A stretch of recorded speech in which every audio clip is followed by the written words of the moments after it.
what were our understanding of the papers presented yesterday.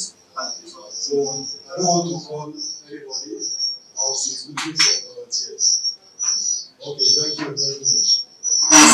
Please come forward, introduce yourself, and then let's have your thought. We will be taking 2 people from the online participants too. Please, if you are interested in giving your recap, within 2 minutes, 3 minutes cap, you can simplify less, kind of have an understanding with you through the platform we have here. Thank you. Sir, can you come over? So while our FMP to be is coming up, we still need about 1 or 2 people to prepare their mind about the takeoff of the takeaway of yesterday's presentations. Okay? So thank you. Over to you. You need to start here so that the camera can capture. Okay. Good morning, everyone. My name is Buda Omolayo. Okay, I was asked to come over here and narrate or explain my understanding regarding yesterday's lecture. Basically, because of my existing understanding on the issues regarding management, constructions, and facility, I was able to understand it to a certain level. So, the classes we had were about 5, if I'm not mistaken. So it started with space management, space planning, and management. There are a lot that was discussed by our course lecturer, which was Dr. Farrell, Julius Farrell. He talked a little more about the importance of space management and facility management, saying that if we are able to manage the space, it will be so easy to be able to manage the facilities. We should not forget that the space concern is what tallies or adds up together and talk about the real capacity of the facility we are to manage. If the wider the space, the more it requires effort and resource to manage. So he was advocating that all of us that were training for facility management, we should know how much it is important for us to manage the space. In managing space, he talked about space planning and assignment, space inventory management that has to do with inventory, has to do with what and what are included in the space that we are to manage. That has to do with either electronics gadgets, the table, the furniture items, and the rest. It talks about space change management.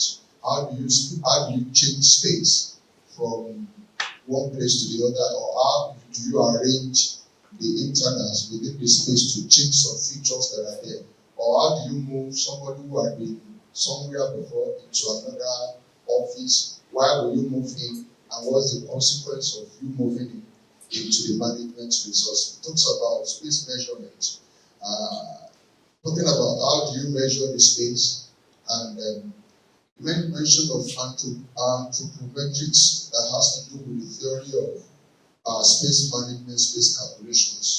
So it talks about space availability, whether the space is available for whatever we need to do or not. So we talk much about space management, and then that was then. We now move on to talk about. Okay. I think that we have full understanding of the space. I will allow other people to talk on other people. So if you are coming on, you are not talking on space anymore. I think that, are we giving a wrap on that? Thank you very much. One thing I'd just like to add to that subject, space planning. You know, one of these papers when we are presenting, we made emphasis on the fact that as a facility manager, you must understand the organization that you are working for. And when you know that organization, to be able to allocate and manage space, you must understand the workflow. When you have a total understanding of that workflow, you will be able to allocate space appropriately that will meet minimum cost. Because cost is a factor in space management. Don't forget, like you said yesterday, space na money. So, any other contributor for other modules that we're taking? Any contributor? That's why I stopped that or that to not to talk of any other modules that were involved in our presentation. If we have anybody online who wants to share their understanding of other modules that we touched on yesterday, please signify by raising up your hand so that you can be recognized. Okay, we have just few minutes to wrap up this interactive. But we'll still need one or two people to talk before we move on. Are we saying that we don't have any take home? Even if it is just one or two words. It is very important that we share this line of thought so that we know that we are all being captured in our presentation.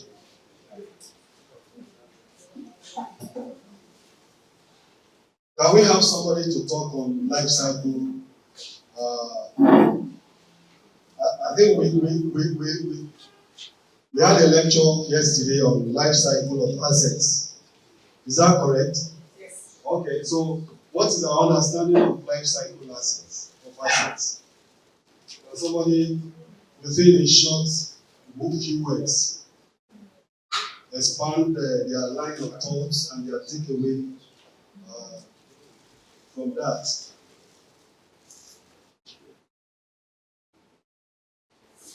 What were our understanding and what were the take home? Similarly, we had we have a module on technology and communication, telecommunication. We have another one on human resources and facility management. Please come over here so that those online can actually see who is talking to them.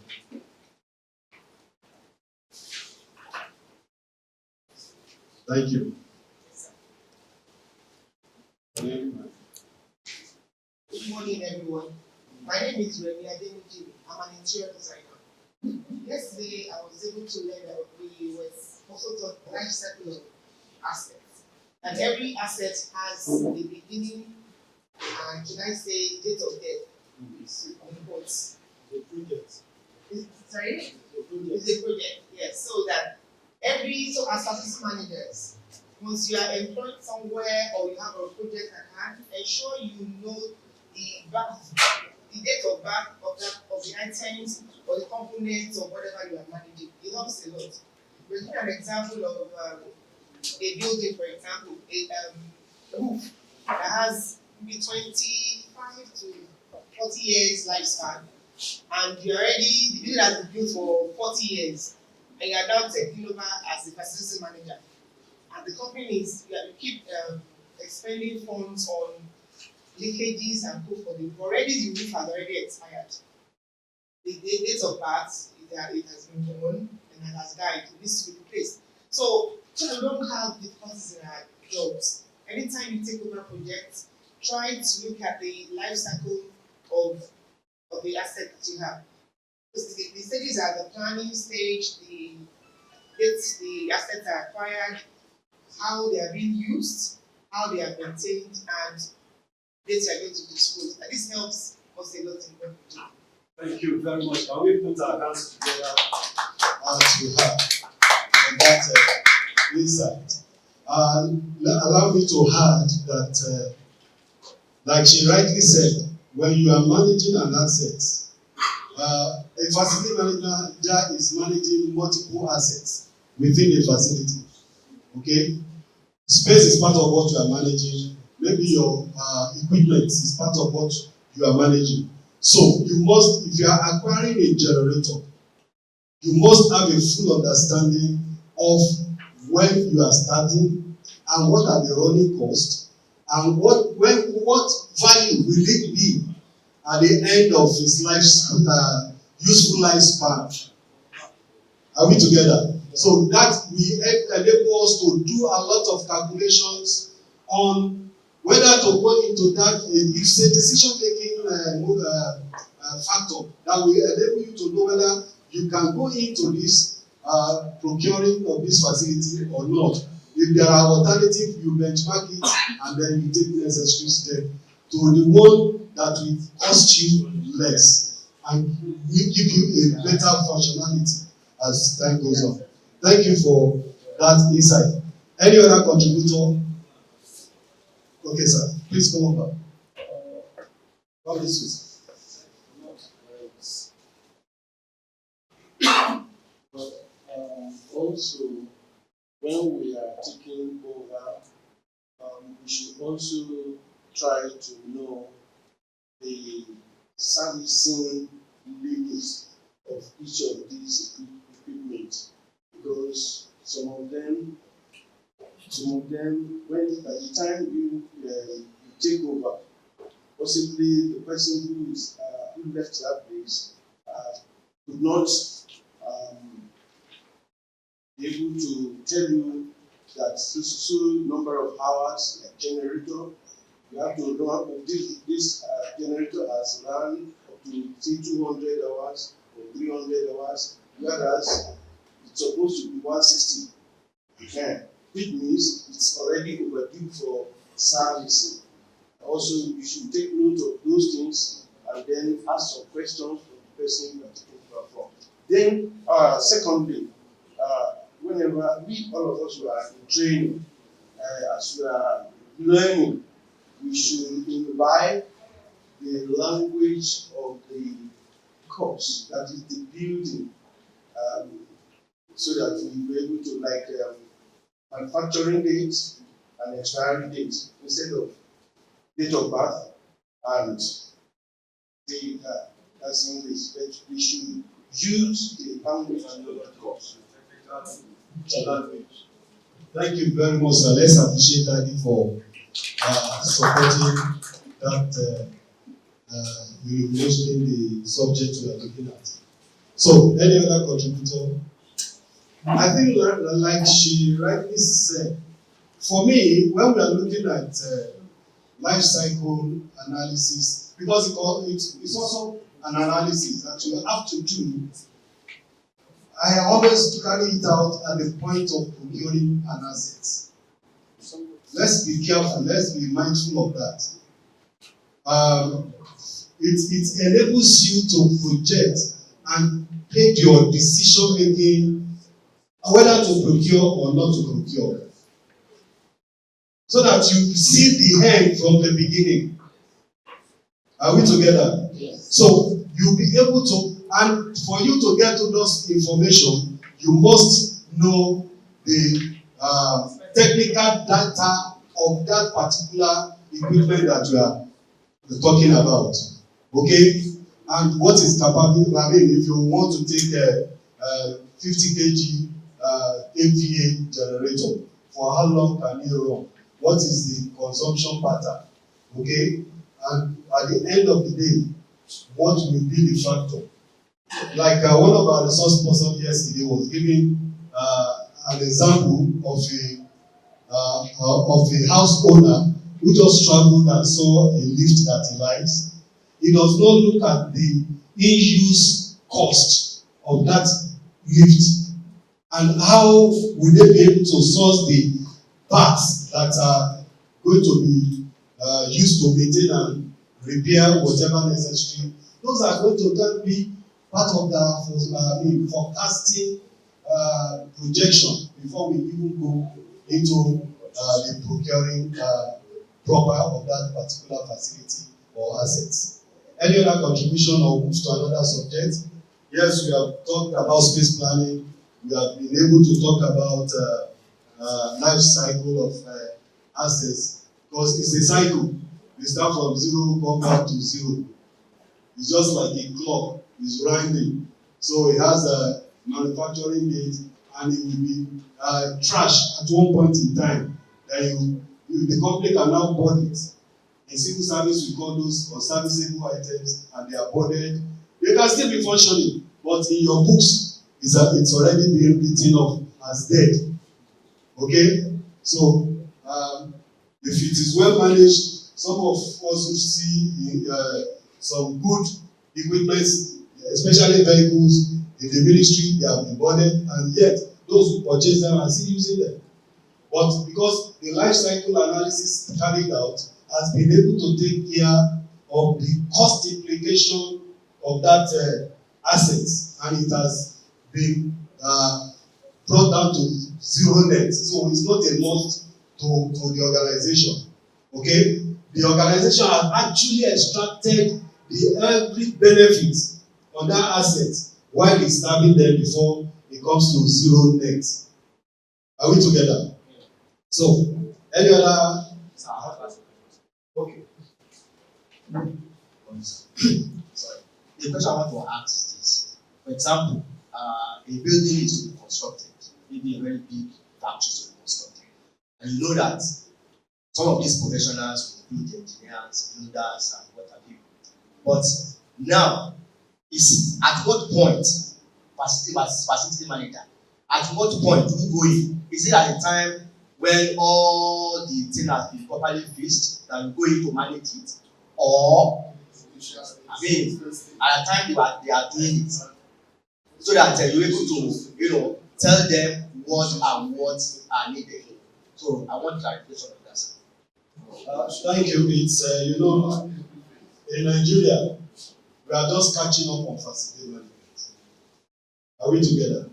I can tell you for free that as you speak now, there is a bill in National Assembly trying to give legislative backing to facility management as a profession in Nigeria. I am privileged to be part of that move.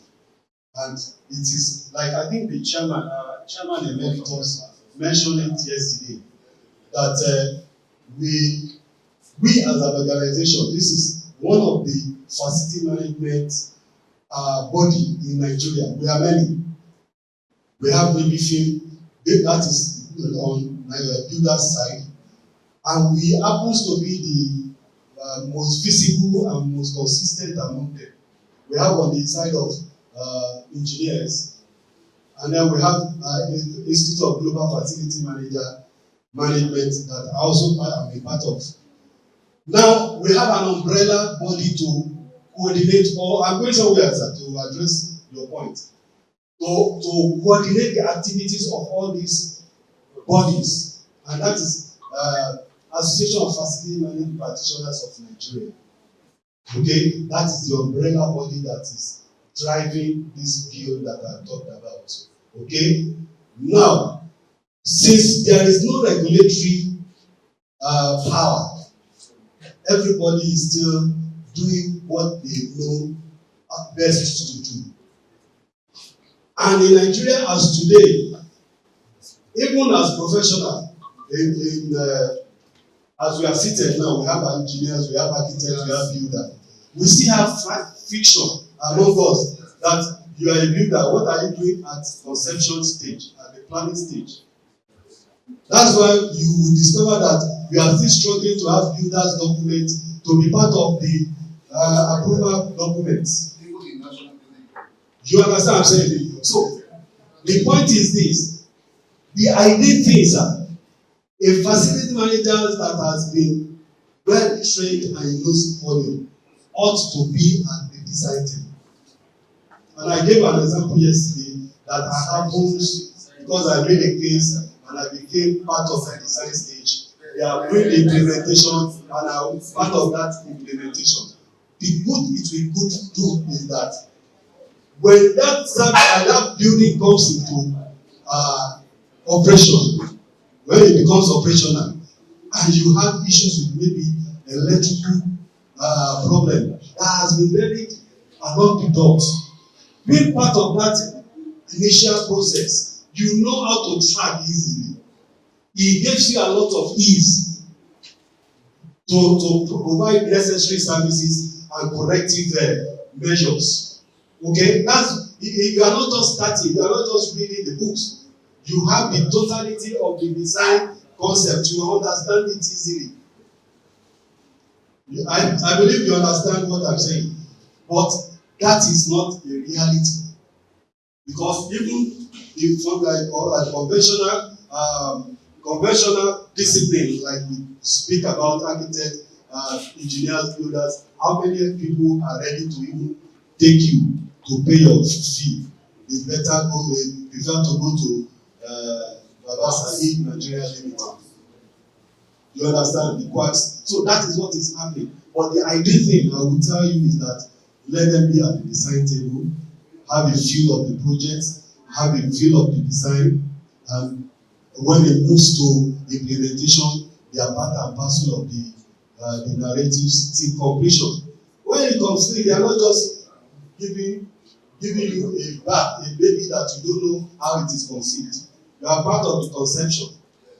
Okay, so it makes running of that project, that facility, more easy for you. You understand? I give you an example. I have a project. It has two basements, one ground floor and 8 floors. From this end to this end is like 100 meters. You can easily get lost within that facility on the ground floor. It's a massive building. Now, if you are not part of the day-to-day from the beginning, to begin to even get your direction, orientation from as a newcomer, it's going to give you like 2-3 months to know that facility. That's why I said any facility that you are managing, you must first of all understand that facility, understand that organization. It will help you to function better.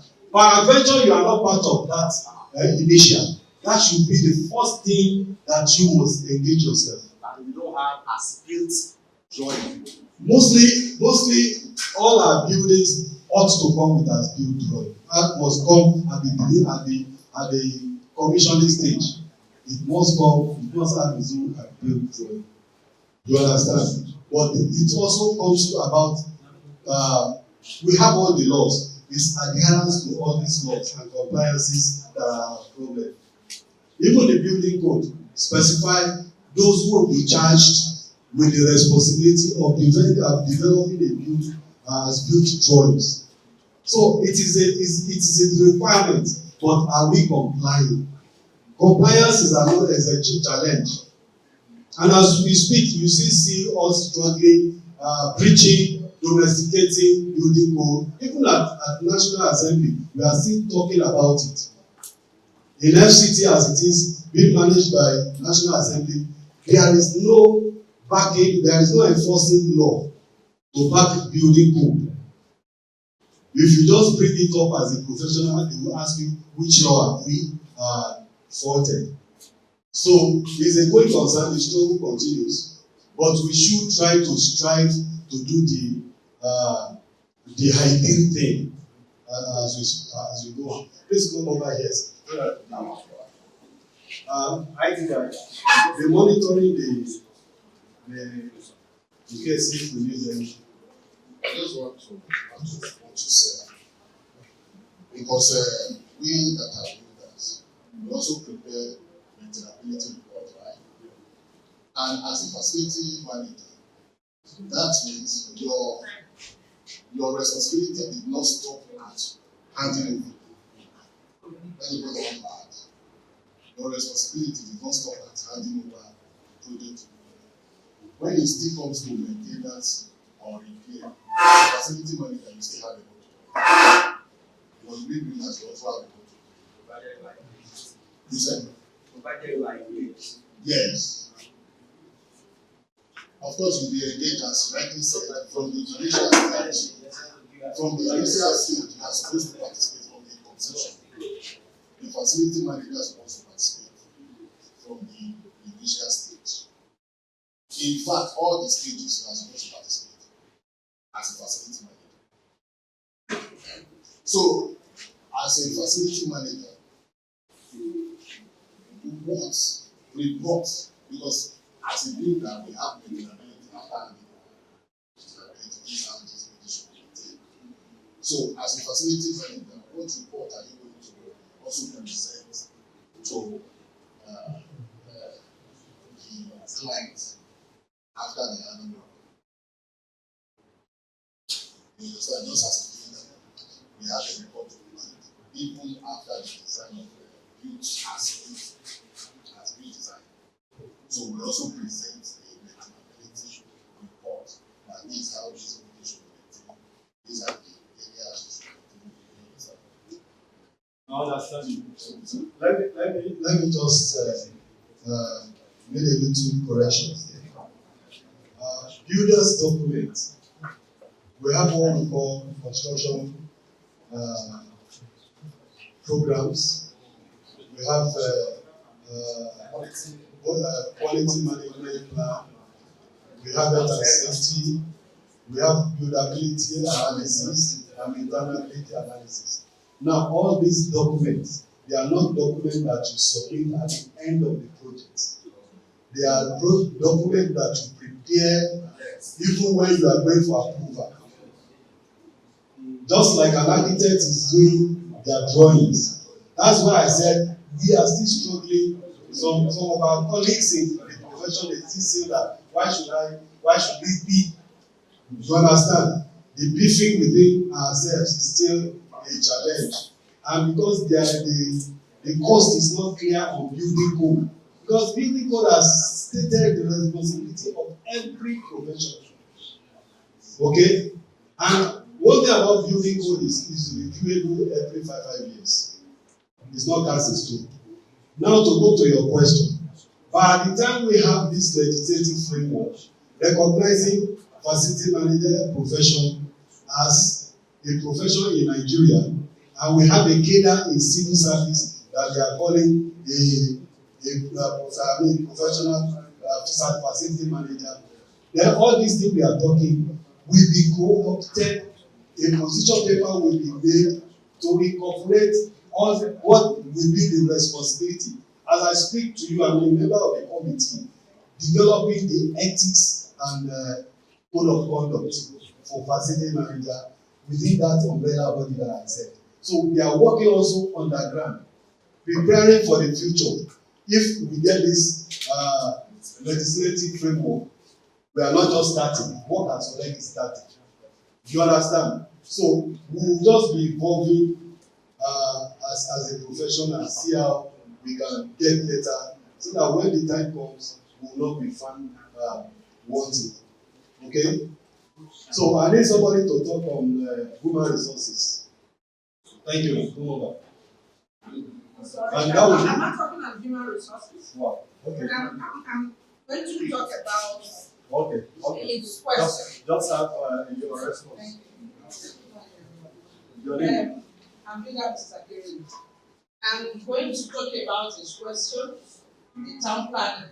Yesterday, he asked a question yesterday, and he asked about the place of facility management in seeking approval. That we are from town planning and that you deal with approval yesterday. You mentioned that yesterday. And today again, he asked this question about when facility manager is needed in the construction spec. So it is more or less like what he asked yesterday. He is still not satisfied with the response he got, and then it's coming up again. And the way we address, I still feel we still need to talk more about that point he raised. Sir, am I speaking your mind? Good. First, let's tackle it from the one you mentioned today about the construction spec. That when is the facility manager coming into that construction? I would say that the facility manager should come in even from the brief stage. At the point of collecting brief, even that is even before going to the design. That is even before going to the schematic design. As at the time the client is submitting the brief, as at the time we are getting brief from the client, like we look at, we were talking yesterday about life cycle management, asset management, and the rest. You see, when the client is submitting brief and the client is telling you, I want this material, okay, I want this wall finish, this is the kind of floor finish I want to have, the kind of ceiling, and we got this even example of that lift yesterday. So all these things, as at that time, the running cost, operation costs, cost of disposal, even cost of ownership, as we were even taught yesterday, should be part of it. So as at that time where we are getting that brief, facility manager comes in to be able to guide. As much as we want to have all those things in the building, what is the cost? And when I say cost, I'm not just talking about the physical cash. We have to even look at inconveniences and the rest of them that are attached to it. The operation costs, how it's being run. So the facility manager comes in, even at that inception, at that idea stage, at that brief stage, before we now begin to talk about, when you not be able to guide as per the kind of materials, that you want. That aside, sorry. And about the town planning thing, approval thing, facility manager is essential in approval. Because the facility manager will, of course, know about all these materials, the running cost, the operation, and the rest of them in seeking approval, the use of the building, and all those things that are needed. It comes in at that even approval stage that you talk about, even in your office. So they're very essential there in terms of approval. This is still in practical. That is why I said I think it is safe for us to hibernate that discussion because we know what is ideal and we know what is obtainable. Nigeria will be normal situation. So I believe nobody is hearing me. So, but we know our system the way it is, and we know what it wants to be. Okay? But it is safe to say that if we are making an advocacy on the inclusion of facility manager and the design, it is safe for us to say they should come in at conception stage. Okay? At the conception stage when they are actually designing. Okay? But taking brief, I don't know whether your architect will allow you to take that brief. So, thank you for any other contribution from any other subject. So, thank you for this robust interaction. We move right away to the first paper presentation for this morning. And if you look at the board, with the paper for today is already been shared. And our presenter will be presenting from National Hospital in Abuja. He is the facility manager for that complex. And he will be bringing his knowledge to bear on sustainable management in business. And when we are saying business, we are talking about an organizational pursuit that is aimed to maximize profit. And it's not a charity organization. So, join me to welcome for this presentation, Pioda Adeni Aturamu from National Hospital, Abuja. Over to you, Pioda Adeni. Thank you very much. I hope you can hear me. Yes, can you confirm if you can hear me? Very loud and clear. My name is Yoda Adeni. I work the National. I will start on this note. So sometimes 2021 in the Lagos State, building collapsed. 40-story building collapsed. Ever since then, a lot of things happened in the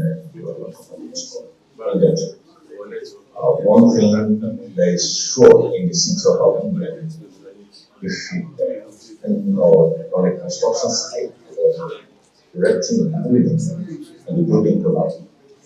First thing is that outlines the work is going to be penalized or whatever. Foreign we're just going to be looking at is management business. Of recent, we had a training organized by National Environmental Standard and Regulation Agency, and one major thing that they discovered that people will use what we call the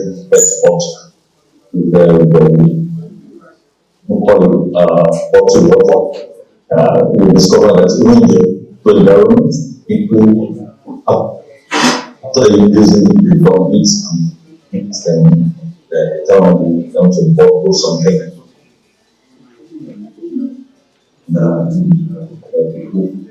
People citizens by using salt. Then we tell people that anytime you finish drinking, to punch out the bottle and the bottom so that we don't use anything again. On this note, I want to picture some terrible management business. Tell you why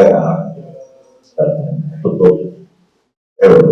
The other one we have the individual introduction, then the press benefits of labor movement, and tremendous for the environment. Then this will be effective and look at some studies and look at let me say some companies that they did not for sustainable management business and what then we conclude on what I will start from this angle. Now, slide number 1. Sustainable management is a comprehensive structure that integrates environment. That is very important. And in their decision, whatever decision process they take, they look at integrates the environment. But if you want to define ability in the language of it is meeting the present needs and enhancing the ability of taking the lead now, you consider the future, the mortgage designed to ensure long-term stability, balancing everything, and also to ensure that the business model not only focuses on profits, but prioritize responsible stewardship of resources and quality. The key principle of sustainable management is what we call the PPP, not a public-private partnership. The triple bottom have a profit, you have the people, you have the planet. Principles of sustainable management. People, profits, and the planet. That the people talk about the social people, their value, business, age, and that location. When you look at the planet, you think that your business is your business is eco-friendly. You look at resource efficiency, optimizing actual resource, everything that you want as a cycling system on switch will need better resource, solar or wind. When the country today now, while it goes, somebody just saying that on that where we have AEDC, that's electricity distribution from the very soon they might be here on the market because a lot of people will be with energy now. Then you have carbon reduction, adopting the technology, effective waste management. I mentioned earlier on, recycling, but also composting, whatever it is. Talk about the single-use plastic. I remember sometimes to go in the middle of plastic. I think it's made from polystyrene and that is not using and because of impact the environment. Imagine what that's what we're discussing this morning in management business. And develop eco-friendly products, the products that are eco-friendly, easily recycled. When you talk about green building practice, this is focus on energy efficient brands nowadays. And when you talk about the profits, yes, in all doing all these things, we are often into the business on maintaining financial health, how you implement this sustainable business. Now, look at the resource efficiency. That's number two. Seeking ways to maximize the use of natural resources. That is one, how do you lower the energy consumption and also minimize risks in business and operate with social involuntary measure, make sure that we impact and that the business is taken. Talk about circular economy. What is circular is just redesigning products and process so that you use the products, the material that you use, and you use all again, then you minimize the waste option, also income. Then also talk about the stakeholder engagement. This must have effective communication and the interest of various stakeholders, including the employer, the employees, customer, the around the area, the suppliers, in whatever decision they want. Also have plans and extra. Getting to legal standards and guidelines is very, very important in your business. Then look also at your sustainable supply chain, ensuring that suppliers and partners will carry them along. This will pick up what minimize the environment, especially the stated in the areas. Then our diversity conversation. Our diversity does talk about varieties of life and protecting the ecosystem life and define the demands mission of sustainability, meeting the present need. You don't all things, you don't eat up the whole thing now. And for innovation, invest in new technology in the business. Now, what are the benefits of sustainable money?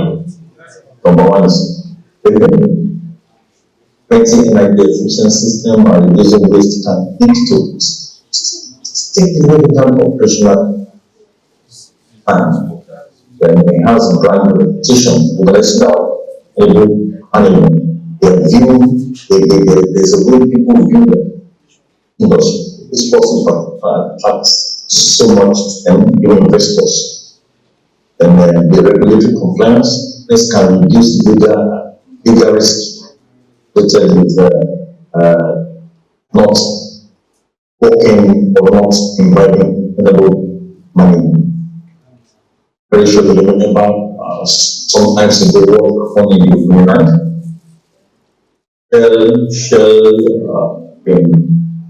breathing up till now they're trying to clean up the problems they have not be able to complete that.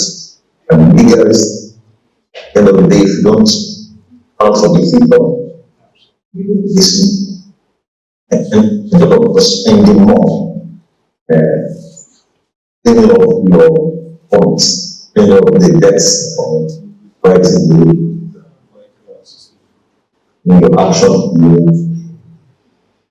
and employee engagement leads to higher jobs because people now that they know that thinking about it now, people know that they can build the company is just personally give a company edge. You need simplification, manage this environmental risk, is this supply chain, and resilient and unpredictable market. And we have improved investor relations. Investors seek out companies And I want to see that profile it is less. And everybody being all that have higher risk, have higher profit. And this customer loyalty, customers are likely to remain loyal to the brand, demonstrate commitment and ability. One company, if I mention this, very sure, Apple are one of the last time in this country they were using bottle.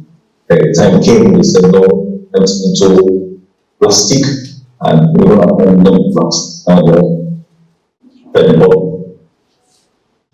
from one level to another one. When it talks about ESR, the nice different after the indication is area that we have.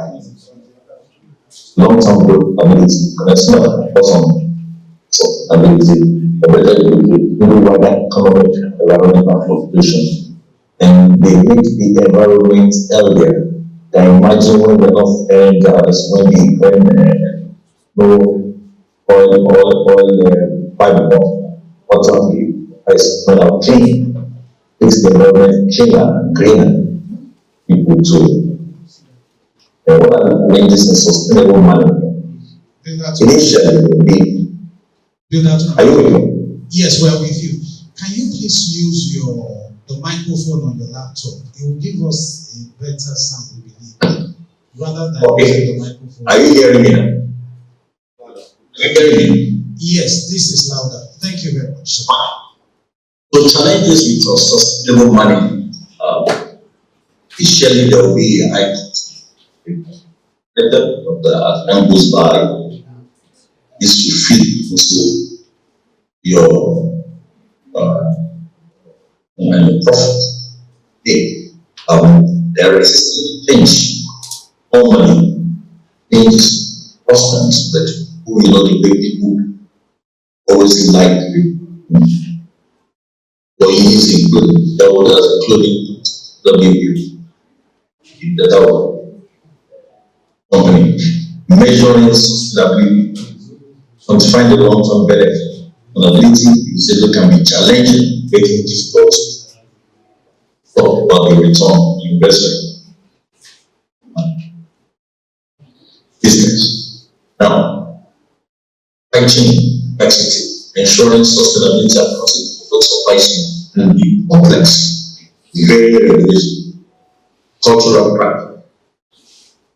From one end to another end, the short-term profit, that's often prioritized immediately. Everybody wants to be the gain. Did I have what now? There's in the Yoruba balance, what the birds eat, what it's now. The knowledgeable limitation, balance, provide sustainable and suited to needs. And strategies will from morning and later important. Because the transparency, very, very important. Creators, right? Associate, accountability, and great technology. Nigeria is moving towards that, because very prominent.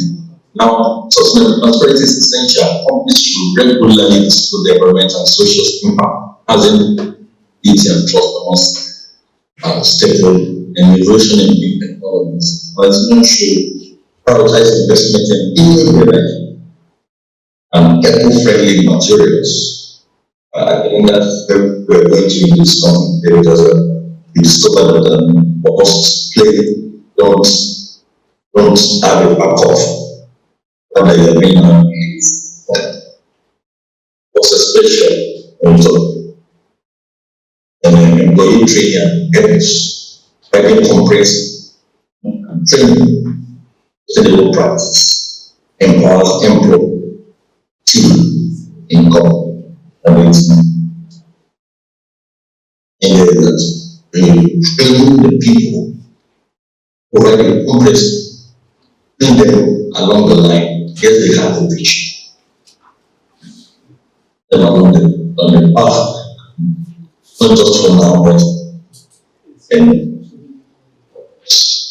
you having an effective money sustainable money, yes, and collaboration with others in partnership of sector, including NGOs, including consumers, we have to impact the sustainable leadership and facilitate knowledge sharing. So you others, you know the stakeholders in business, those there, you need to collaborate so that we can have impact in sustainable initiative. That's self thinking. Companies must assess the environmental impact product life cycle length. We talked about life cycle here and business models, production and use, creating sustainability every stage, every production, integrating sustainability in all the rest. The product. Yes, sir. Yes, we are still having some noise issues from some distortions. Your volume is not too clear. I don't know the settings that you put on the laptop for your microphone. If there is noise reduction or something under the setting of your microphone on your laptop, if you can turn it off. Or the other option is that you will log you log out and log back in. Now, number 4, okay, I've talked about lesser thinking, adopting international standards. You align your practice with global best practice, implementing your business on established and carbon setting target for carbon footprint, which we're struggling to hear. You know, I'm seeing a lot here that they're struggling to hear me. You permit me to log in and log out? Yes, we're also thinking maybe. If you log out, then I'll log in. Yes. Maybe that's where the problem is. Okay. Sir, we're also thinking maybe when you log in, turn off your video so that your bandwidth will be able to carry. Yes. Okay. I'll do that. Thank you. Okay, I'll do that. Okay, while we are waiting for him to reconnect, in preparation for the software presentation, how many of us do we have a laptop here?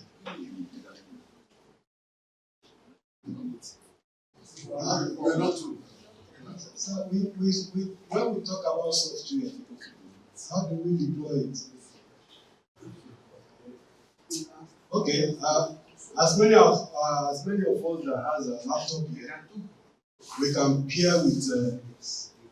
I can borrow one of this one, so that okay, we have two that can. Probably we have a cluster. It will even be easier when somebody is missing out, somebody easily iron sharpener time. So, but invariably the link will be shared for us, but I will employ laws to pay adequate attention. For me, this is the key. This is the take home for this course. All other ones they are literatures. You can read, and at our levels you can read and sit for that exam. And then, sir? It won't be sent to the platform. It will be sent to the platform and you can download it. It's going to send it, the link to you. Send the link to It goes beyond that.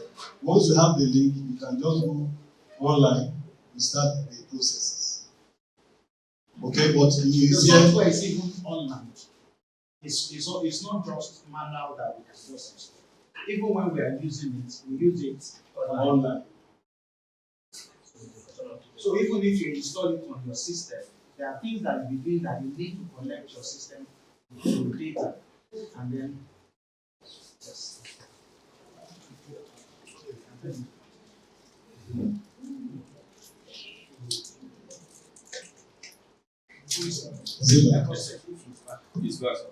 Okay.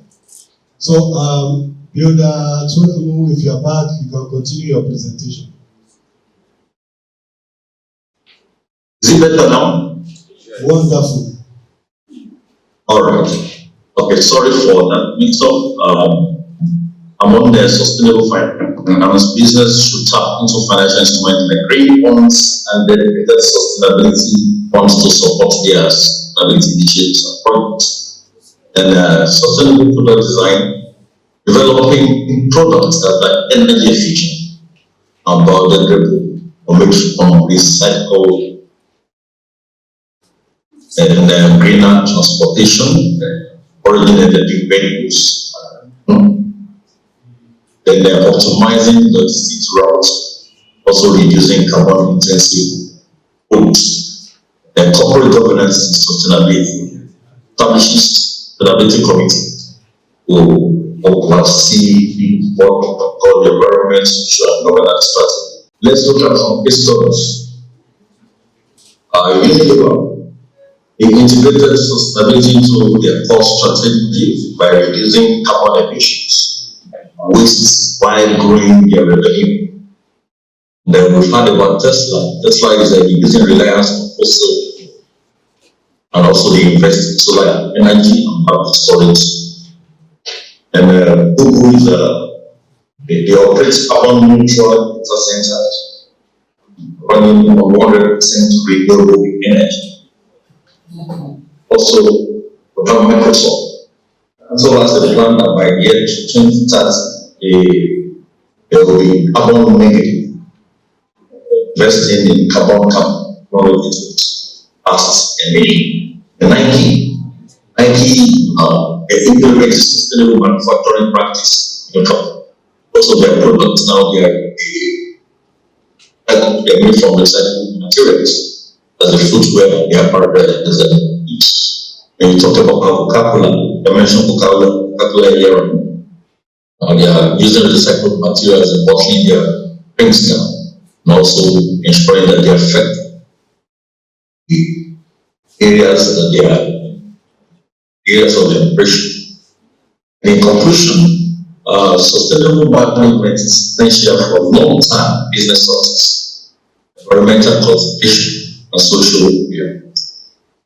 All the building collapse because I'm very sure if that particular company should advertise that they want to build, a lot of people will have this sentiment. A lot of people might not want to buy it because of what happened. One of the not thinking ahead. Man is really thinking ahead. The won't want to do it. Perhaps before the occupational building. Organization like embraces sustainability gain a competitive edge, improve stakeholder trust, and contribute positively to global development. While challenges exist and take it away, one major thing is that the sustainability business model benefits from cost savings and brand loyalty, plans with regulatory framework. Business must be very, very proactive, adapting this into their business.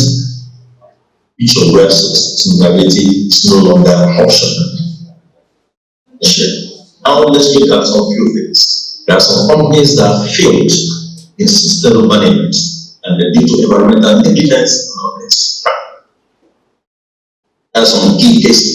Number one is a British, there's this deep water horizon oil spill that on the 10 billion explosion of water horizon oil rig led to millions of barrels of oil spilling into the Gulf.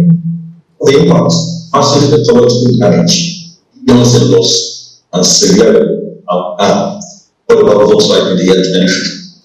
They have this way, and solve illegal stock getting. Was the impact over $30 billion in fine loss of consumer drop in their vehicles.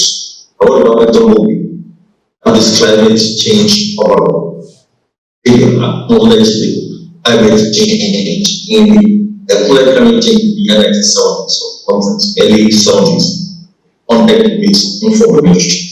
Already there's an ongoing lawsuit issues. What about necessary? Water is working. Sea waste. Talked about the operating bigger over extraction of water pollution. And what's the impact? Water costs water. And no going to the producer engines. Plane produce plane also. Have this crisis 2018 and 2019. What happened? Who crashes? Link will fall the software. Privatization. Billions in loss. And there's a place called the Rana Plaza factory that would just like what they part for any practice. I believe this what happened then was taught a lot of people that need to hold on to your the ethics pressure, not just do things. Yeah. You don't allow anyone that is a person that is paying your bills much of that protection.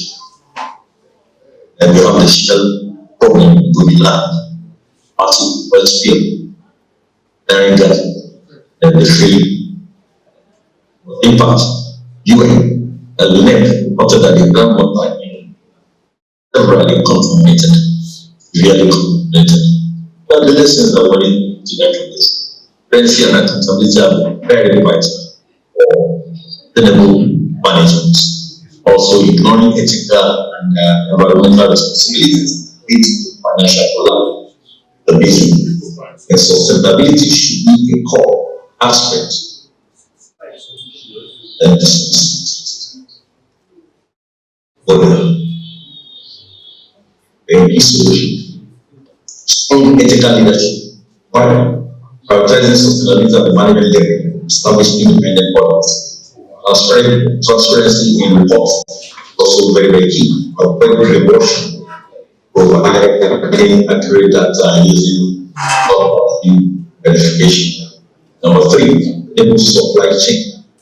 Help suppliers audits to ensure compliance with ethical standards, support pay and wages, and prioritize local consumer material. And have a reference there for us. We'll be sharing this thoughts. Thank you very much. I'll meet your space. This is what time we spend together.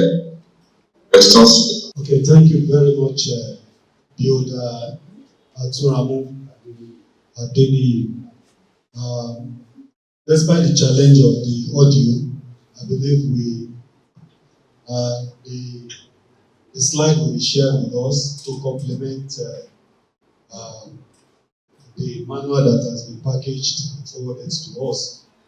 But having said that, I want to ask if there is any questions along this presentation so that we can tap into the wealth of knowledge of our Chairman Emeritus seated so that we have better clearance of the subject. Do we have anybody with any question, both online and physical presence here? Okay, thank you. If anybody online and you really want to contribute, you want to ask questions, we will appreciate that. Okay?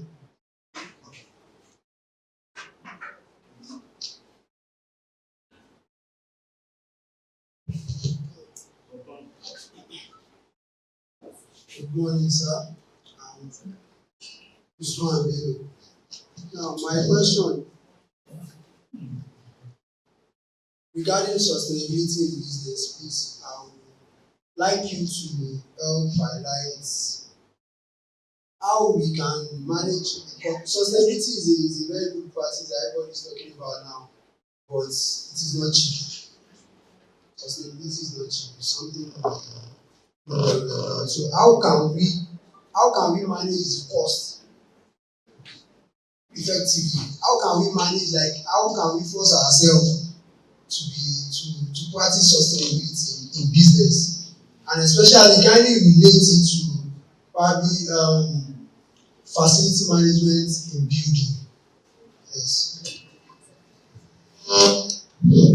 Okay, your question is how can we force ourselves to practice sustainability? Get that correct? Yes. Did I get that correct? That's the question. That's the question. Okay, fine. When you're starting a business, like I said from onset, there are three different things that you need to put into consideration when you're starting any business. That is what I initially called EEE, and I refer to it as the people, price, and the planet. That these three things must take into consideration. And this business that you're going to do, and then for instance, the building industry. There's no way, especially let me talk about Abuja where I reside, no way you want to maybe construct a building. There are documents that you need to present to them as the development control. One major one is environmental impact assessment or whatever it is that you want to do. That is talking about the environment in whatever sphere of business that you are or you find yourself. Put this three into practice. You think about the future, not just now, not just making profit now. I don't care about what's going to happen. But you should hear about it, but also making sure that you are comfortable at this present time. Take the people into consideration, take the profit, or the gain you're going to make from the business into consideration. Also, the planet. The other thing is that whatever it is that you want to do now, green the state. Or reduce the carbon emission of business is something that should come with you as a little manager in anything you do. Talk about mostly now renewable energy savings technology. Those are the things that the people and if you look at it, it's not that we're just doing this for fun. It's just to make sure that we have a very safe environment that we live in. Mostly if you like in environment, people will tell you don't need to smoke. Somebody is smoking around you. You're not the one smoking, you're the second. In fact, it will affect you. You're so public smoker, and it will affect you, not just of vehicles that are emitting some carbon monoxide. This things it should be part of you as manager that planning your business in anything you want to do. Take into consideration the environment, impact on the environment, impact on the people. What's the thing that you want to get? I hope I've helped. Thank you. Dr. Brahma Adeniyi. Subaf, I hope his answer met your expectation. But let me come this way. When we're talking of sustainability, it is although it's new in concept in Nigeria for about 15-20 years now, but it has been a more traditional concept. You know, our forefathers will tell you that nobody eats with 10 fingers. You know, if one ever watch them, because of future, that's concept of sustainability. The time they give food, they put food down for you to eat. If you eat everything at the go, what do you want to do for your children? So what they are now saying in sustainability is that the resources that the nature endow us with, when we are grown up now, if we finish using it at our own time, what will our children use? Take for example, cement that we use, we get it from limestone. If we finish extracting cement from the ground, in 50 years to come, will the children find cement to use? That That is why we are now going into construction with minimal cement. There is a concept of lean construction that reduces waste. In the past, if you go, I am a bricklayer by training. In the past, you see the quantum of waste we generate in site. But today, you don't do that. Secondly, you can construct a whole business foundation without cement. It's possible. We are doing it now. Using interlocking block, reducing the use of cement. That is a way of giving resources to this coming generation. Now in business, in Africa here, most of our businesses are one-man business. We don't plan to hand over to our children. Some businesses that are big are dead now. When we were growing up, we have surpassed transport system. Where is it now? It's gone. So many big businesses died like that because there's no sustainability. Most educational institutions, there is no sustainability concept. The lecturers that they have, they don't employ new ones, and the lecturers are growing old and they are dying. They are growing old and they are going away by retiring, and there are no much lecturer in the system to teach. The younger one they have cannot teach what the older lecturer can teach. But the sustainability system employed when I was in Yabatech was you mentor. We do what we call mentoring. I will pick a junior staff, attach him to myself to be understudying my course. We will go to the class together. He will lecture in my presence. I will correct him when we are out of the class. He will go back and lecture another time. And today, in building tech, Yaba College of Tech, we have had more than 10 lecturers who have gone on retirement, some have died. And they have not employed new ones. And those that are in the system are taking on the call because they have been trained on sustainability concepts. By the time we wanted to start it, there were resistance.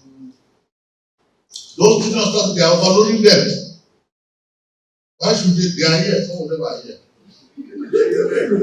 He said they are overloading them. They are going to give them what? When I started as a lecturer 2, I take 32 minutes. I will lecture from 8 a.m. to 6 p.m. Even some of my seniors will give their lecture to me that I want to teach my course. But it's good for me. You know why? It made me very solid and branded. There is hardly any course I cannot teach. So some of my students are here. When I was teaching structures, I was the best. When I was teaching tendering and estimating, I was good. So if they overload you, yes, it can be breaking and granting, but if you absorb it, it will make you better in life. There's hardly any course I cannot handle. And when the issue of facility management came, I put it upon myself alone. To this level we are now by the grace of God. So that is the way it is. In business, you devise a way, what you have started will not die. When I started this institution, the concept is who will take over after me, who will pilot it, who will lead it, where will be the resources. Some of my colleagues and my ESCO who are with me that time, They complain, I don't allow them to spend money. I don't give them opportunity to touch resources of fund. But if they touch resources of fund as they wanted that time, there will not be resources for the person coming after me to use to run these courses and the institution. I want to tell you that the investiture want to do on Saturday, we have spent close to 11 million, 12 million without receiving money from anybody. Most of the people supposed to give us money are not giving us money. If we have spent the money in our accounts to take care of ourselves, we will not be able to do that. That is sustainability. So, I gave you teller today. You just paid today for induction of Saturday, and your materials are ready. The institution used its money to run it.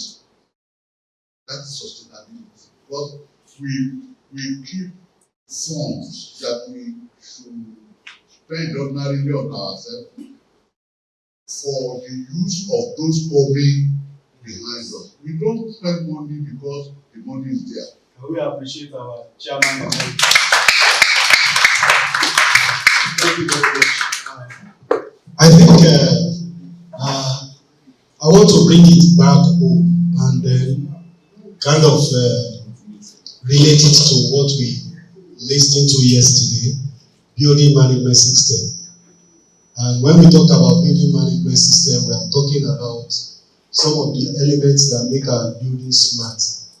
And part of the concept of running a smart building is to have sustainable devices that will aid energy efficiency within our structure.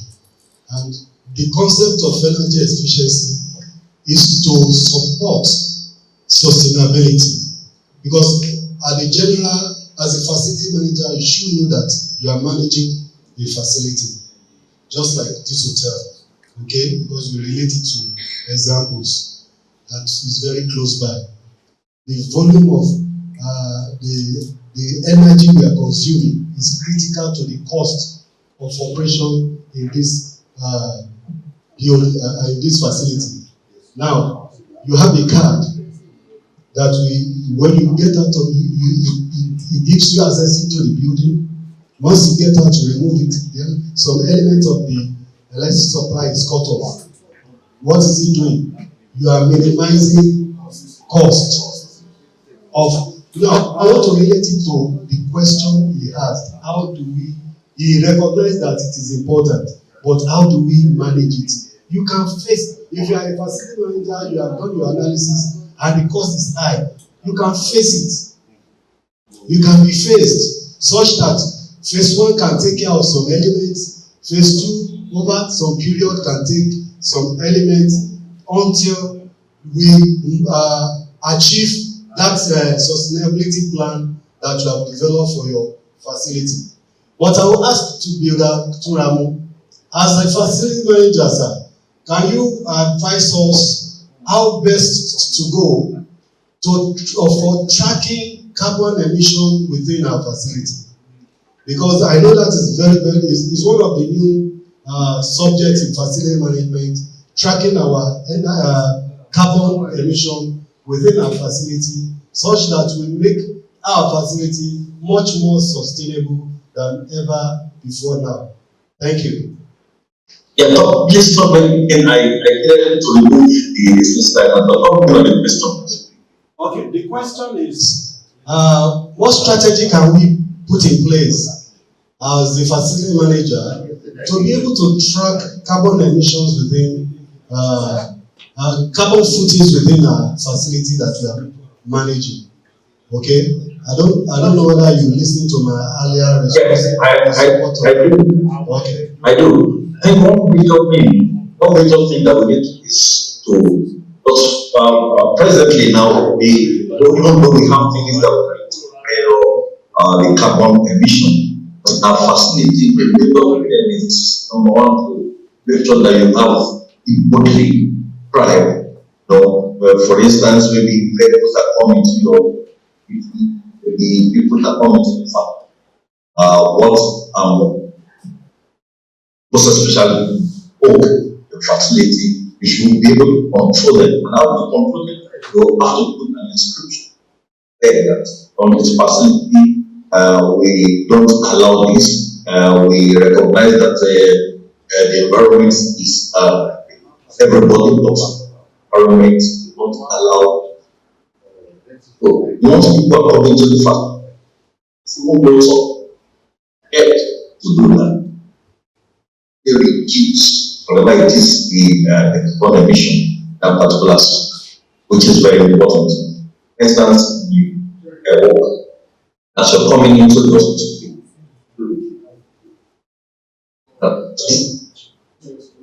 was on within the hospital environment. You don't smoke within the hospital environment. You don't shout. All these things are there. Even though you can't go ahead and start.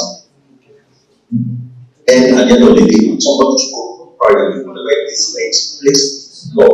Everybody saying that you don't do this within this space. Don't do this within the facility. Whatever you do that, then once there is no law, and there is law, then definitely prevent and beat can be punished. That is one way that we can do this in the facility. Thank you.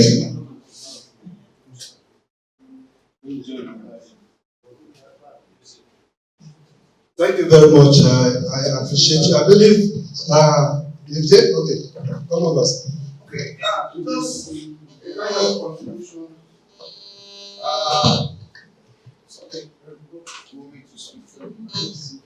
Okay, just a kind of contribution to the sustainable business management and has to do with sustainability, green building, and carbon emission tracking. I have a friend who is a practicing facility manager in United Kingdom. He has an office and is a consultant facility manager to many companies. So he told me not quite long that the future of facility management all over the world is shifting.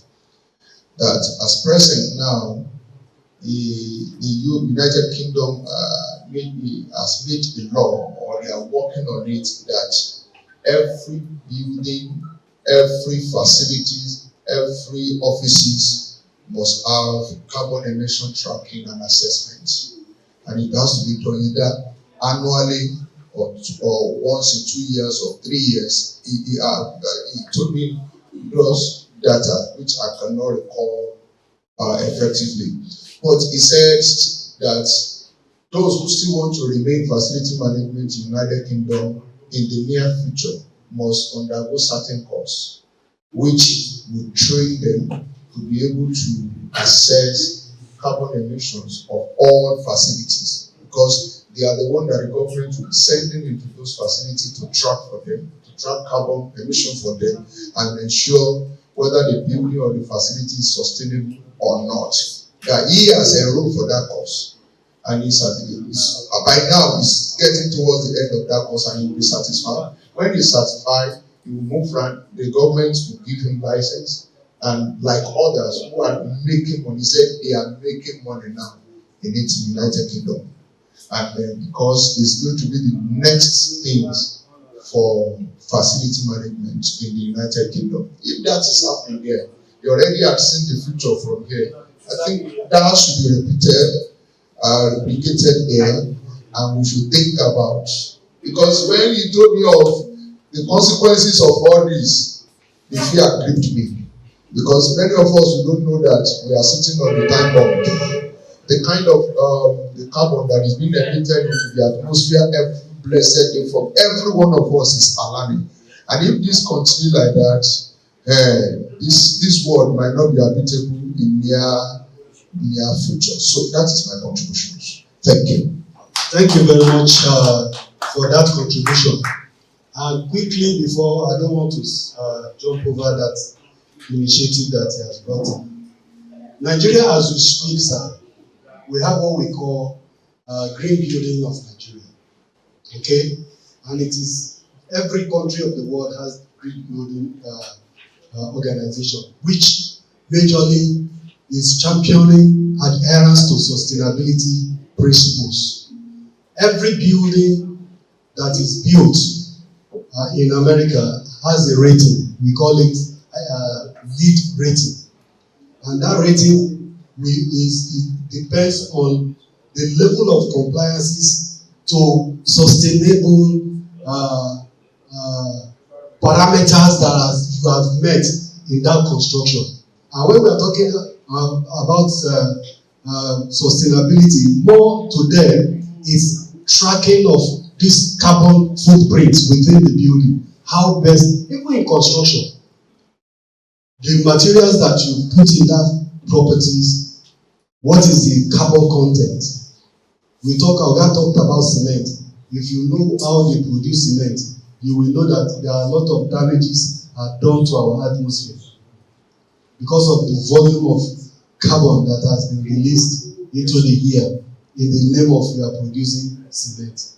So, just to give us information as we speak now, Nigerians have it, and I will also let you know that there is a German initiative that trained some people about 2-3 years ago on energy code. Energy code. There is a code now, that people were trained. It was released by Ministry of Works and Housing then. Okay, the code is still in form. I believe that even Federal Development Control in Abuja, they are now, if you are submitting any document for approval, they will assess it. They will look at the assessment will be based on how far have you complied with the code. Yes, whether you are going to implement it or not is a different thing, but in approval process, it must be seen that some of this concept of sustainability has been injected into your design. You need to take it further to meet what because facility management is all about benchmarking, looking at the best practices across the world, and also there is nothing bad in emulating, but you emulate good things. Okay, so for us, we're looking at what is happening around the world and to see how best we can also benchmark our practices to attain that level of practice. Thank you very much. I think without much ado, we will move to the next. Thank you, Builder Adini, for your contribution and the effort made to clear some doubts here. Even though that network has not been too friendly, we'll fall back on. Just by the way, please, it will be uploaded. The presentation has been sent. We'll upload it on our platform so that it will be accessible to everybody. So we will be going for the software. I want to encourage those of us that are online to listen with rapt attention, because this is the icing on the cake that makes this workshop tick. We need to have a document that we can relate with as a professional. If anybody is asking you, how do you manage your system? What softwares are you using? You can at least attest that this is available and I can do this, I can do that. It makes you more a professional. It makes a difference in your practice. Thank you very much. Over to you, our presenter. Good morning, everyone. Please, if you're with your laptop, can I see your hands up? Just want to know, for those of us that will follow us through. With your laptop, just wave at me. All right, thank you. So, if you check your WhatsApp group, you'll see a message. I will advise that we move closer to those who have the laptop, so that we can have an idea. we can surround them left and right so that we can take share. Okay, I can surrender this. You can surrender this. I can surrender this. If you can, somebody to come to this table. Okay, so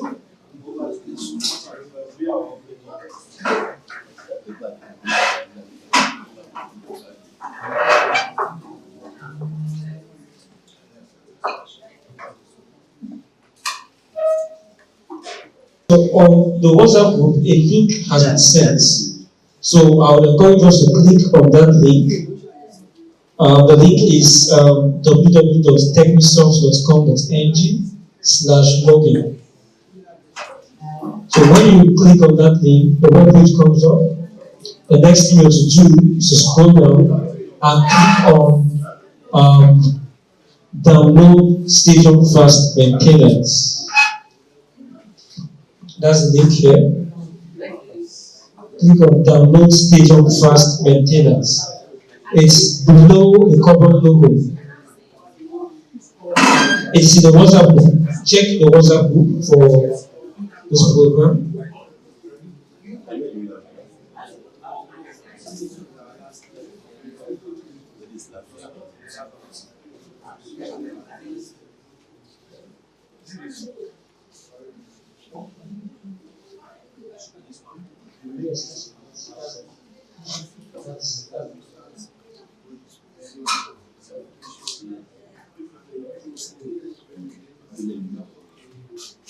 So click on download Stadium Fast Maintenance.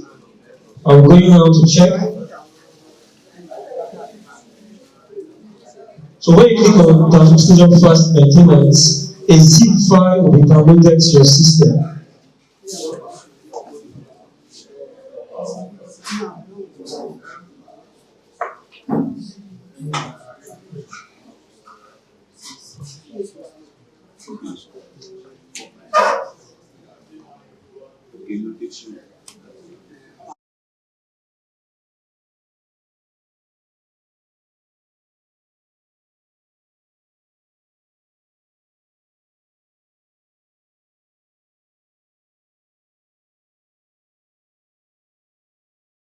Instead of some of us who might be covering or NLP member, do not log in on the website. You have to simply download the software. Okay, you have to log out to see this.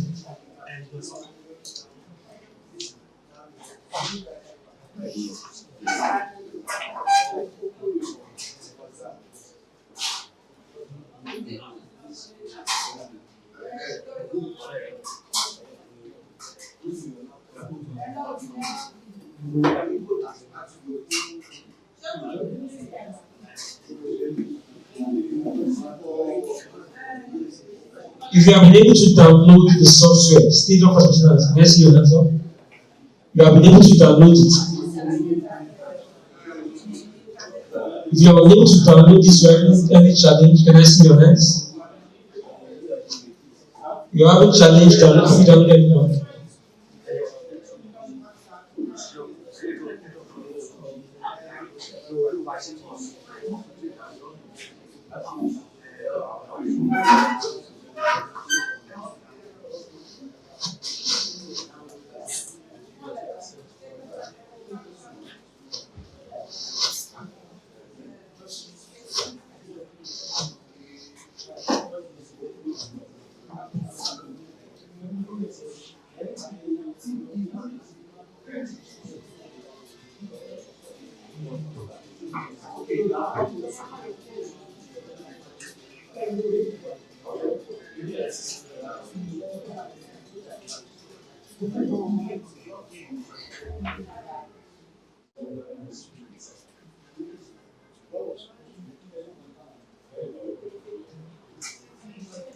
Let's try to carry For those of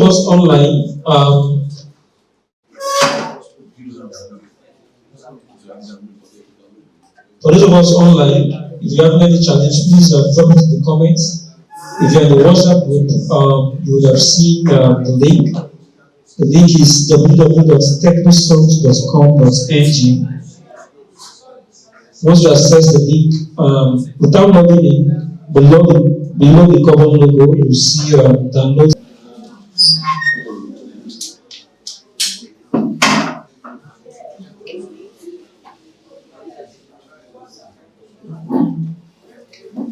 Okay, for those of us online, if you can see my screen, I've shared the link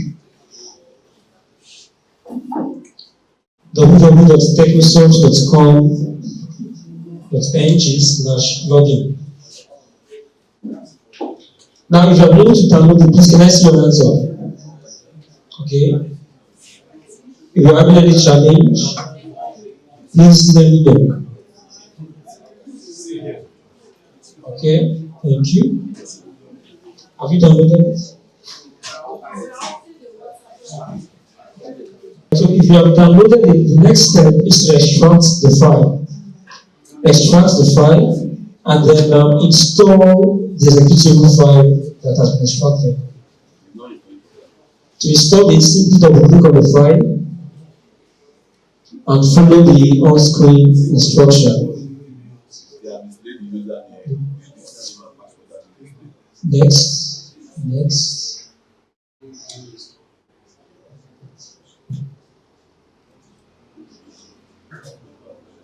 If you have any message, just click on ignore.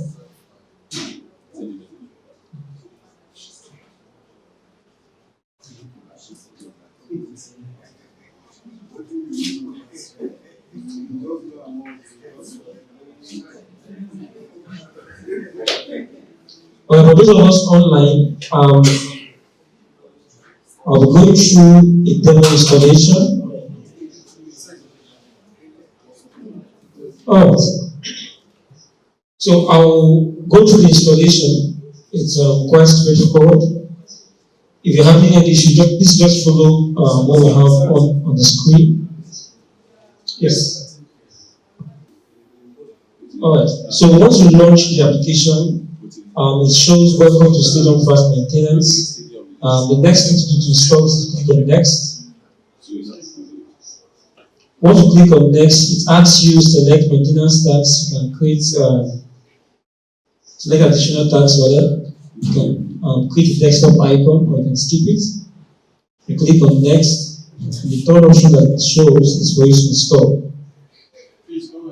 So once you install it, if you get a prompt like this, just click on ignore. You can do that 3 times. And once you ignore it, it will be successfully installed. Now, when you click on finish, the software will run automatically. Now, if you are on the login screen, can I see your hands up? You have been able to successfully install it very well. Now, the next thing to do is to put in the user name and password. It's also contained in the file you downloaded. The username is Unilag SPGS. So just simply copy that and put it. The username is Unilag SPGS. Unilag SPGS as the username and password. It is also online. You can look at it on the screen. And you click on login.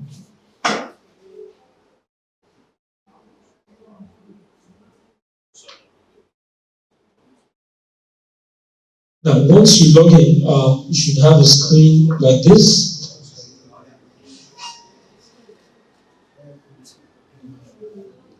If you're on the screen, the main screen, can I see your hands up? Okay, that means we're together.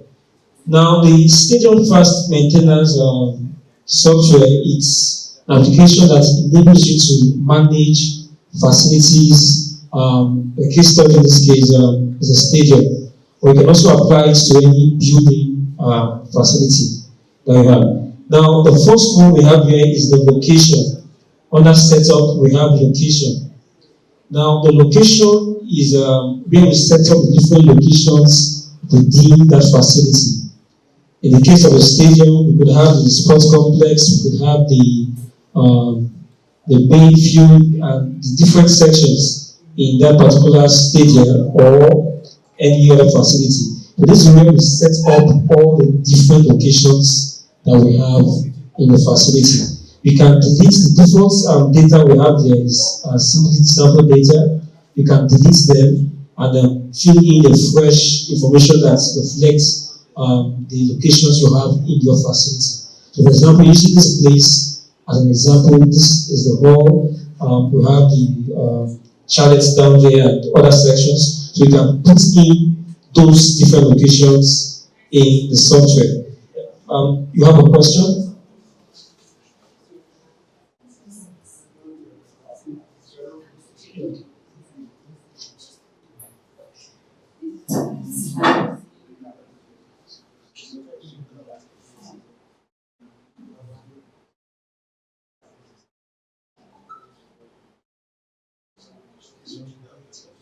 Now, let's create a new location. Can someone give me an example of a location in this place? Hello, are we together?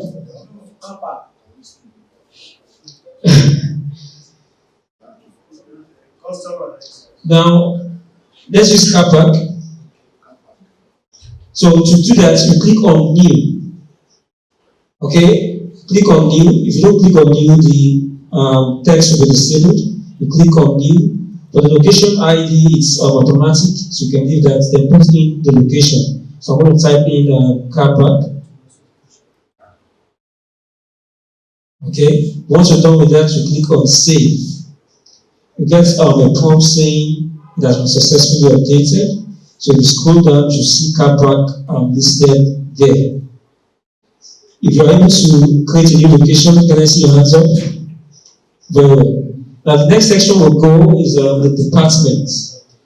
Now, because this is a maintenance software, we need to set up different departments that will be managing each of those locations. So for example, if we have the maintenance, we have electrical, we have mechanical, we have the AC department for the ACs and the refrigeration, and other sections. For the car park, which department will be responsible for managing the car park facility? Hello?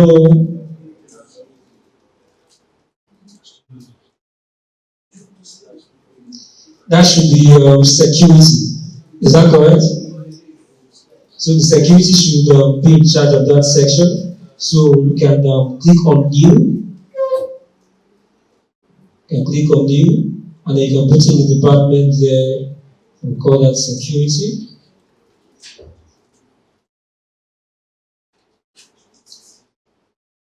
Okay. Once you click on new, put in the department name, and you click on save. Okay, we can have other sections. So if we go back to our locations, we can also put in this location where we are now. Sorry, what's the name of this location? What is it called? No, I mean this hall.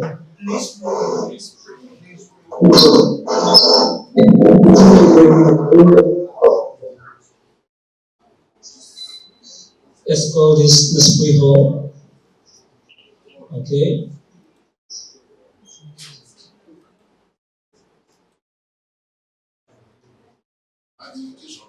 Yes, we'll go back to location and put that in there. I want us to have lots of items to work with, apart from car park. I put in a display hall, display hall.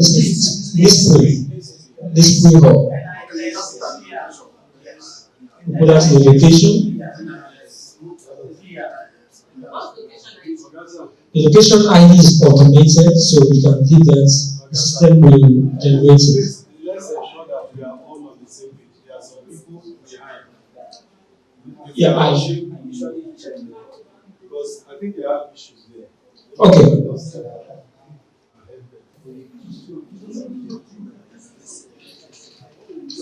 All right. For questions online, we have the application that's going to be after logging at my end. Application ID is there accepted from the Eric.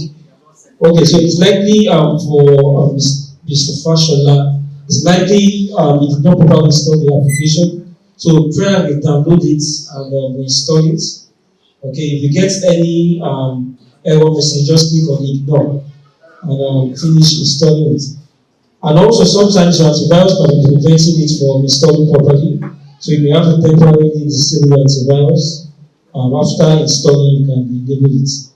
The next question from Gidadini says location ID is not accepting alphanumeric.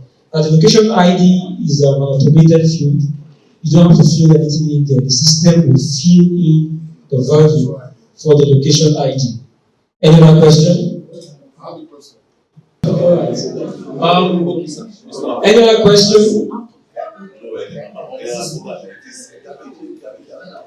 Okay, that's for Mr. Fashola. You're trying to turn this off and you're still having the same issue. I may not be able to determine exactly what is the cause. So maybe what will happen is I'll drop my contact. Then after this training, we'll see what the cause is and we can resolve it going forward.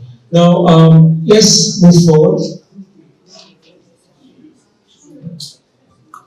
Now, we're going to start all over again on the location item under setup. Now, we mentioned earlier that the location is where we set up the different locations in your facility. Now, this can be applied to any facility. The case study for this particular one, we have default here is for a stadium, where you can always delete this and put in the locations that suit the facility you're working on. So it can be applied to any facility. Now, to put in a new facility, you click on new. Once you click on new, you mention that the location ID is an automated field. Don't fill anything in there. Go to the location field and put in the name of the location. The location ID will be automatically generated by the system. Okay? So once you have clicked on that, fill in the name and click on save. And once you save, you get a prompt saying that the location has been, the database has been updated successfully. Now, you can edit an existing location, you can delete, and then you can also search. Let's go to the next section, which is department. And earlier on, we explained that for departments, this is where we set up the various departments that are responsible for managing different sections in a facility.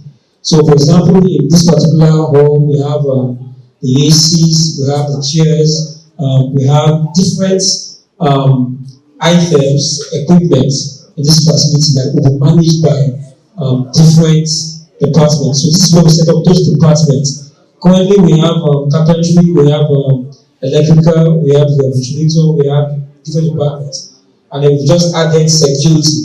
Now, if there's any department that's responsible for managing locations in your facility that is not yet reflected here, this is where you set it up. Are we together? Yeah. So to set it up, you click on new and put in the name of the department and you click on save. So I think so far so good. Any questions so far? Alright. Now the next one, let's check on our online audience. Okay, so you see download complete but no access. Your statement is not clear. Once you've downloaded it, the next thing is to extract the file with a zip folder, extract the file, and then install it. After installation, the username and password is Unilag SPGS. It's also the download file that we downloaded, and we've sent that information to the group.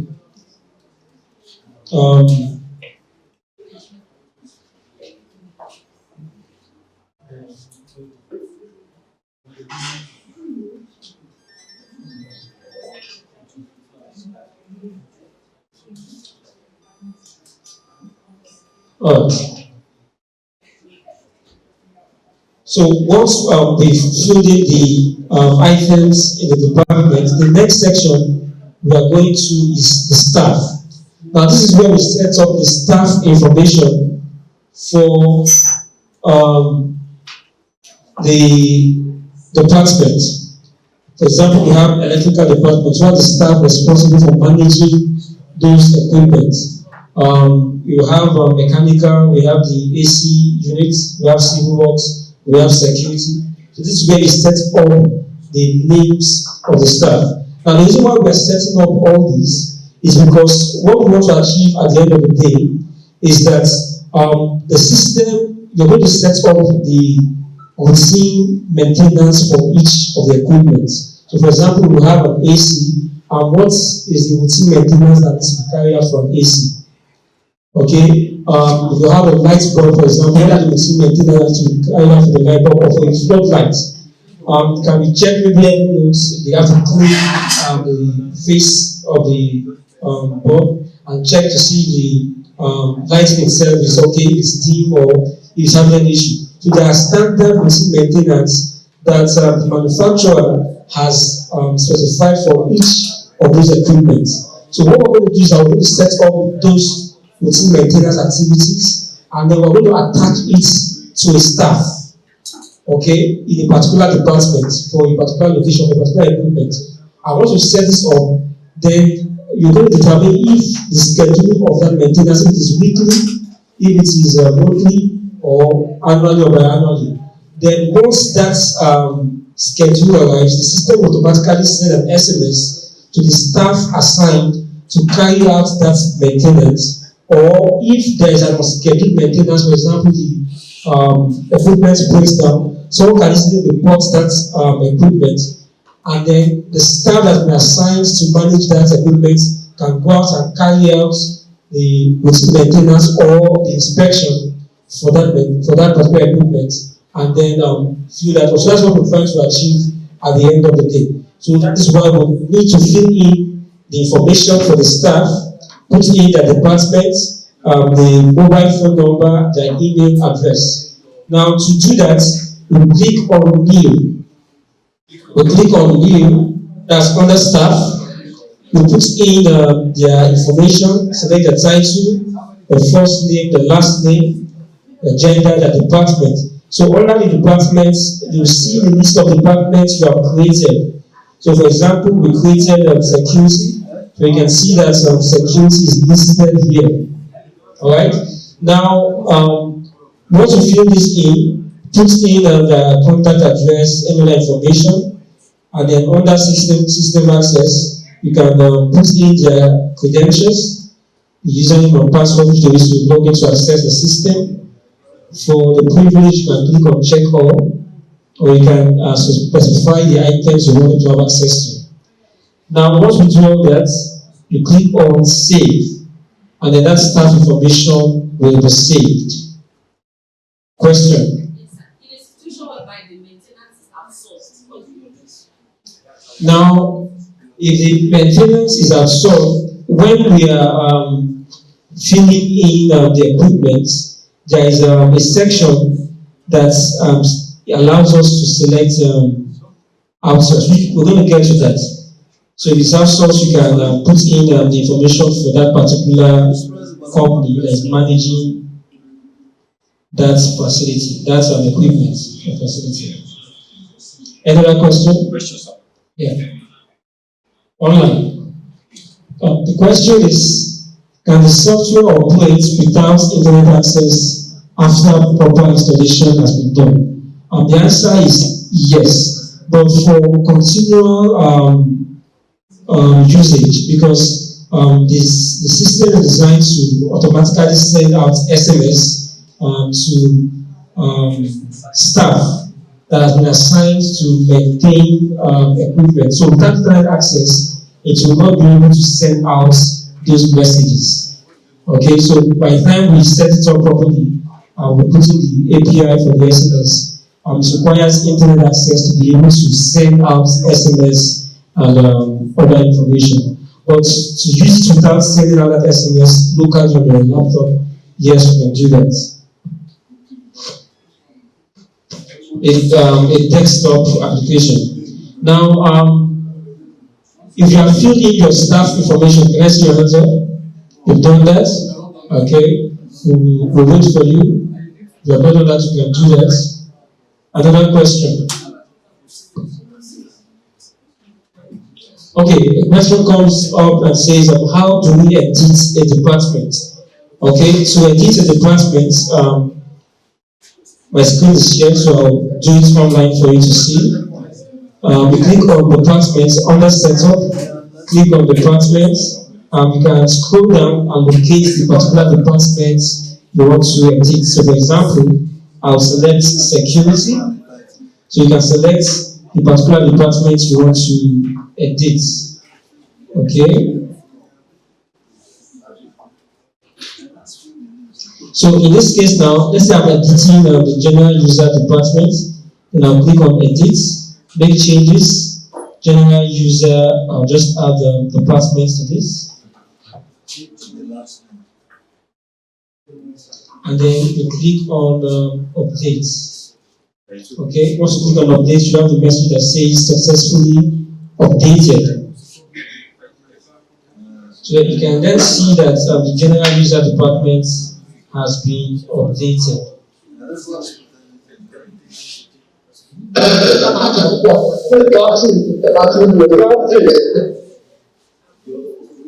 Yes, question.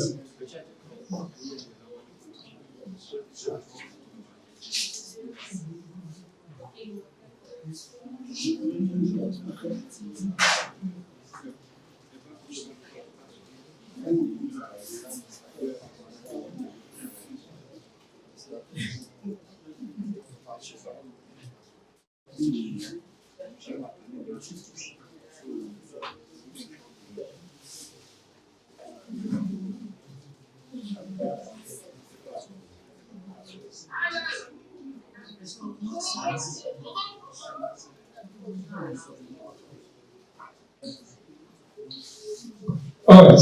If you have any challenge on the staff section, can I see your hands up? Alright, that means we're together. Now,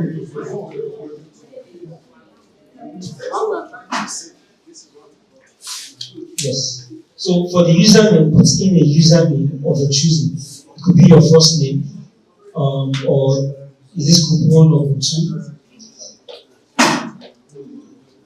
Okay, there should be no space between it. Just then the password could be the same thing.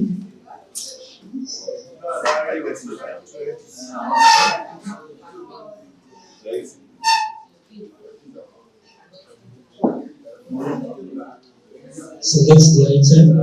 Select the item you want to edit. So to edit, you have to select the item you want to edit. Then click on edit. If you don't select the item you want to edit, the edit button will be disabled. So make sure you select the item you want to edit before clicking on edit. A question.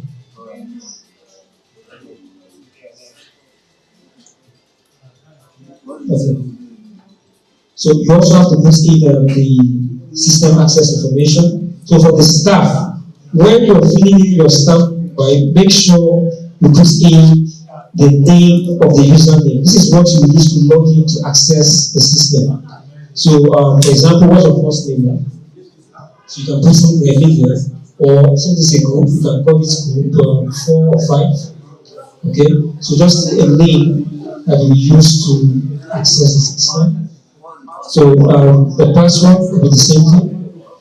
Any password you're choosing.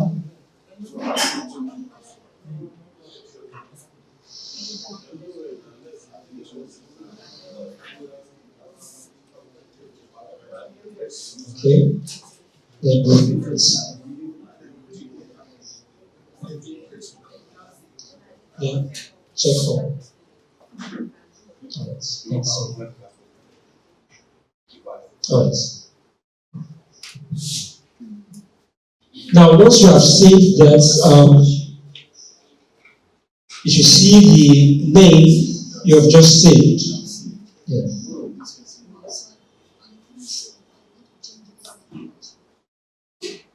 So to edit, select select the item you want to edit.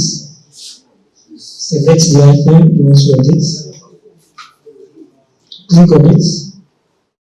Click on the first one. Just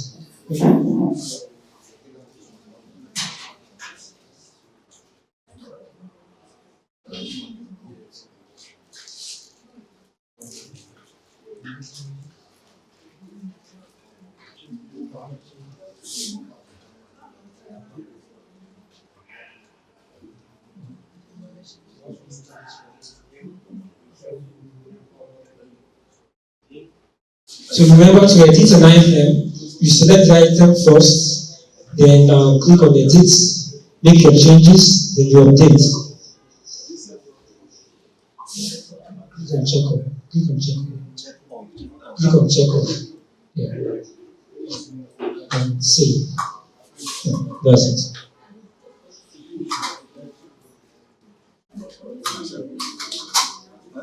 Alright. Now let's move forward. The next section we have is the equipment category. Equipment category. Now, under equipment category, this is where we categorize the different equipment that we have. We have electrical, furniture, we have stationary ergonomics in terms of for the stadium. We have heating and air conditioning. So all these categories of equipment, this is where we set up the different categories that we can have. Now to do that, the same method, we click on new, put in the category name, and click on save. Okay? And click on save. So for example,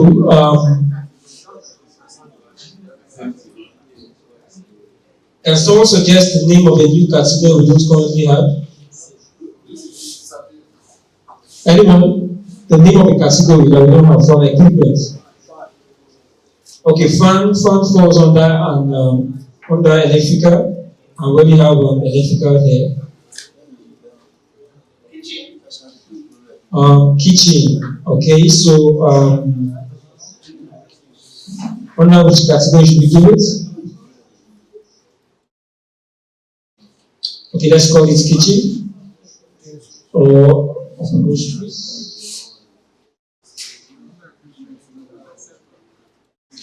So we call it kitchen of groceries. Come again? Catering. Okay, that's a better term. So let's call it catering.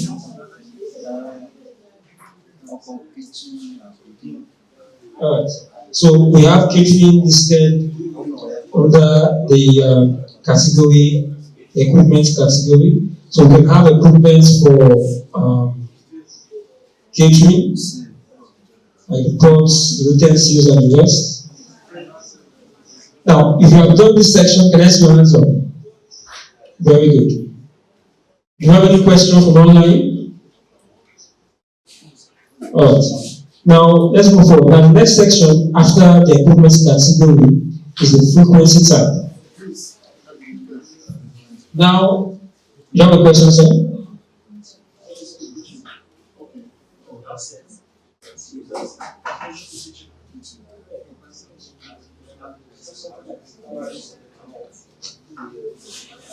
Now, the next section we have is the frequency type. Now, as I explained earlier on, we want to be able to carry out periodic maintenance on different equipment. And this is where we set up the different frequencies that we have. Defaultly, we have the major frequencies schedule that we can have. We have annually, we have bi-monthly, we have every 3 days. We have every 2 weeks and so on like that. We have daily.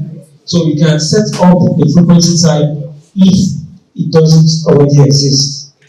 And the reason why we're setting this up, as I explained earlier, is that when you want to carry out the maintenance of particular equipment, it is carried out periodically. So it could be every 2 weeks, it could be at any frequency. So you have to set it up at this particular section. So for example, let's say we're setting up the frequency, say daily. Okay, so what we simply need to do is to click on new, we're already on the daily tab. Then you can see there it says every 1 day. So you can change that to 1 or every 2 days or every 3 days or every 4 days. So in this case, I'll leave it as 1. Okay, every 1 day, and then I'll click on save. Now we have to put in the frequency name. So we'll call this daily. Okay, now click on save. So once you click on save, you can see that the frequency type has been created. This is daily, every 1 day. You could have it every 2 days. You could have it every other day. Yes, your question.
All right.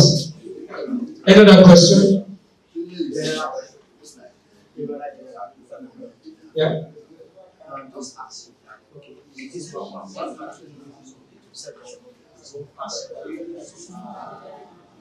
Schedule.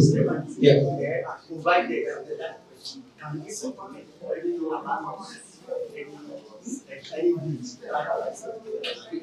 Yes, that is the way it's designed. So you have to set up the maintenance activities first, which we see how to do that.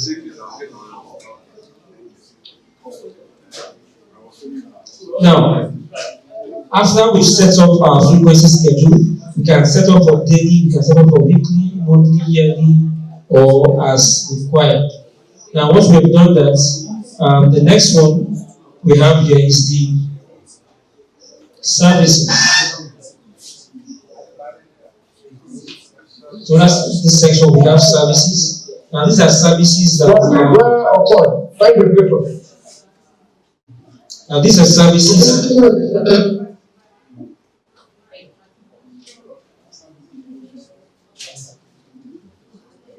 These are services that are not done in-house by your organization. They are, so someone asked a question earlier on, what do you do if the maintenance of that equipment is outsourced to an organization?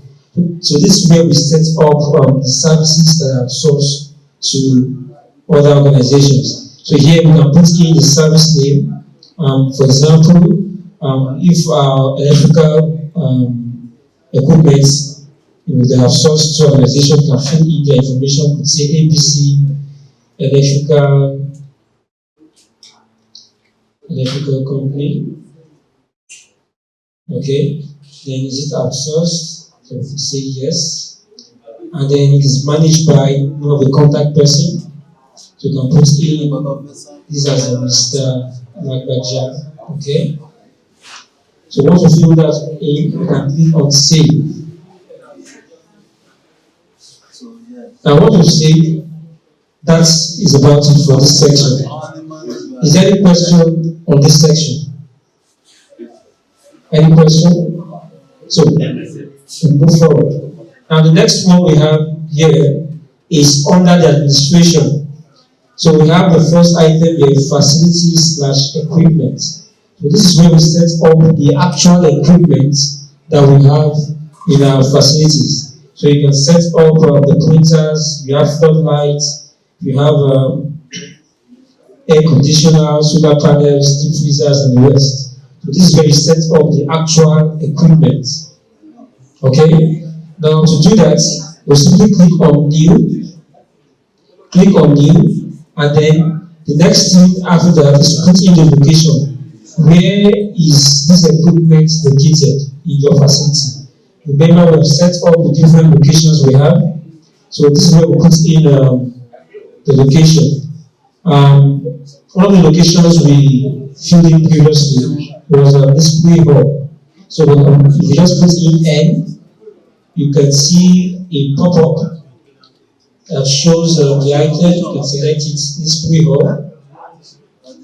Now once you select this play hall, are we together?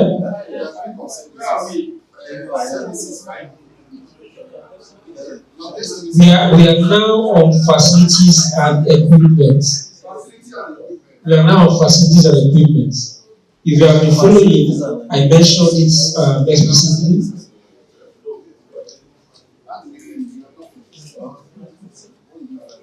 So the next one is facilities and equipment. Now, under facilities and equipment, this is where we fill in the actual equipment that we have.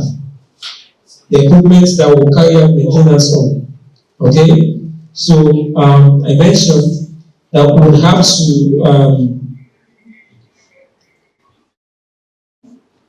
click on facilities and equipment that's under the administration section. Are you there? Yes.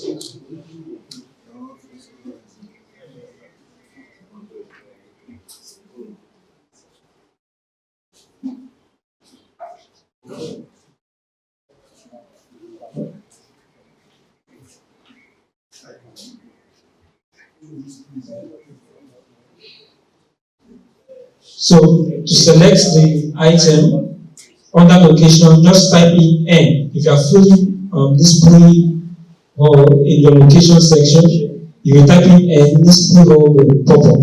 So you simply double click on it to select it. If you have selected your location, can I see your hands up? Okay. Come again. Once you type in the first few letters of your location, it will pop up. So if you have not created a location, you can use an existing location.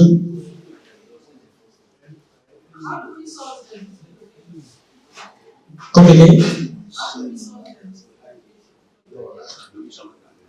Okay, to create a location, click on location. Yeah, just go to location. Or you just select any location that you have there. Okay, select one of them. You can see select sports complex. Double click on it. You can double click on it. Okay. Then the next section is the facility description. So you can then describe the equipment or facility that you have. You can see an example of the previous items we have. These are descriptions, deep freezers. Exactly. So we are filling in a new. These are sample data. Okay, so you can fill in a new item. For example, it could be television. Okay, so you can fill that in. Put in a detailed description of the equipment. Any question here?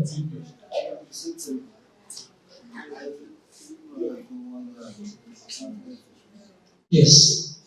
Put in television or any equipment you want to carry out maintenance on.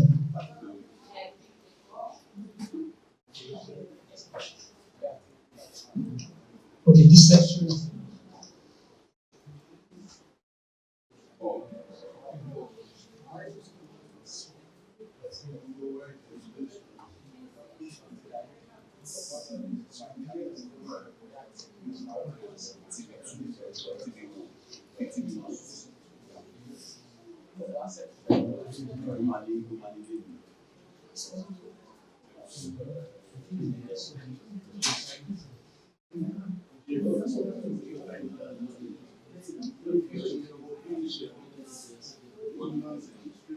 Alright, let's continue.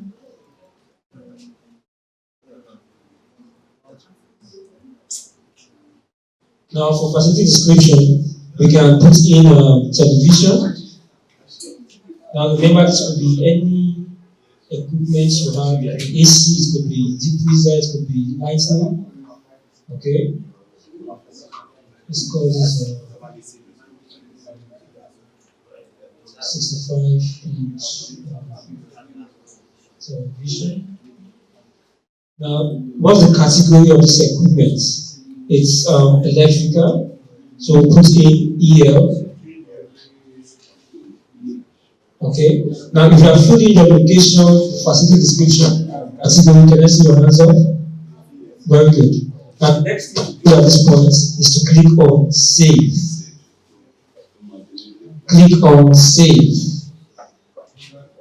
Now, once you click on Save, you should get a prompt that says that you successfully updated.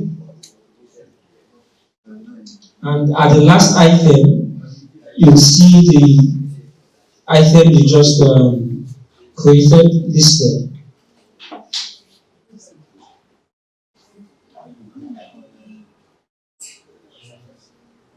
Now, the next thing to do, after we've created the details of this facility, is to select the item. You're going to see television listed as the last item on your list. Other equipment, select it.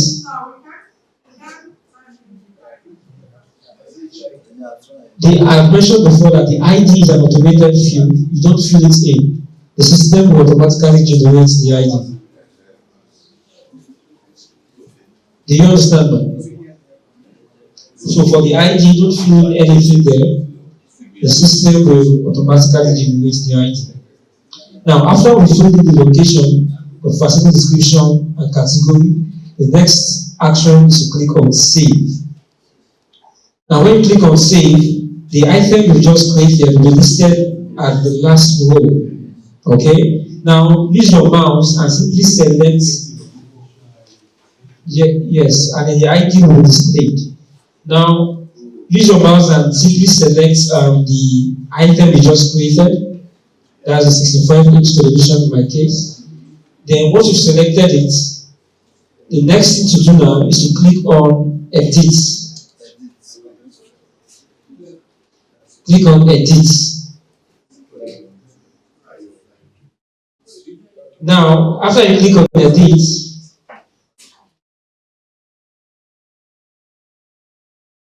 go to the Maintenance Activity. The Maintenance Activity tab. The Maintenance Activity tab. Click on data. The Maintenance Activity tab. It's the tab that is just beside the Facilities tab. Still in the Facilities and Equipment from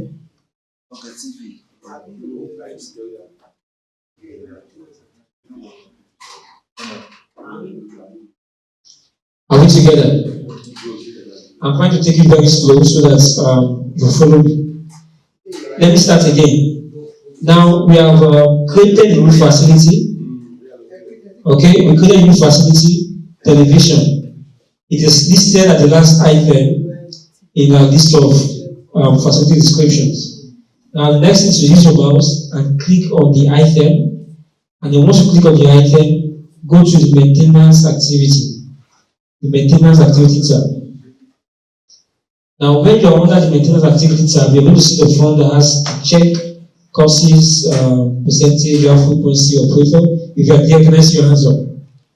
Very good. Now, the next thing now is to click on New. So, what we want to do at this point is that we want to put in the maintenance activities that will be carried out for the equipment we just entered. In this case, a television. It could be an AC, it could be lighting, it could be a generator, or any other equipment that you have. So what we're going to do here is to put in a check.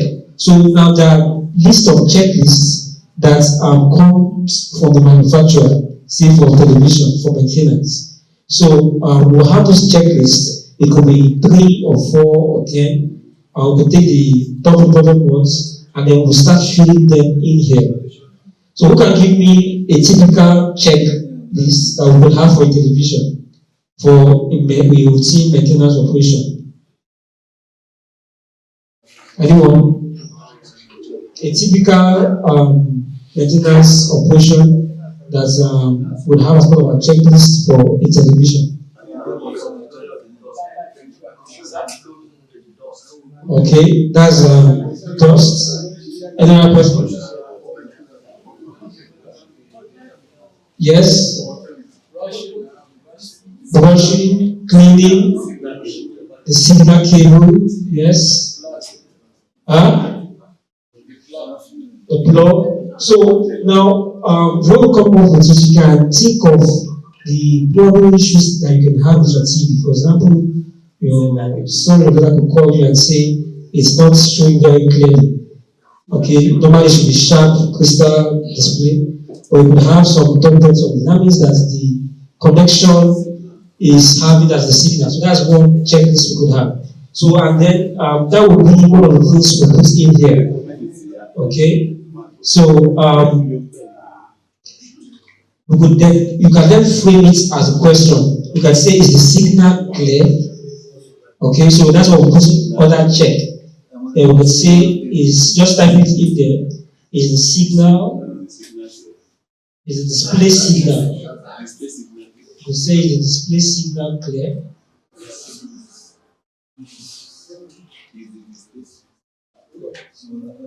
Okay. Then the next section is the causes. Now, if the answer to this is no, it's not clear, then what could be the causes? Now, the causes could be improper cable connection. Okay, so probably causes could be improper cable connection.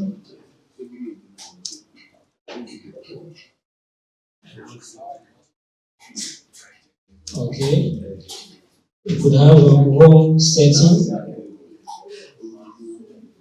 Which other one?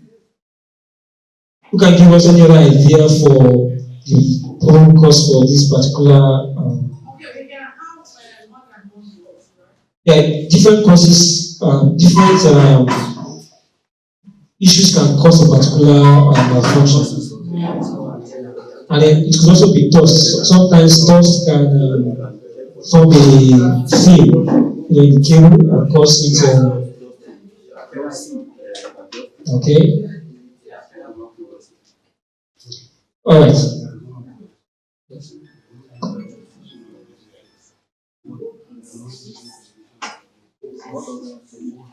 Okay, so if you are not using television as your case study, if you're using another equipment, just think about that equipment. Let's say you use lightning or you use floodlights as your equipment. So what would the probable cause we could have with the floodlight?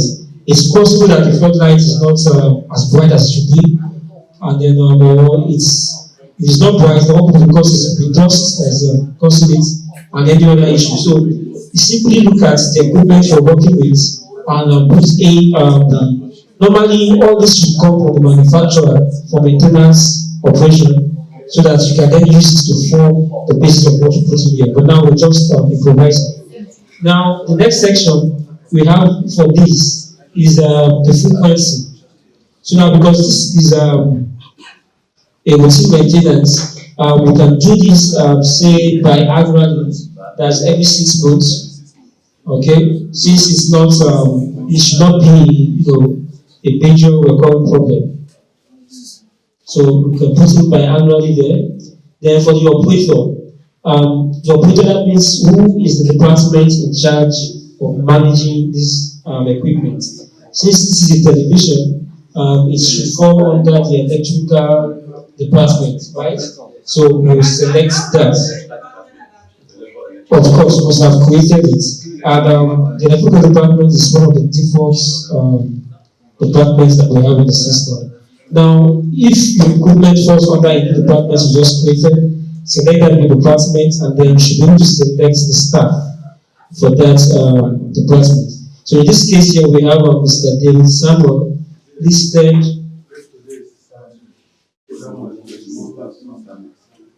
So we have different staff. We can have different staff that can be assigned to. So all the staff will be listed here. Then you can check the person you want to be assigned to this. So if tomorrow this person is not available, you can check a list of people. Now the department you created for 300. What department is that? So select the departments, and then it will appear. Alright, let's continue. Now the next one here is the maintenance instruction. So what is the maintenance instruction from the manufacturer? What are the steps to be taken to resolve this issue? So in this case here, we could looking at the causes, improper cable connection. One of the instructions would be to connect the cable properly. Connect the cable properly. Okay. Then we can put check settings. Check TV settings. Okay. And then we'll say clean for dust. For dust, let's just call it dust.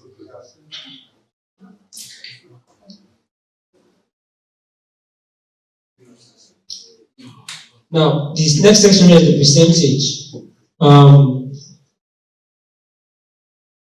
For this percentage, you just put it at 50 initially, okay? Then we can click on save.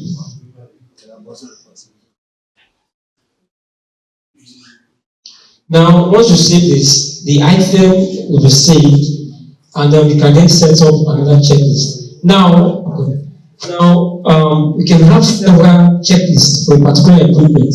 The one we did now was for improper cable, for signal cable, for television. So we can put in different other maintenance activity for this particular facility, in this case, the television. Yes, sir, what's your question?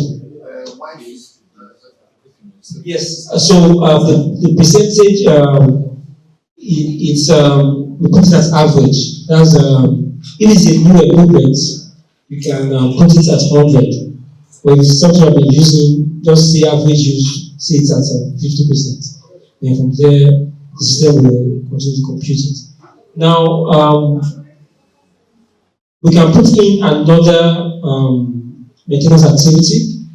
Okay, so to do that, you can put in new again and put in another checklist. So we can do this for all the checklists that we have for that particular equipment. Is there any questions so far?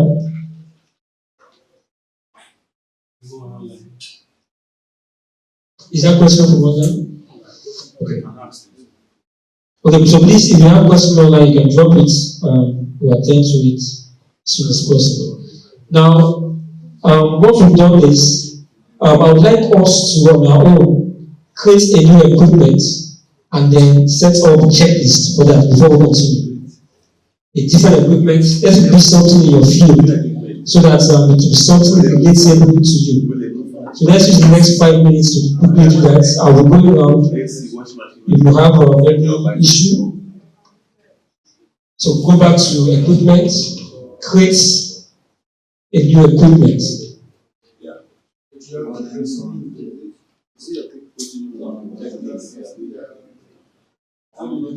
So to go back, just click on cancel. If you have clicked on it before, click on cancel and then click on exit. Then once you exit, you can then go back under administration, go to facilities and equipment. Okay, you can use AC. Then click on new. Once you've clicked on it, remember facility ID is automated. Yeah, so go to location, put in the location, put in the facility description, and then the category. Then once you've done that, you click on save. Let's quickly do that. Have you done it?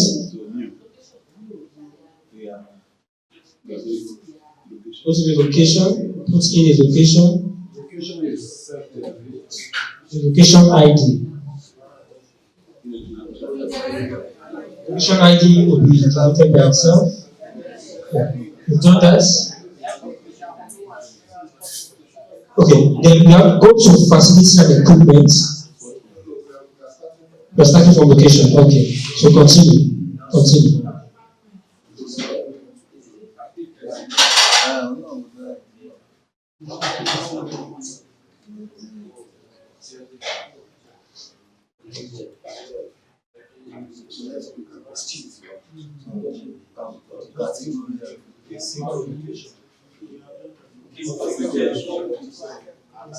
Now, after you have created the facility, then the next thing to do is to select it and click on maintenance activity. Select the equipment you just created and then go to maintenance activity.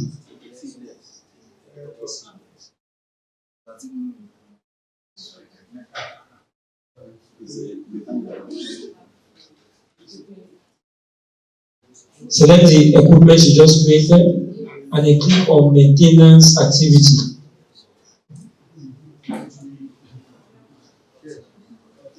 Then under maintenance activity, you click on new again, and then you can come up with a checklist for that particular equipment.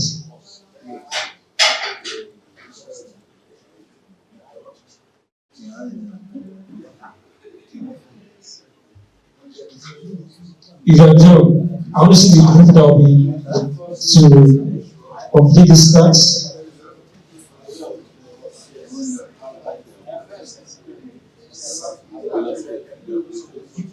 You have to select what is there. Yeah. So just go back, click on it, click on cancel. Yeah, use the keyboard. Hold on. Use the keyboard. Just use the mouse. Hold on.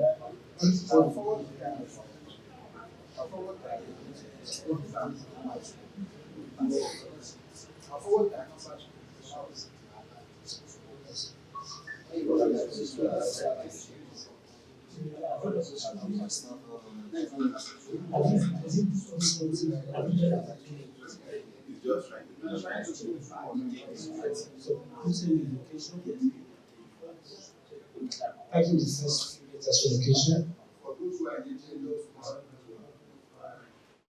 What is the location? It has to be a location you have set up. You didn't set up never before.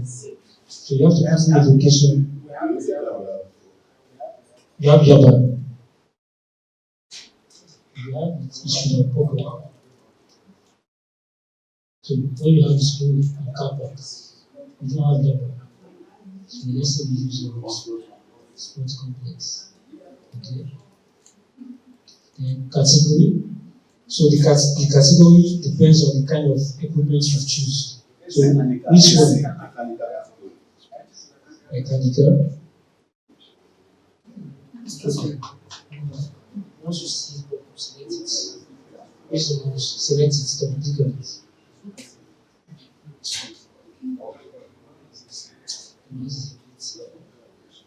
Just double click on it. Then go to the facility description.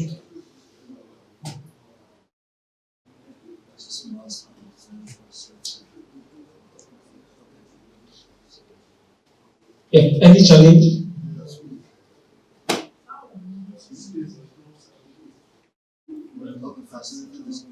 Okay, that's it. Now click on maintenance activity. Then click on the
Alright. If you have been able to create your equipment and you are putting in the maintenance activity, can I see your hands up? Thank you. That's number one.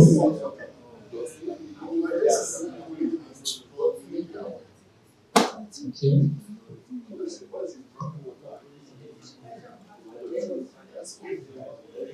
So select the maintenance activity.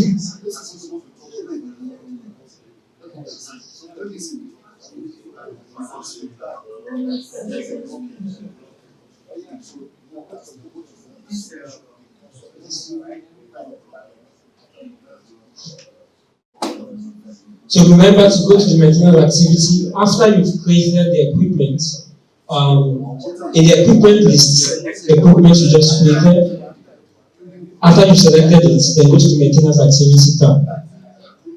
Then under the tab, you can click on new to start creating the maintenance activities for that equipment.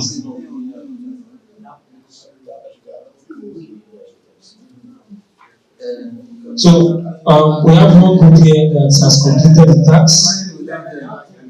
Congratulations, sir.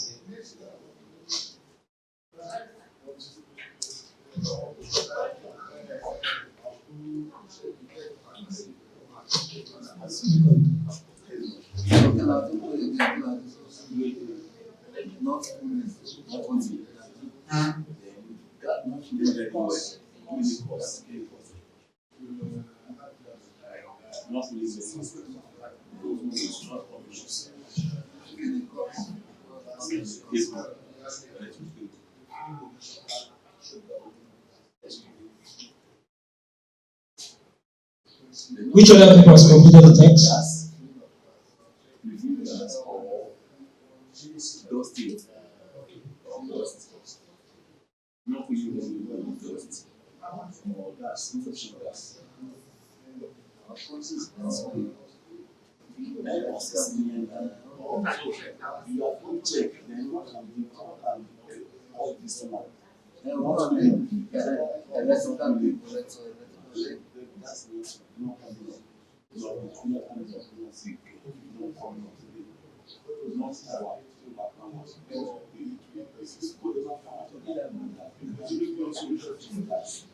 Let's wait for others. They are on track. So we complete it.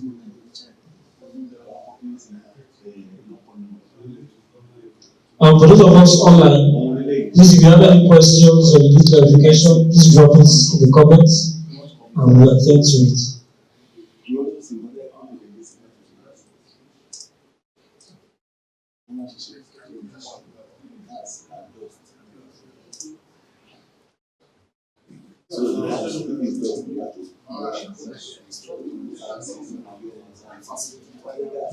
Congratulations. So that's the second group. That's good. Three. Congratulations.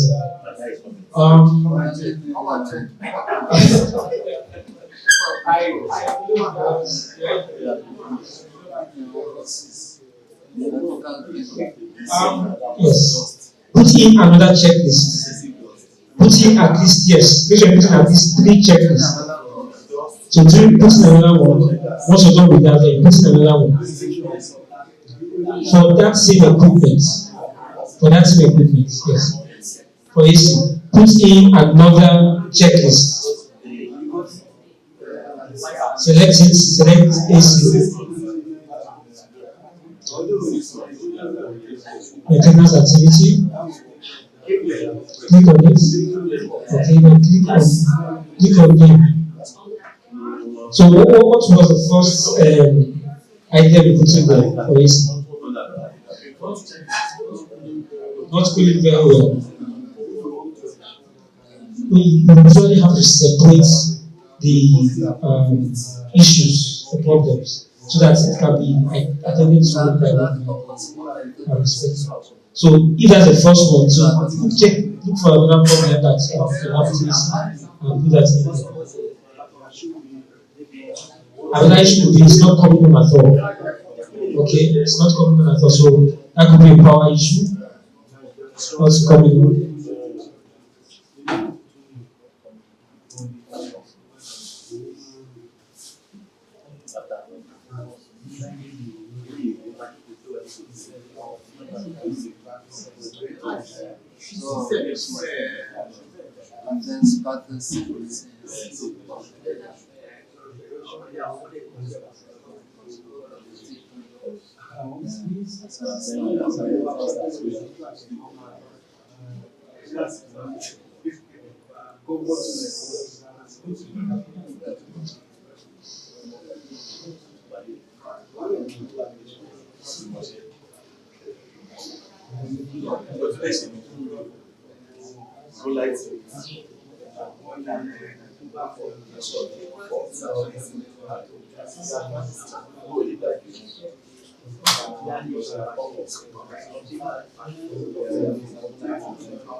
Alright, so I was just clarifying that checklist can cover two major sections. It could be under preventive maintenance and it could also be under corrective maintenance. So you can try and make sure that your checklist it contains some little checks that are for preventive maintenance.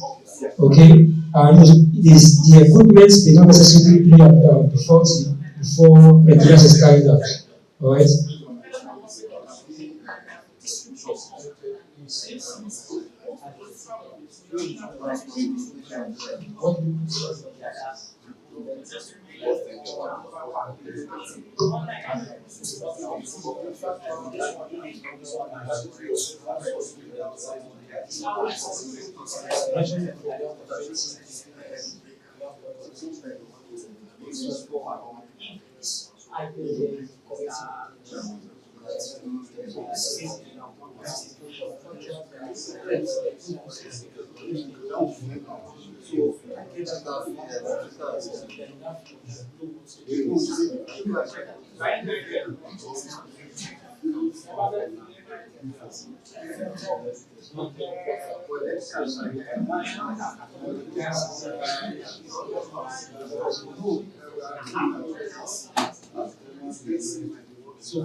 All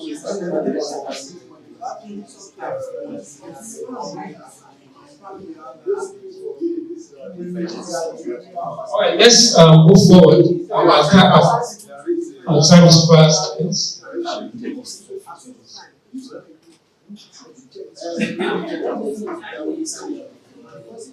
Very well, well done.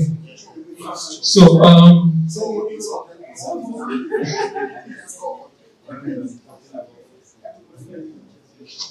the next section, let's go to inspect facilities. Let's go to inspect facilities. Inspect facilities. Now, when you click on inspect facilities, it will show the list of facilities or equipment that require maintenance. That means that their maintenance schedule is in the future. So it lists them, and if you have set up your own equipment, you should see your equipment listed there. Okay, so in my own case, I set up 65-inch television. The location is at SP Hall under the category electrical. So once we have this here, you can then click on it to perform inspection checks. Now the inspection checks, if you notice when you log in for the first time, there will be a prompt that comes up on the screen that shows you that the following facilities require maintenance. And then also the system will automatically send out SMS by the time it is set up properly. It will send out SMS for the equipment that require maintenance to the staff you have assigned to it. Okay? So in this case here now, we are simply going to want to perform an inspection check. And we're required to put in the maintenance activity for each equipment. Okay, you can put in 2, 3, 5, depending on the checklist that you have with you.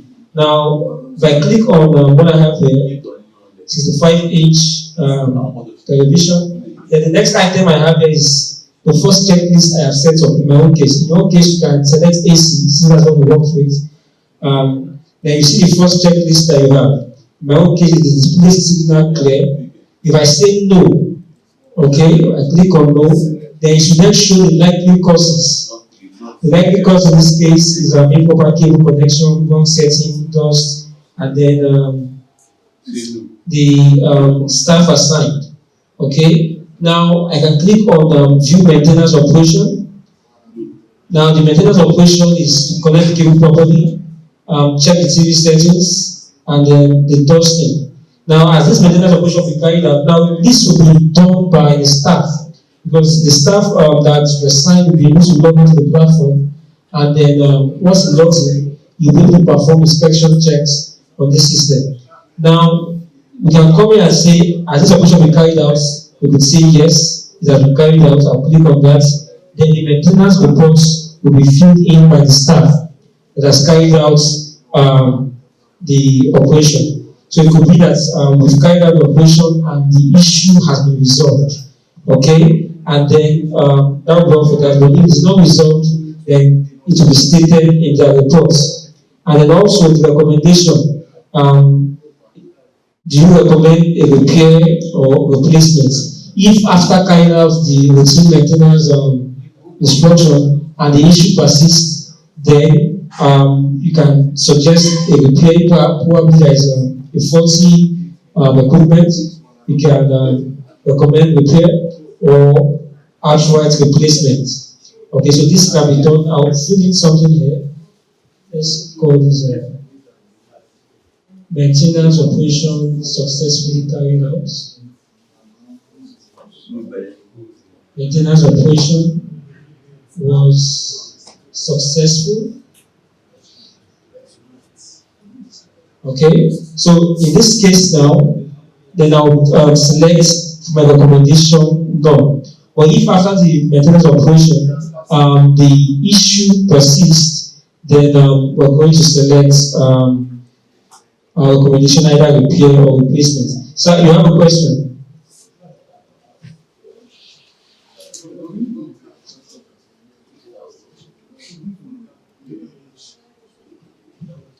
Okay, we're going to recap again. so that for those of us that didn't follow us initially.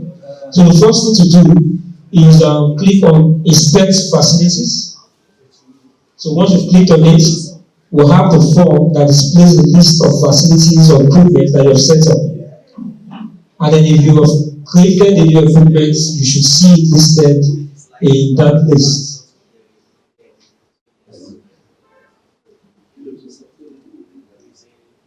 So scroll down, so select air condition, click on text. Now then you then have the checklist. So the first one is, you have to fill your checklist as a question. Okay, so the question would be, is it coding properly? And then you say yes or no. So if it is a no, so you click on no. Click on no. And once you click on no, then the likely cause gives the likely cause for that particular issue. No gas, blockage of water or outlet pipe, and other information. Now, once it shows this, then the next one is, because basically this is to be carried out by the maintenance operator, okay, and then automatically, as I mentioned before, SMS will be sent to them detailing that this particular equipment requires maintenance. So if they have carried out the maintenance, you can say view maintenance operation. Then maintenance operation is what? Filling of gas and cleaning of filter. Okay, then click on the next procedure that we carried out. Now the next one here is to fill in the maintenance report. Now the maintenance report will be positive in the sense that the checklist was followed and it has been resolved. That issue has been resolved. Now the AC is cooling properly. Now, or it could be that after following those checklists, the issue persists. That means it could be that it's a bad compressor or the pipe requires complete overhaul. Okay, so you can put that in your maintenance report. Now, once you fill that on in your final recommendation is down below there, and it could be either no, or you recommend a repair, or you recommend a replacement.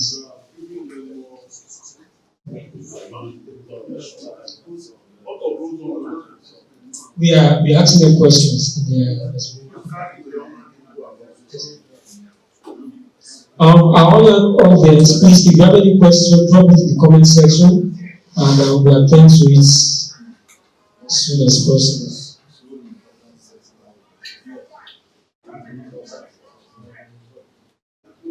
What did it say? It says no maintenance.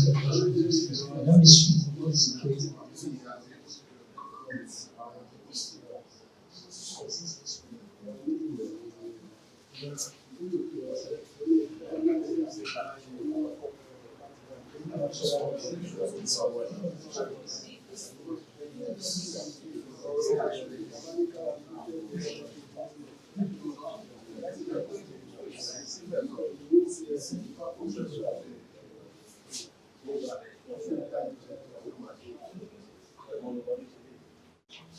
All right.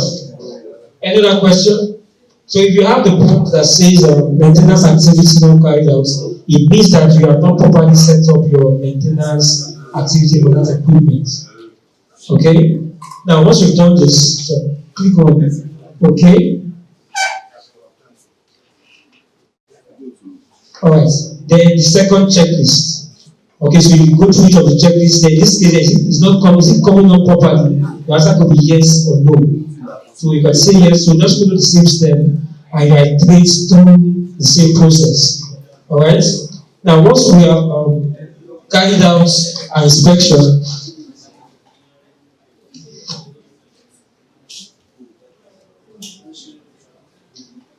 once we have carried out all the specified checklists for that equipment, then we have a message that says all specified maintenance procedure has been checked for this person. Okay? Then you can return to the facility list to inspect another facility, or you can quit this section. Now, because of our time, let's move on. The next one is facilities due for maintenance. Now, the system has a schedule that shows you all the equipment that is due for maintenance for the specified days to specified dates. So you can manage the date range here. That's under the facilities due for maintenance. Once specified the date range and you select it, you list out all the items that are due for maintenance. And then also you can choose to send SMS to staff. You can see that the button that says send reminder SMS to staff assigned. The system will send it. But currently we are disconnected, so the SMS might not work at this time. So you can do that once that is set up. And then that's for this section. Now the next one we have here is the make complaints. Now under this make complaints, this is like an impromptu inspection. For example, you will be passing by and you will notice that a particular equipment is faulty. Okay, maybe the maintenance schedule is not yet due, but you notice it's important. So in this case, you simply come to the report section, the complaints/report section, and then you fill the form in, put in, select the department. Let's say I was passing by and I noticed that one of the lightning was not working properly. The complaint by Mr. Johnson. Okay, the complaint date, and then I select the facility. So I noticed that the floodlight, for example, is not coming on. Okay, then I'll put in the complaints. Floodlights is very dim or flickering, depending on the nature of your complaint.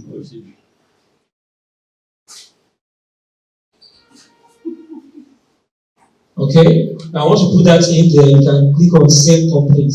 Now when you send complaint, automatically it will send a message to the departments and the staff responsible.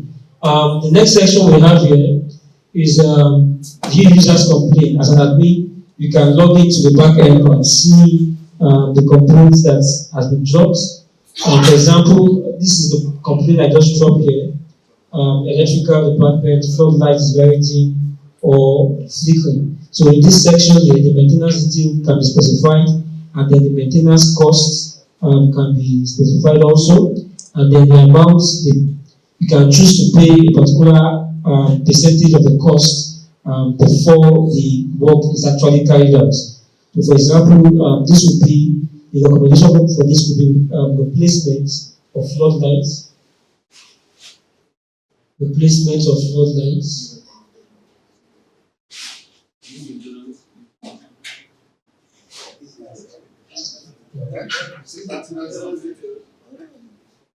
This is under view users complaints. My board is not.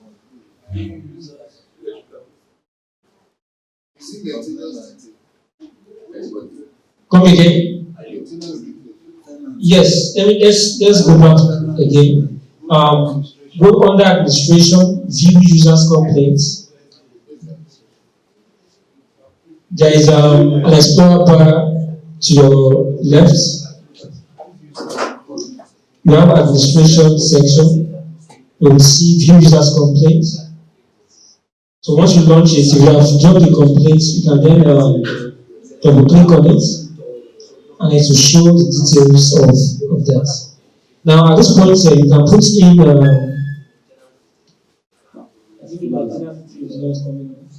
Let's continue. You can put in the maintenance costs. Let's say it's replacing the floodlights.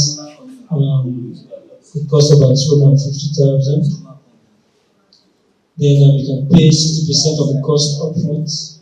Then after the material has been bought, then you can then pay 30%. Then once the work has been done, installation is done, and you're satisfactory with it, then you can then pay 10%. So this helps you track at which stage the work is at. Okay? And it shows the balance for each of the stages.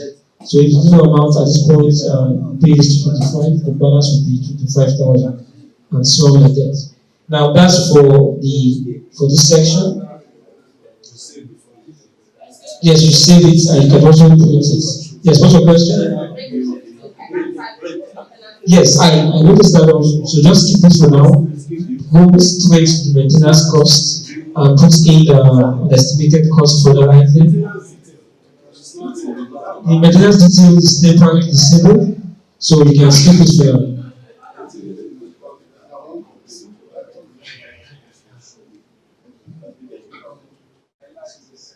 Yes, it is because you have checked all the items there. Let's go through it again. So, for example, for that particular item there, let's go through those. So, if you're paying, say, 250,000 for this item for replacement, you can pay them 60% upfront for the cost of the material, and after the material has been bought, then you can see that the total amount initially is 250. So amount paid is that there, and then the balance is what is there. Okay, because 60% of 250 is 150. So you can see that 150,000 has been paid. That's the total amount paid, and the balance is 100,000. Now, if the material has been bought, you can pay additional 30%. So once you check that item for the second item, then with 30%, you pay the total of 225,000, leaving the balance of 25,000. Now, when the work has been done, it has been installed and completed, you can check the last item and the balance will be zero. Okay? So, and you can save this one when you're done, but I don't want to save this at this time.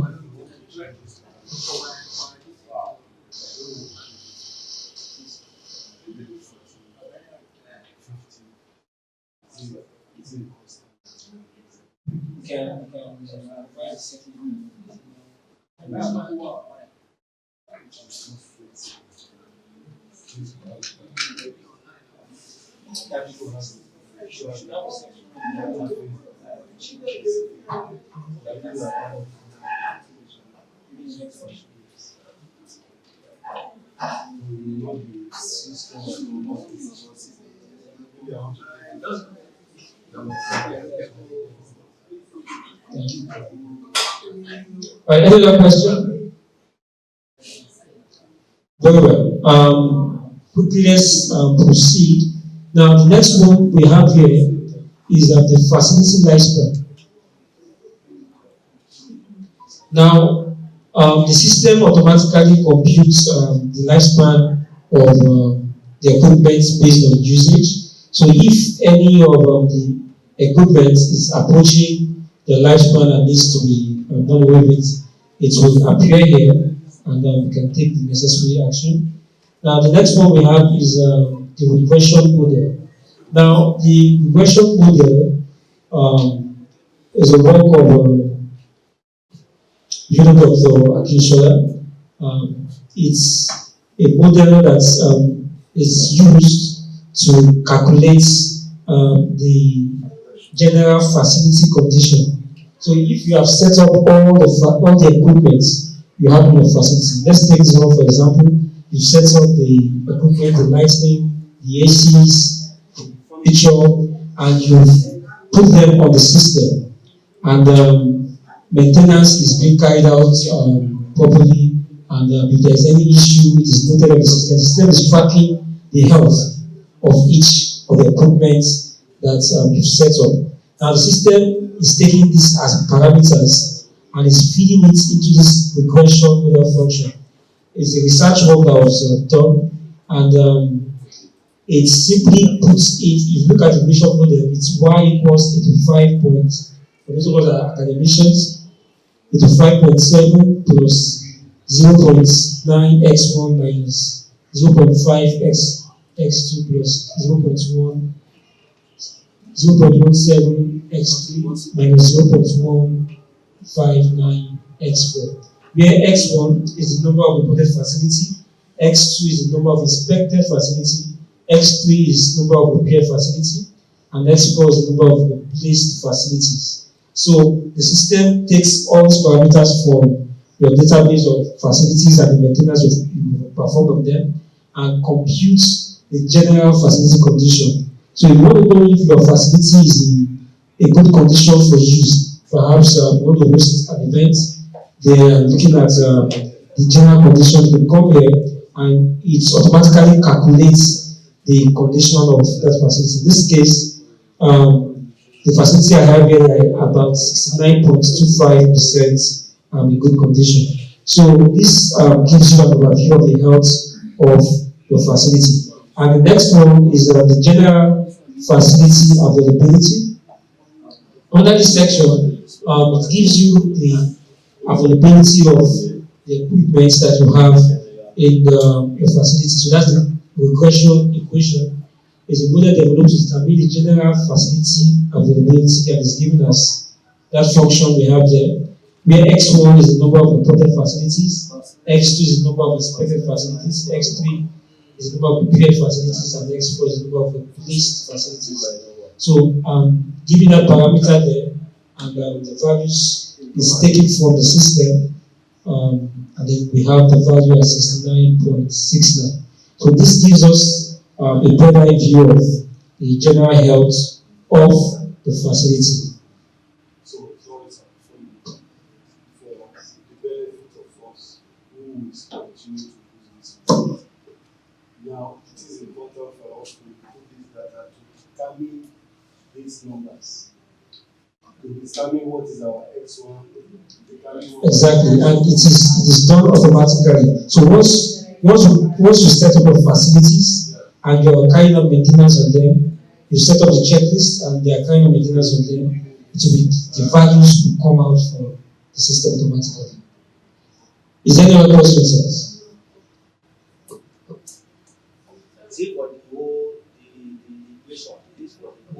For the whole equipment that is in the database.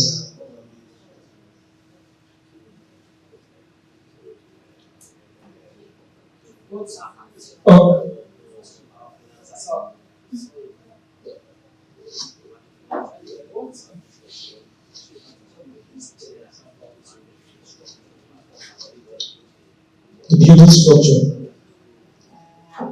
Yeah, you can also you also set it up. You set it up the same way. You set it up the same way you set up other equipment. You set up because it's the same structure they follow. So that's why it's not restricted to any given facility or business. It could be a building itself. The building itself, what we are missing is a component. And the components could be windows. So all those elements go to an isolating and the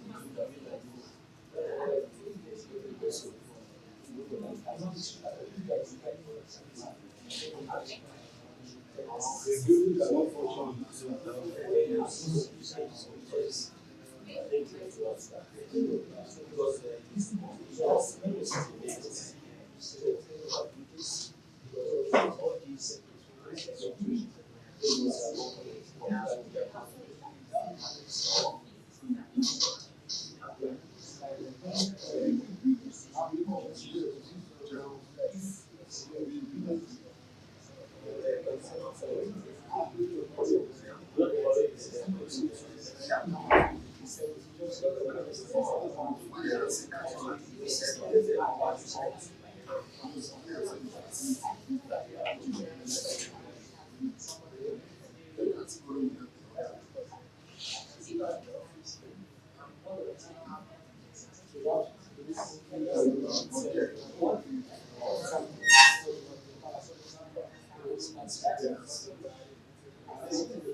All right. So if you are go further,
so thank you so much for your time. I'll drop my number. For many of us that have one issue or the other, please reach out and we'll attend to you. Thank you so much.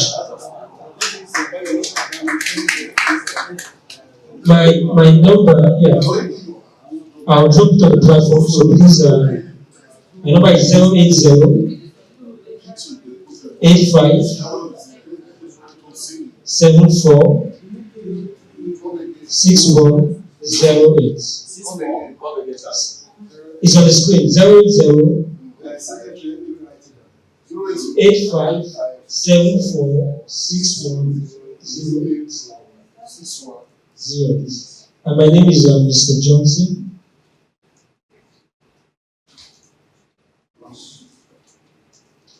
Mr. Johnson Samuel. All right, thank you. Thank you very much. Thank you very much. Can we get comments from members online? Our experience with the software, how effective we think it can be, or the possibilities that we see. I want to believe that one or two of us, in the process of going through the software, must have imagined where you will be using it or how you will be using it. So what are the possibilities that you noticed? What are the things you think the software can do for you? How do you think you will be able to use the software aside of just, oh, they've taught me and then I left it? Anybody? Yes, sir. Thank you, sir. Thank you.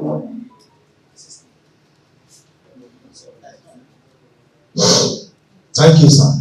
I want to appreciate our facilitator because we are looking at this. To me, if I can be guru on this, I believe I can be in the market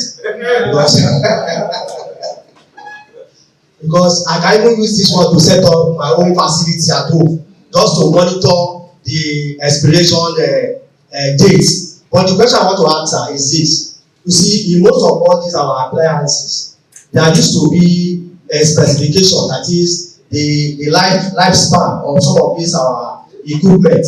But when it comes to the furniture being made in Nigeria, how do we determine the lifespan and input that in the system? Thank you. Are we talking of the lifespan of furniture? Yes, makes in Nigeria. I think we will get warranty from the maker. Because definitely, any other equipment, it is actually the maker that specifies it. They give you a warranty that within this period, there should be any defect to the use of the equipment. So I dare say that if we have furnitures, and of course we are sourcing the furniture from whoever, that person should be able to give you a warranty and say within this time, if there's a defect. It's just like in construction. When you do a renovation, a new building, we have what we call the defect liability period, which is literally like the warranty that we give for the work that we just done. So you do a renovation and maintenance work, there should be a time within which the user should not have any issues. And usually, you know that if the product, the warranty may necessitate change. That's why you start having recalls. Let's say it's a vehicle, or they'll say, okay, bring it back to the company, and then they give you another one. So I dare say that maybe that is where we will be going. But realistically, you ask question about Nigeria. I wonder whether a person that made a chair, a table, a bed, a cabinet, a kitchen furniture will actually yes, sir. My first one. Thank you very much. I think what is asking as a question is a little bit different from that answer. When you talk about furniture, the warranty we take care of. If this device is faulty within this period, we'll be responsible. But what he's talking about is that this furniture we are using, what is the lifespan? How long is he expected to function as a furniture?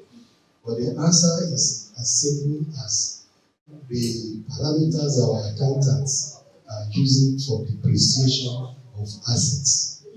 You know, for every,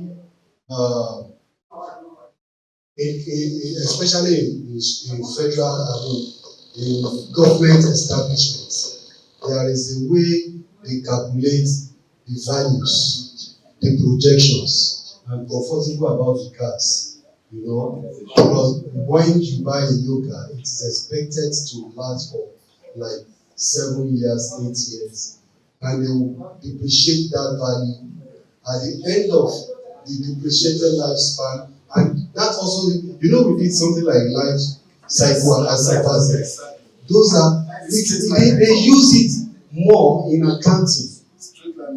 You understand? So that it just comes at the top every year. Their value attached to that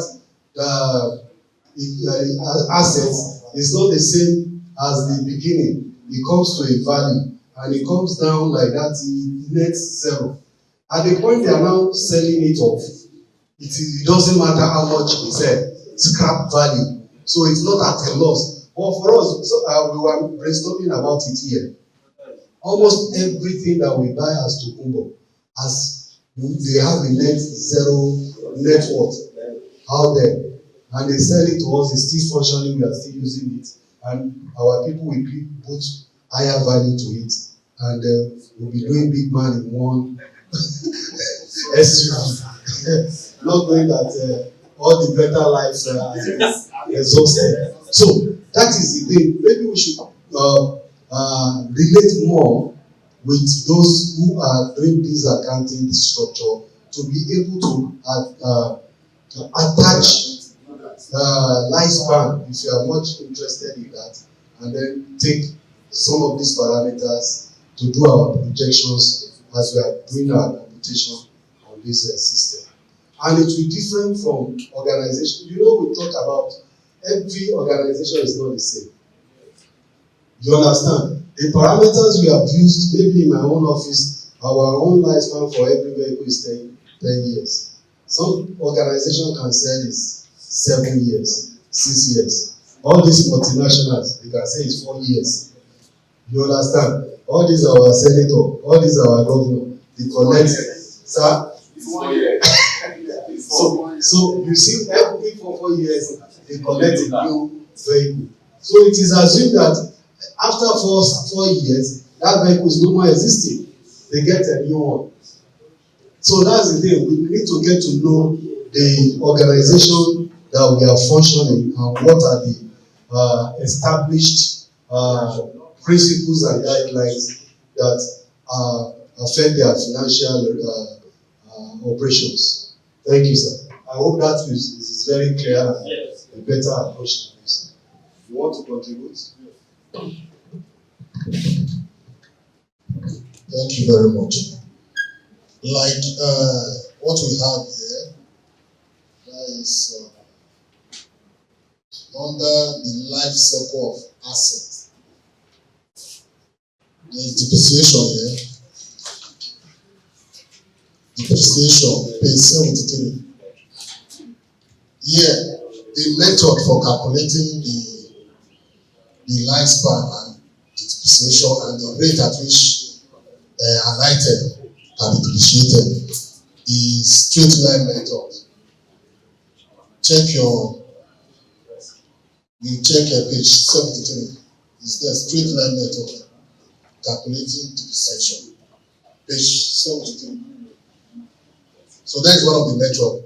Even though the straight line method also, has its own disadvantage, because straight line method believe that when an item is depreciated, you will depreciate at the same rate every year. But no item depreciates at the same rate, especially when you don't depreciate at the same rate every year. This year, it can depreciate the depreciation rate. It can be, maybe it can be 60%. But next year, it can be reduced to 40. It can reduce to 40. So thank you very much. That's my contribution. Thank you for that contribution.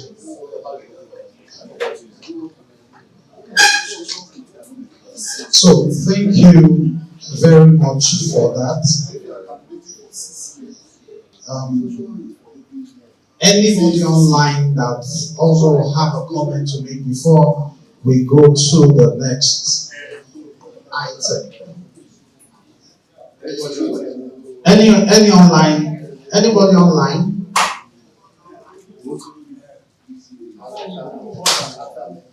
Yeah, I think I've explained to Mr. Johnson earlier, but I think it's going to be beneficial to others as well. The app, which it is now for a bank application, and this is very critical for people that are in FM. In a situation you have people that are residents who are going to make the complaint, not the officers that are going into their rooms. So then they need to work on the app so that the maybe when we have a situation that people can actually relate with it, not only the officers. So the residents, in case we have or even the staff, not necessarily the mechanical engineering products. Anybody can just see it who have access to it and should be able to lodge the complaint. Why the officer at the back can now assign to whoever needs to take the action. I think it's a different ballgame. Your facility, your facility management, how do I call it now? Software has not actually, it's meant for back end. It's not for generality. I don't know whether the end users. Yes, you can develop another one that is like a feedback to you. This is for your operation as a facility manager. The feedback mechanism can be developed in-house, like a software in my own office that from your desktop you can send a complaint, your observation to the facility manager's office. From that end, they can collate and analyze whatever something. Where I work, we have branches in every state of the federation. Okay, maybe you are in Kebbi, you can send in your this thing in that on that platform. It's an interactive platform like this, but those of us at the FM office are the ones to be able to analyze what the complaints are and articulate the kind of response that we give to that location. Or we assign a contractor to go and get a technical person to go and attend to that. But what we are talking about is this software are supposed to be the best. I'm having a feedback. The best way for you to manage your facility. At a glance, instead of having a spreadsheet, you understand, the system is generating information based on those parameters that have been fed into it. So at a click, it can even give you a reminder. You understand that next week, this thing is due for maintenance. Sir? Just like auto rent. Yeah, something like that. That's what this is meant for. So it will help us to develop a feedback mechanism also to assist us, especially when you have managing multiple facilities. At back end, you can get response. Like what we are going tomorrow, for every facilities there is this contractual obligations that between the landlord and the tenant. Where we are going, we can't just budge into them to say we are coming in for inspections. We ought to have given them a notice. They are also to confirm to us that they will be available and it's going to be within reasonable day time so that you don't invade their privacy because that they are meant to enjoy their occupation, right? So our going there should not injure or take away that benefit from them. Now, if there are any challenge, they can also feedback the landlord or whosoever is managing those property without necessarily you visiting. So I believe those are two different platforms that, yeah, there is nothing taking away your observation because as the presentation is going on, we were discussing and telling you there are some rigidity that needs to be broken down. Going forward on the software, that you as a facility manager can also input your own parameter based your full understanding of that facilities that you are managing. Okay, so we thank God. See, what we are having here is not really. We must appreciate it, because if you go online, you look at FM softwares, you will know how many dollars you'll be talking about. You understand? Even to download, to have access to it, you will know how much you will part. We can give it a try. Let's just go online. Let's search for all these FM softwares that are available and see what they will be giving us. Are we together? But now we are beginning to be able to do something within. These are the indigenous software that we can relate it with. But like we said, it's an ongoing concern. Maybe by the time we are having the next Fm01 Series 4, something better than this will have come up. Okay? So I want to employ them to take it as an assignment to go home back also to work on it. And if we have his contact, as we are getting closer and interacting with the platform, every useful criticism, we can send it to them so that they can also work on it to get us a better software. Thank you for listening. So thank you very much, everybody. We are rounding up. We've been doing our modules since yesterday, and now we'll be going to the last module. Basically, we are rounding up, like I said. We'll be taking the last module, which is the health and safety in the workplace. I will be taking it. My name is Yodadedayo Olushola. I also happen to be the General Secretary of the Institute. And so if you have any secretarial matters, you can always contact me outside of now. So we will start, like I said, I'll be taking 3 things at a stretch. And once we are through with that, we will be rounding up for today. The first one is the last module on our training, which is health and safety. And after that, I will also be guiding us through how we can register as a member on the website of the Nigerian Academy of Facility Management. That is for those of us that may not have registered on that platform. For you to be a member of NAFIM or NABIFIM, you need to have registered on that platform. So I'll be taking us through that. And then finally, like has been explained before to us, NAFIM is in conjunction with Allison. That is a global educational body that trains and certifies after you have gone through the training. And the past chairman has told us, part of what you have paid, we have paid to Allison. And so they'll give us a code. So each one of us will also register on Allison platform so that we can at our convenience take the Allison training on facility maintenance and repairs. And then when you have passed, we will now give you the code for you to be able to download the certificate that the institution has already paid for. So that means I'll be taking 3 things at a stretch. I will do my best to make sure that we are not tired. Less than 30 minutes.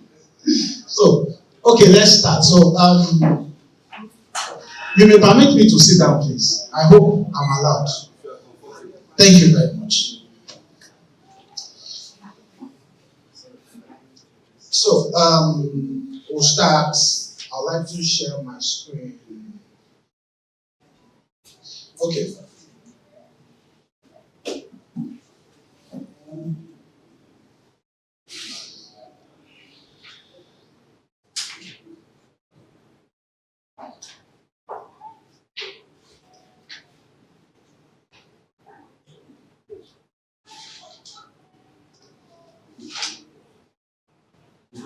Okay.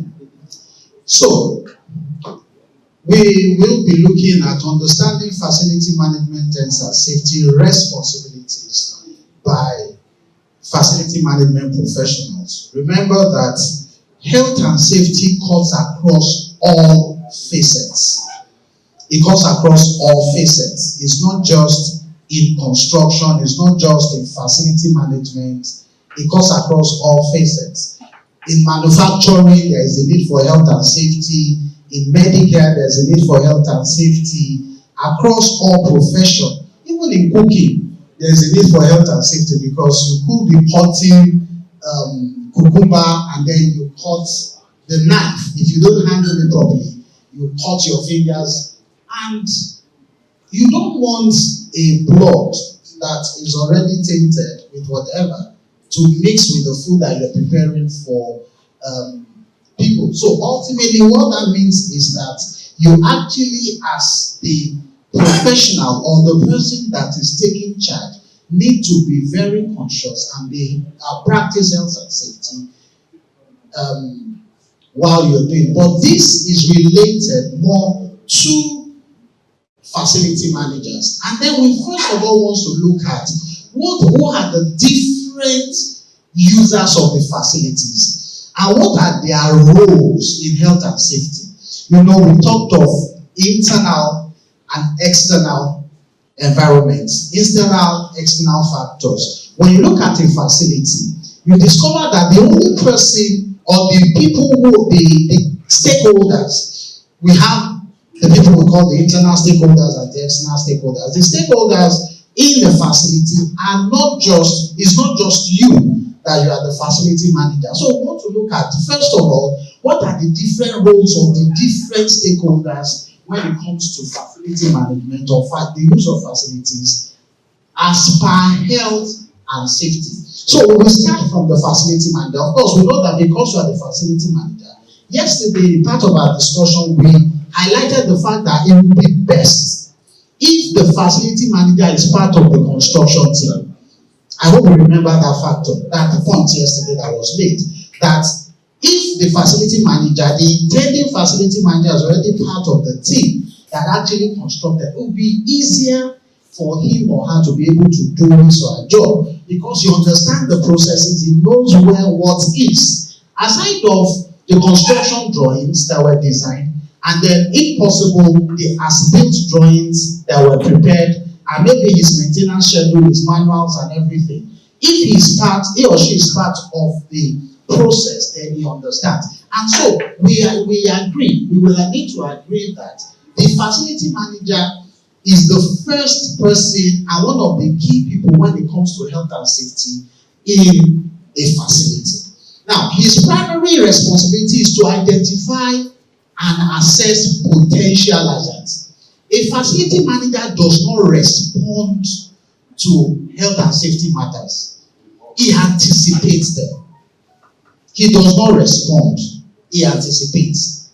And that means that his most critical responsibility is to be able to anticipate what are the safety matters that may occur, the safety hazards or the risks that may occur, and then he plans so that he can mitigate, number one, against them occurring, and then in the unlikely events that they do occur, how can he contain and reduce their effect on the users of the facility. So that is the first thing. So that means that in being able to do that, the first thing he needs to do, like I've said, is for him to prepare his risk assessment report. He must have studied the building. For instance, we use this hall. We're in this hall, and then we know that people come in and out. So you do a risk assessment as a facility manager of this place. What are the risks that can happen? From research, it has been discovered that electrical fires, electrical sources, is one of the highest potential causes of fire in buildings. And so, for the facility manager, he must anticipate that is it possible for electrical fire to come? Where is it possible for electrical fire to come within this facility? Let's say this hall that we're using. So he has anticipated. Can it come from the television? Can it come from the air conditioners? Can it come from the cables, wherever? And then he must have mitigated. For instance, when he is designing this and placing the smoke detector or the alarms, whatever type of fire alarm system he wants to, he must have anticipated where they will be located. Because if they are far from where potential fire can start, then that means that the fire will have started before the alarm gets tripped off. But if they are close to the potential source of fire, then that means that he has already, to a likely extent, reduced the potential for fire to destroy or affect this facility in case of so. So that is the first thing, and that means that aside of anticipating risk and potential hazard, he must also develop the safety protocols. It is his responsibility. What are the safety protocols? The fire drills. What are the things to be done? Every user of the building, he must have anticipated and said, okay, these are the safety protocols. In case of this is what we'll do. In case of that is what we'll do. So that is also one of the key responsibilities of the facility manager. Of course, he is the one that will also train the users of the building, all the stakeholders. Is the one that will inform them of the safety protocols for the facility. He works with people. He's the one that will manage the people. We've talked of internal contractors, external contractors. The fact that you may have internal staffs. For instance, yesterday we were discussing the fact that in a place like a facility like this, you need a standby person to be in charge of the generator. We've agreed on that. You cannot say, oh, we have electrical issues, and then we have to call the person. Presently, we are in Yaba, Lagos, for those who are online. So you cannot say, oh, the person is still at Lekki, and before he comes from Lekki, that means electricity is not working. So we have the in-house people, they have and those that were outsourced. So he's the person that will work with all of those, the contractors, the regulatory bodies, everyone, all the stakeholders. He will be the focal point. The confluence of all stakeholders is the one that will manage them. The next person that is critical when it comes to safety, health and safety in any facility is the owner of that facility. If the person, the owner or employer, if they do not subscribe to health and safety, then the issue of health and safety is already dead on arrival. And how do they subscribe to it? The first point or the first step is that they must engage a competent person in charge of health and safety. The rule is that for every facility there must be assigned a health and safety officer. It may not be the facility manager, it may be someone else, but every building, every facility must have a health and safety. Remember, we are not talking of the other functions of a facility manager now. We are talking of the health and safety functions or responsibilities to the facility. And so that means that every facility must have an assigned health and safety person, and the responsibility, of course, to engage that person will be that of the employer. And so you see how we have different stakeholders in pushing forward health and safety of facilities. Of course, if the employer employs somebody that is competent, the person will have created a health and safety policy. The employer will insist that they have a health and safety policy. It may be organizational. It may pertain to specific facilities, but the organization, the employer will insist that will have a health and safety policy. Some may not. And if they do not, then that means that they've already started endangering the lives of the user of that facility, because what do we need it for? It's an extra cost. The employer or the owner of the facility, they say it's an extra cost that I don't want to bear. That is not good. And that means that if we, for any reason, happens to now be the person, if you own a facility, you know that now we've taken you away from being the facility manager. We are now even taking you to be the person that owns the facility. So that means that in your own facility, it is very important that you ensure that you have an assigned person that is in charge of health and safety. The next one are the staffs of the facility. The staff within the facility. Everybody must be, there's the slogan that we say, if you hear something, you say something. Everybody will have to be the eye and the ear of safety in that facility. So all members of staff, all users, they need to be aware of what are the potential hazards. And that is where drills, the policy, the safety documents must be shared to all staff.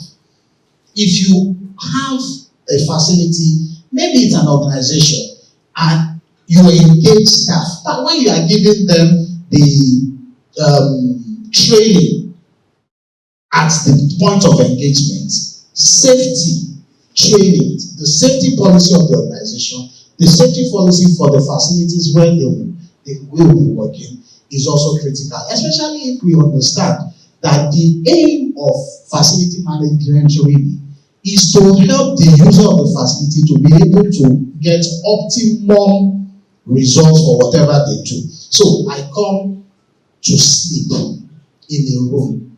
If because of the state of that room, I cannot sleep well, then whatever furniture, no matter how expensive the bed is, it has defeated the purpose of the user.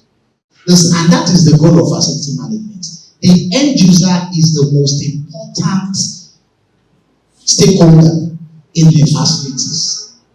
And the facility manager must always remember that. So if the safety and the health of the user is jeopardized simply because there is no health and safety policy, there is no awareness of the hazards, the users are not told what are the potential hazards and how they can mitigate against them, then that means that we have literally not fulfilled to the highest level our responsibility. So we need to teach also the users, basically the staffs, and also the clients. Everyone has responsibilities, and like the slide said, we need to communicate the safety concerns. When we notice something, we must say something. The user, the clients, the staff, there must be a feedback mechanism for us to be able to say, okay, about these safety matters. For instance, we have a floor that is tiled with ceramic, and maybe beside it, we now have a wall that allows water. Maybe there's a leakage or something, the AC vent is always dripping. You know that can actually make someone that is walking on that floor to sleep. And if the person sleeps, the person falls. If the person is over 50, 60, 70, the person may break his or her hip, and because of age, that may not heal completely again. Now, what caused that fall? A leaking AC vent or AC pipe. So the injury to the user is not even a function of the fact that the building, the construction, the tile was not well done. It's simply the fact that the facility manager did not anticipate that this can happen. Now, if he has anticipated and then he had told every user, please, if you see something, say something, which is part of the report mechanism that we just finished talking about with the pro maintenance. Because you see that there is that section where users can actually lodge in complaints. And when they lodge in complaints, now the responsibility of the facility manager to quickly, as fast as possible, make sure that he or she rectifies and attends to those complaints. So that means that for each one of us, we all have things to do when it comes to health and safety. Now, we now want to go to the part of the key components of health and safety in facility management. The first one is regulations. We need to understand that for facility managers, a facility manager must be aware of all the regulations that guards and guide his profession or his responsibilities. So he needs to be able to understand all the codes, laws, applications, whatever it is that guides his responsibility. That is very key. Another key thing, which of course we've stated earlier, is the risk assessment and hazard identification. This is key. Of course, we've spoken to this, so I won't take a lot of time again on explaining that. That is one of the key responsibilities of the facility manager when it comes to the health and safety part of managing facilities. The ability to be able to anticipate, identify potential hazards. Like we said, not the hazard when they have happened, but potential hazards, and then be able to identify how to mitigate them. Of course, safe work practices, he must be able to list out and implement, make sure that they are actually done. Because there's no point you having a safety policy and there's no implementation of that safety policy. For instance, we move around today, we notice that within this facility, somebody is actually working on changing some of the smoke detectors and their fire alarms for this facility that we're using now. But the question is, that ladder that is using, is it well placed? Because that is a safety matter. If the stand of the ladder is not well placed, that means that while he's climbing or while he's up, he can sleep. The same thing will happen to the PPEs, the personal protective equipment he's supposed to use. Is he insulated as a person? Is that ladder insulated?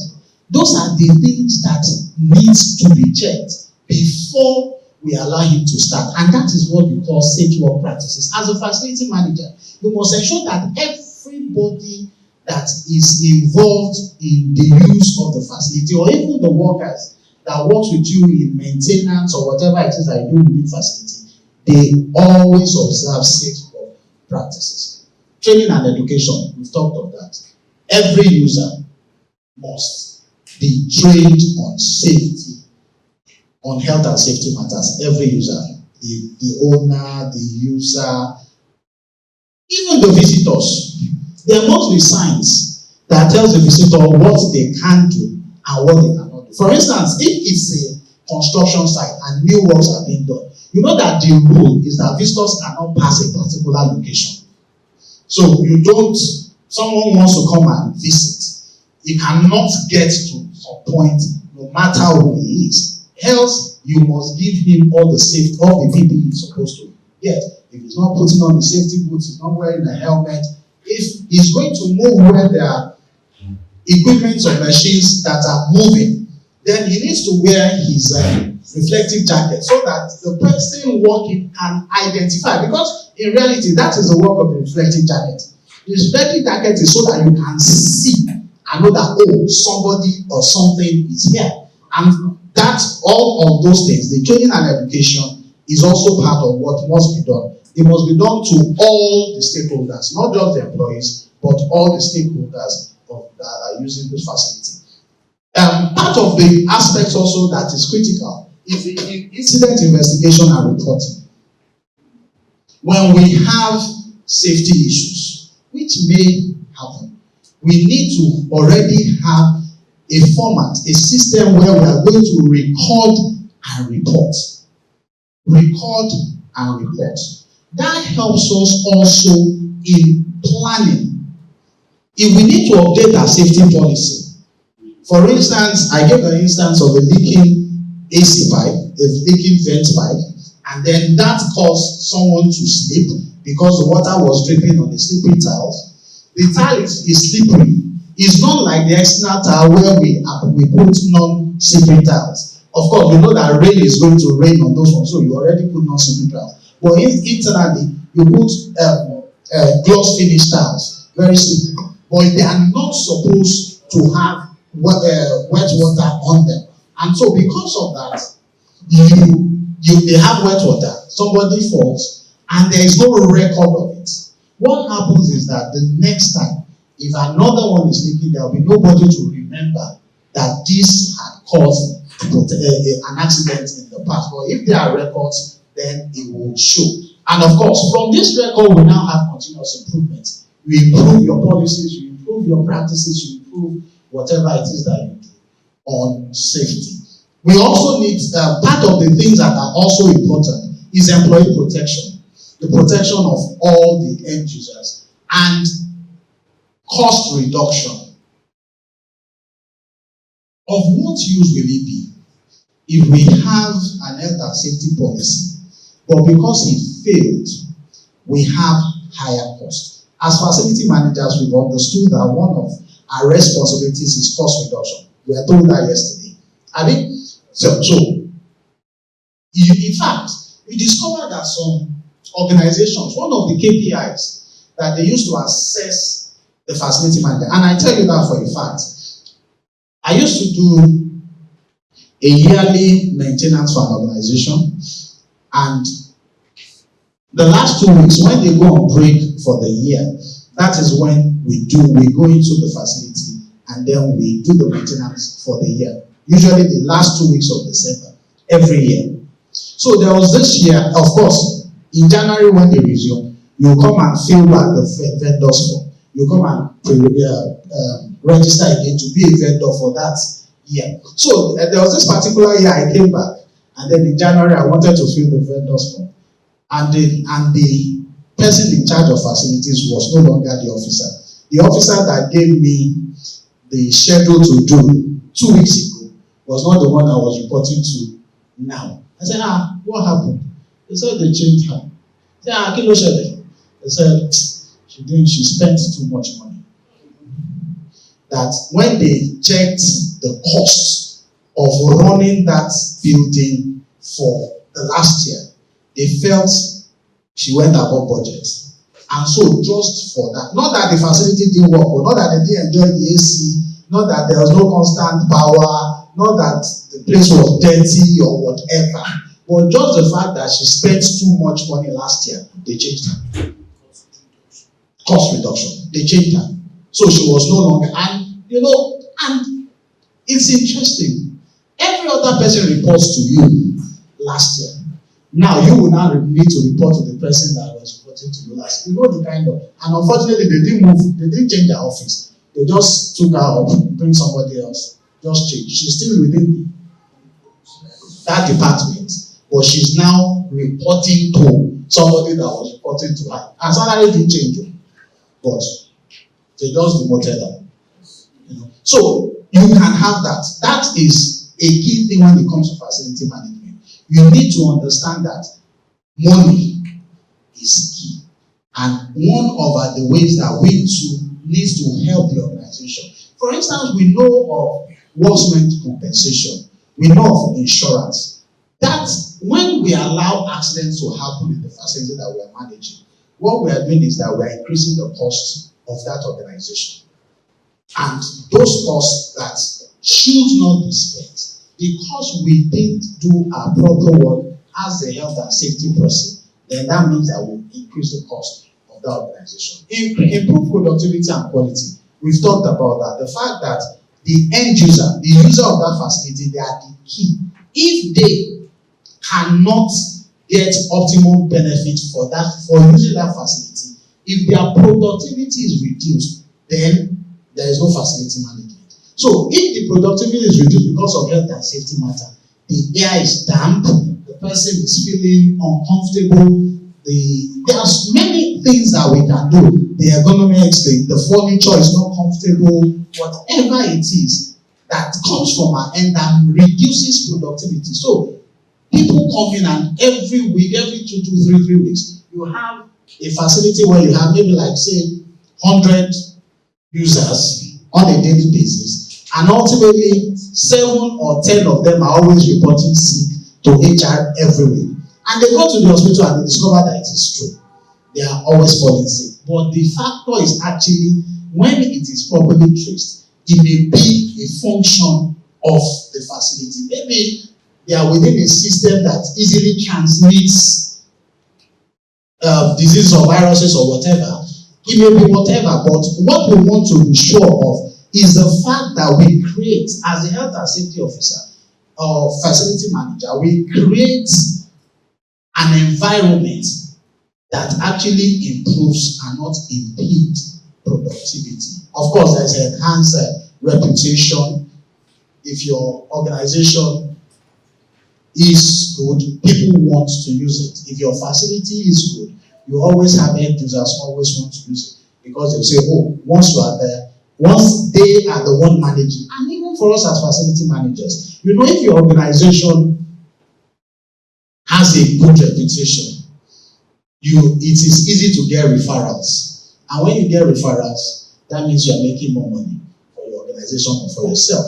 Why? Because you have a strong health and safety culture. Legal compliance, you don't want the fire department, the health ministry to come and shut down your facility simply because you fail health and safety tests. So that is critical.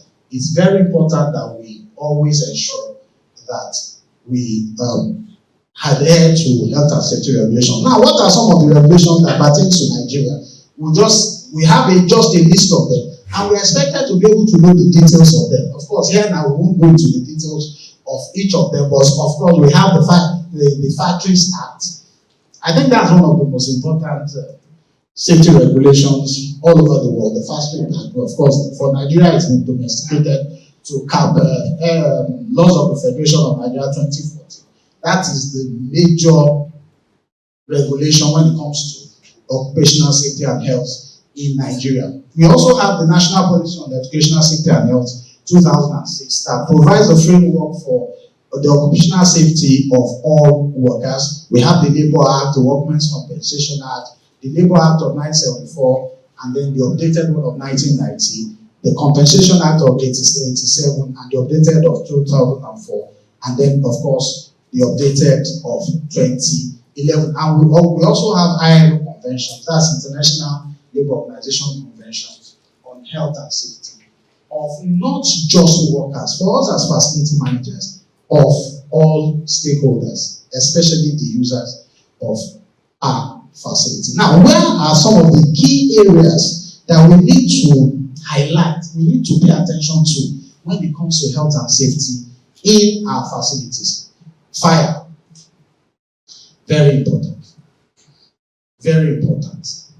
We know that when fire burns a facility, if it's a reinforced concrete element, from what we know that the reinforcement within the element start deforming. So it's losing tensile strength. The cement also at a high temperature also no longer start losing its compressive strength. So ultimately, even if it is block walls, at the end of fire you see cracks. And that is why you see that buildings that have experienced extensive fire ultimately will be demolished and rebuilt.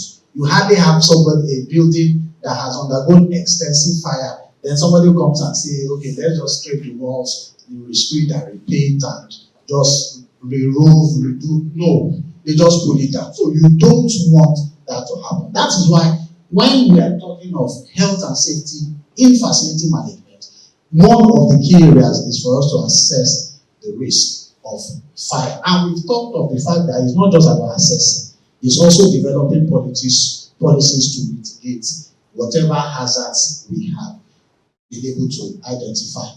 We've talked of the fact that electrical fires, from research, go to Lagos State Fire Service, go to the Federal Fire Service. If you ask them, if they attend to 10 fires in a month or in a year, not less than 60% of those fires will be caused by electrical fire, especially in residential buildings. It's interesting.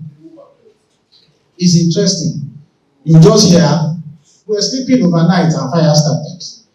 Electrical fires, very important. So that means that for us as facility managers, the quality of the electrical equipment matters.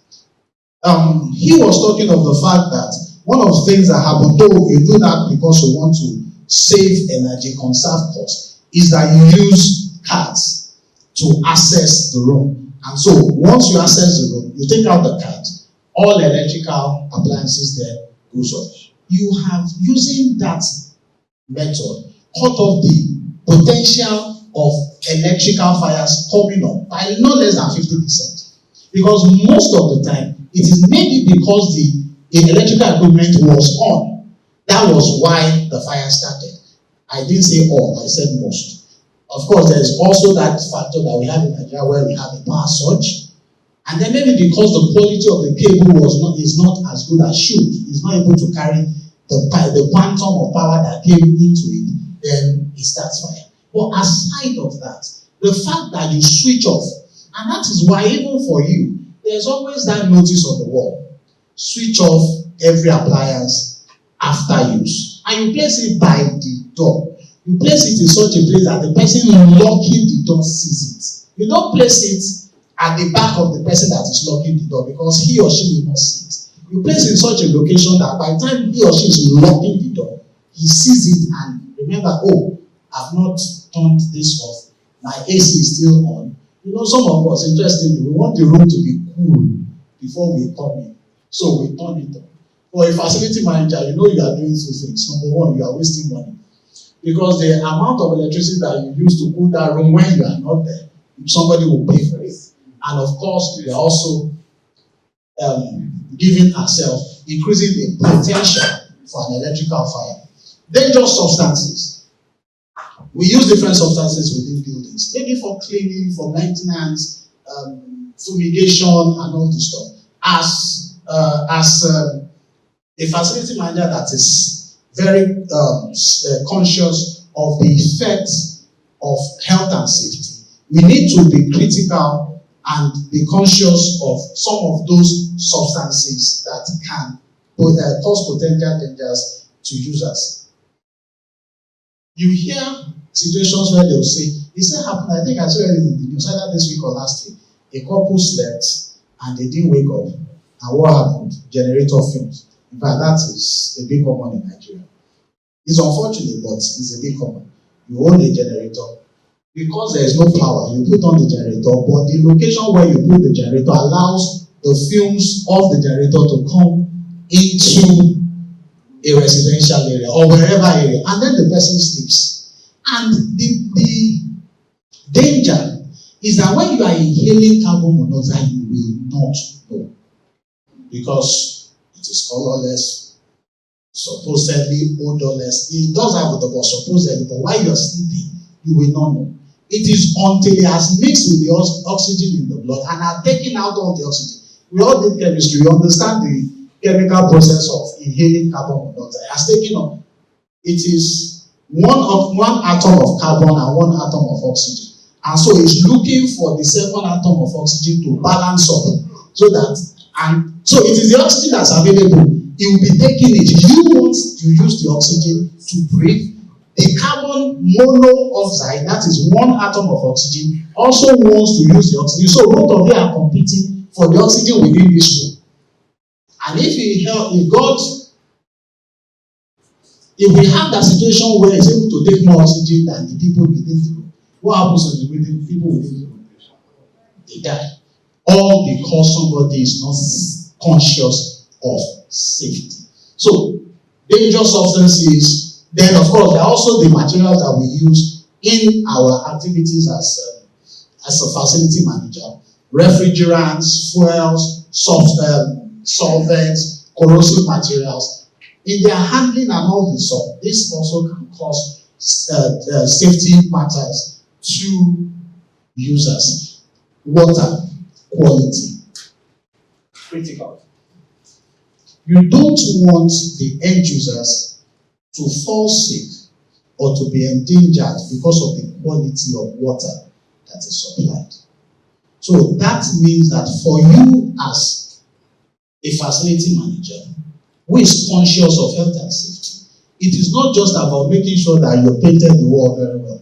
It's also making sure that the water that is used to wash the hands, that that is used, anyhow that the water is used, the quality is good. From contamination through leakages, sometimes we have this issue where you have two pipes running parallel to themselves. One is actually taking effluents out, waste, and the other one is taking fresh water in. And there could be potential leakages, maybe through breakage or whatever. And then the one that is taking effluents out is actually contaminating this. But because, according to you, there are two separate lines. So, you didn't really know.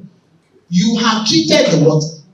You know that it is clean water from the reservoir that you are pumping into the building or that is moving around the building. You have taken care of that. But somewhere along the line, there is still that contamination. So these are things. That means that we need to regularly take samples of our water, not from the storage point, but from the draw-off points. Our taps, whatever it is, the draw-off point, the place where the water, the end user is actually using the water. Regularly, we need to take samples and ensure that we test them and make sure that they are not contaminated. Working at night, critical.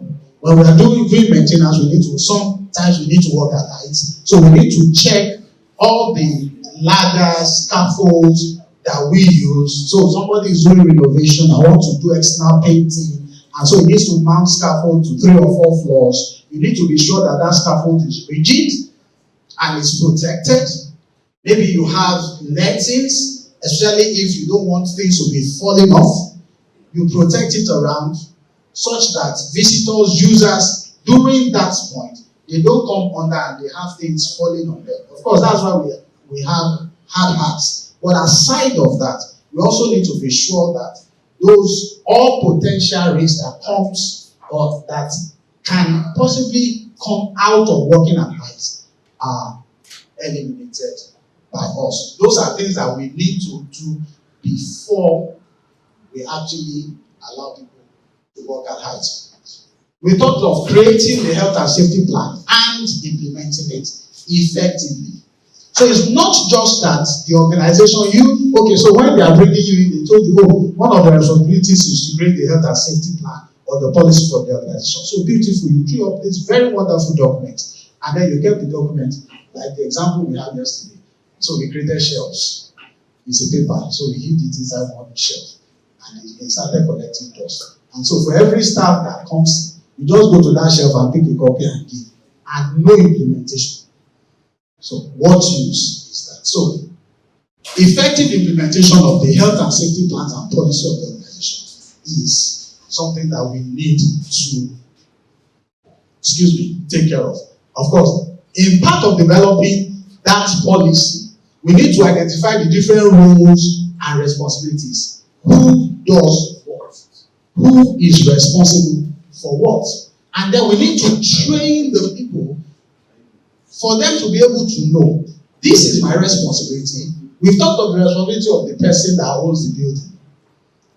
We talked of the responsibility of the users, the responsibility of the facility managers. Each person needs to know. And if it's an engagement, the end users of the building, we need to effectively communicate, engage them regularly, and effectively communicate their responsibility, their roles to them. If you go to the fire service, they will tell you that you must have fire drills. In organizations, in buildings, you're supposed to have fire drills not less than twice a year. I hope you all know that. Minimally twice a year. Every end user is supposed to know where as we get into this system, we're supposed to know where the break glass is, where the fire alarm is. We're supposed to know where the fire exit is. We're supposed to, if it's a multi-story building, we're supposed to have signs that will tell us that during fire, don't go near the lift, go through the stairs. Because you don't want to be caught up in the lift when there is fire. And you can't go up, you can't come down. Those are things that they are supposed to tell us. Effective communication. Very critical. Of course, document control. All these are policies, are plans, how we move around. All those documents, we need to keep updating them. As technology is increasing, as policies are increasing. For instance, Maybe before, what you have in the system for fire safety is just your normal break glass fire alarm, just the normal one. But right now, you now have a more modern one. Maybe it's now technology driven. Then that means that you need to update the documents, your fire policy and your documents, to be able to be sure that it reflects the current state of your safety policies. We talked of safety work practices, emergency response plan. It must be created, it must be communicated. The emergency response plan must be created, must be communicated, and that's why the fire safety people will tell you, in case of fire, there will be the point where there will be the fire assembly point. There will be the sign that will say, this is the fire exit.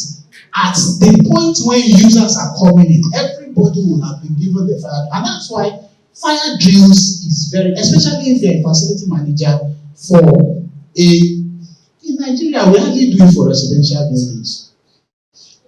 Yeah, I won't say I do it for my building, but if you are a facility manager for an organization, let us remember that minimally twice a year, you need to organize a fire drill for everybody. Press the alarm. Just press the alarm. That will tell you how fast people will respond. You understand?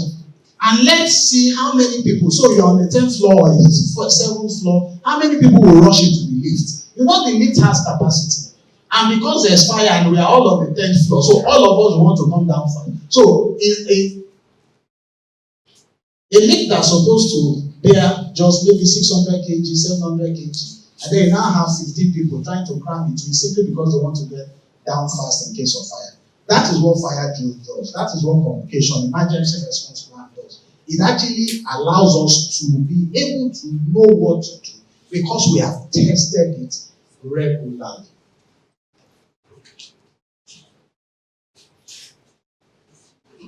Regulations and inspections. So aside of the preparing all your documents, of course, there's also what we need to do when for us to ensure that we comply to regulatory standards as far as safety is concerned. We know in Lagos State we have the safety commission, so you don't want the safety commission to come to your building and come and lock you down. You will not do that. Those safety infractions that we may have committed, number one, they will ensure that you comply, but that is even after paying penalty.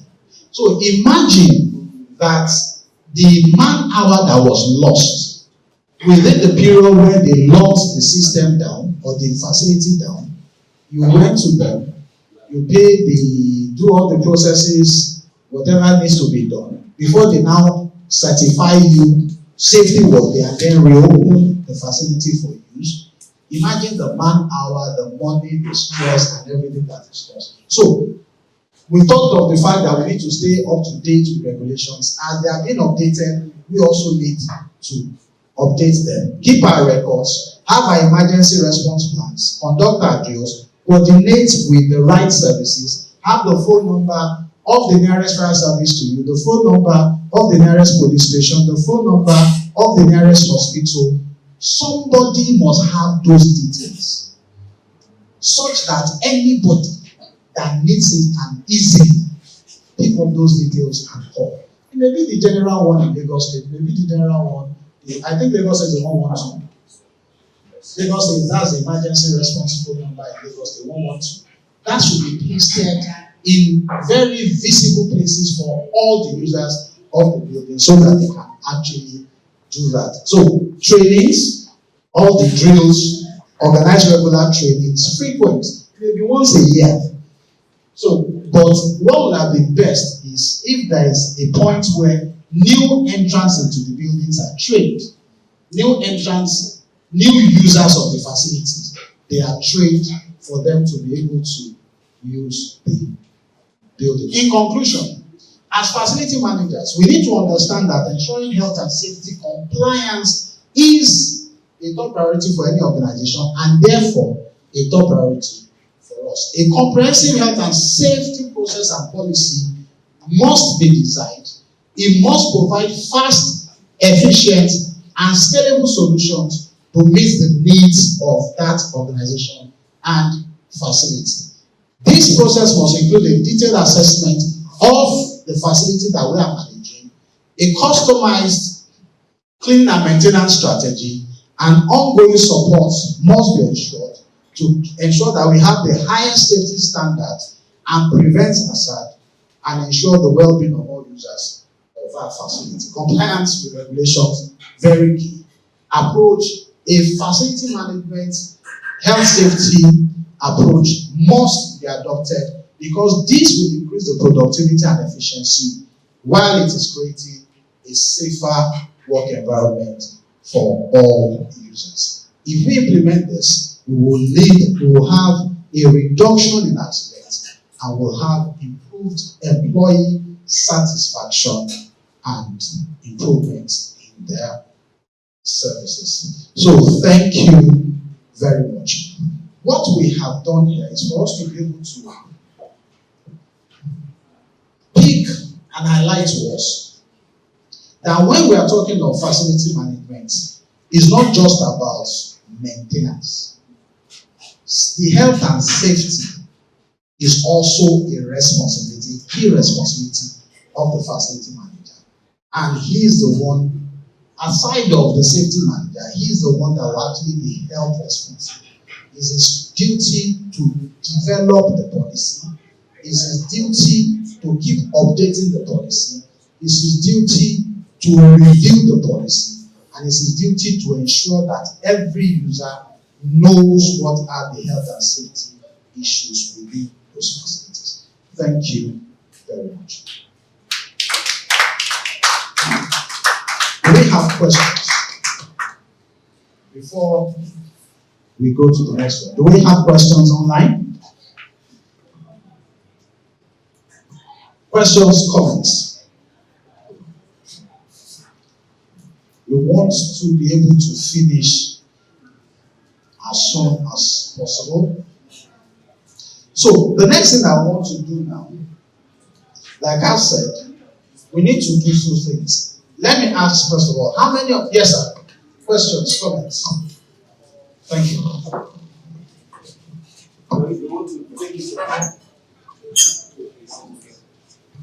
Thank you very much. My question is, here there might be regulations and legal framework for here officers who are enforcing this. For example, in a building like this building, there is no water outlet in case of any fire outbreak. But the bell is there, or the fire extinguishers are there. But at the end of personnel that are supposed to enforce all these regulations and these standards in the building, are there regulations, are there personnel like that? I think that is now our responsibility as a facility manager.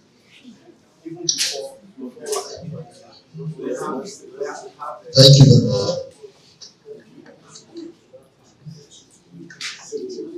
Thank you for the question. Enforcement is government responsibility. It's not our duty. But in fact, let me just tell you that there is something that is cooking on the net. There is an institution that is coming up under COBON, Institution of Health and Safety in building.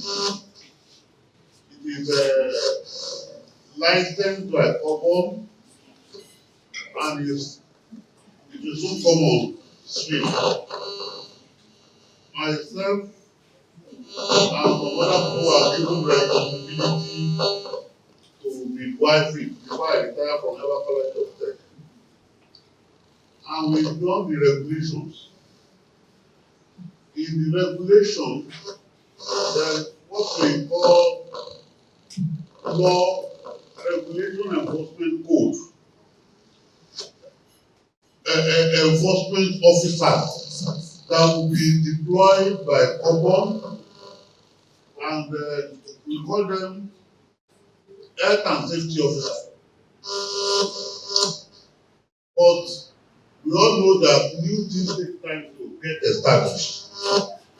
For example, this facility management and the health and safety institution and building were licensed the same day, the same year, and we were to be operating the same day. Unfortunately, there are no capable hand to lead that institution. But as it is now, there is a professor that's in charge of it, Professor G.I. Idoro. He's the chairman of that institution. So when they are fully established, what is delaying it now is the gazette that someone has to do for it. Because currently there are so many professionals that is fighting for health and safety control in Nigeria. And that is why the name is Health and Safety Institution in Building. It is not going to clash with all the other ones that have been established by other people. But his own duty is only to regulate health and safety institution in building. So it will come when it is fully gazetted by government. And we are expectant. This gazette will also cover living things. That is facility management organization. Though we have been approved by federal government, yet we still need the gazette because of future. So the process of gazetting is the law will be drafted, regulation, we've drafted our regulations. It will be sent to Federal Ministry of Justice. Federal Ministry of Justice will send it to Attorney General for input and advice. Attorney General will send it back that it's okay or it is not okay, correction will be done. The Ministry of Justice can now make it illegal. So it is that procedure that is elaborating the process of legality of the institution of health and safety in building. Does that answer your question? Partially, let me Talking about enforcement or compliance to standards, it's a two different things. Like Oga said, when you are talking about enforcement, there is the government arm of agency that is charged with that responsibility to enforce compliances. Like Oga said, all those compliances still undergoing legal frameworks. Okay. Now, apart from that, our focus should be as a facility manager. What is our responsibility? I am managing this facility. How far am I compliant to health and safety protocols? Okay, like we are talking about health and safety, fire, for example, we are talking about. Somebody should be a safety officer within this establishment. It could be just an individual that has the capacity to even carry out one or two or more responsibility. You understand? It could still be the same, maybe the guy that is handling that generator that will have the responsibility or train with the capacity to deal with, to respond to any fire incident within this property. Are we together? So it's a responsibility. Somebody should warehouse it. It should be domiciled. They should be able to know what to do at the right time. So if you are managing a facility, facility is not the same. I mean, the scope, the size, and the nature of what you are doing, and the how do I put it now? The vulnerability of property or facility will also depend on what and where, what do you put in the facility. Is it facilities that you have consumables, items that you have explosive. So the attentions and the protocols that you put in place will differ from just maybe office or residential or maybe a block of stores that you are managing. So, by and large, somebody should be responsible. Like you mentioned, fire drill. Somebody should superintend about it. Who has that knowledge of what to do in case of fire accident? As we are coming here today, I think we did that yesterday. We should be able to know that in case of fire, this is where we need to converge, right? If you want to use conveniences, this is where it's supposed to be. Unfortunately, it's supposed to be an outlet. It has been sealed. If we are doing, health and safety auditing, there are so many things we can point out. This bell should not, the locations and all those stuff is a different thing, but we know Nigeria now, just to fulfill righteousness. That's why we put up. This one is not supposed to be here. Fire is taking place at the extreme. Doesn't. So by and large, somebody in our properties, we should endeavor to have somebody to be responsible for that operation. Thank you. Thank you very much, sir. Yes. Okay, Austin. Okay, Austin Arama, you raised up your hands. Your comments. Okay, good afternoon, everyone. Please confirm I'm being heard. You are being heard. We all can hear you. Okay, thank you, the presenter, for the presentation of health and safety facility management. In my comment, it is not a question. I don't know whether it was mentioned when it was mentioned about the emergency response plan. He painted the scenario about when there is a fire in the building. I want to let us know that when we have any fire emergency in the building, please, it is not advisable for one to make use of the lift. Because lift as a mechanical equipment have electrical power powering it. It might be affected. Even if you are at the top floor, the 20th floor, it's advisable the safe means of exit from that building is the step. So most of the high-rise buildings have emergency exit steps. That is the safe. It's safer than to use lift. Regulatory standard is not advisable that lift is used during any form of fire emergency.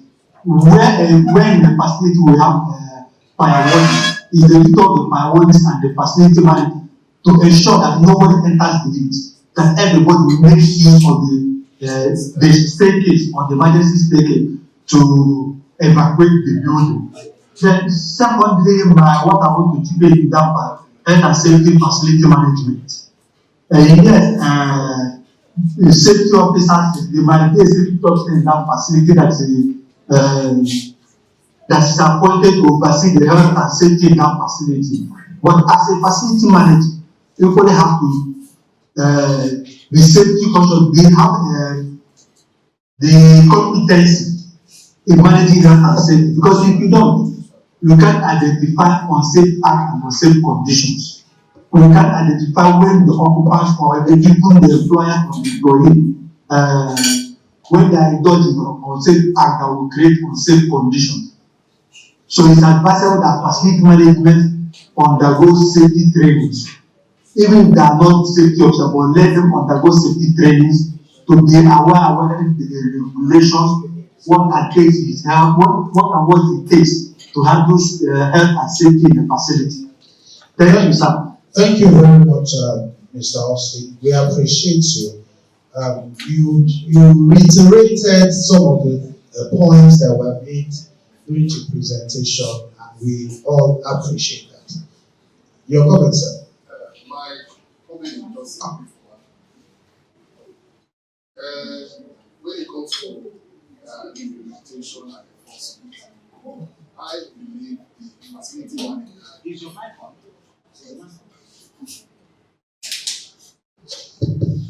I believe the facility manager should be able to insist, especially during the construction, that every enclosed space should have a water outlet in the building, not just only a smoke detector. There should be a water outlet. That should be in case of any fire outbreak, and it will just automatically pop.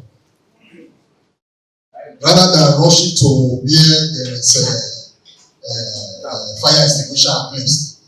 Because if there is fire here, before you get to where that fire extinguisher is placed, I don't think somebody could be able to get to that place. But if there is fire outlet up, once it senses it, so it will just automatically pop and quench the fire. Thank you very much. Thank you very much. And that is why we are talking of the fact that we must regularly update our fire policy documents to the latest technology. In fire designs, you always design the fire hydrant such that the location of the fire hydrant and the length of the hose will always get to the farthest point of the building. But you are talking of a technology now that we even have instant fire extinguishing action starting up without us getting to the fire hydrant. Thank you very much. I think it's very much instructive for us to have a trained safety officer on your property.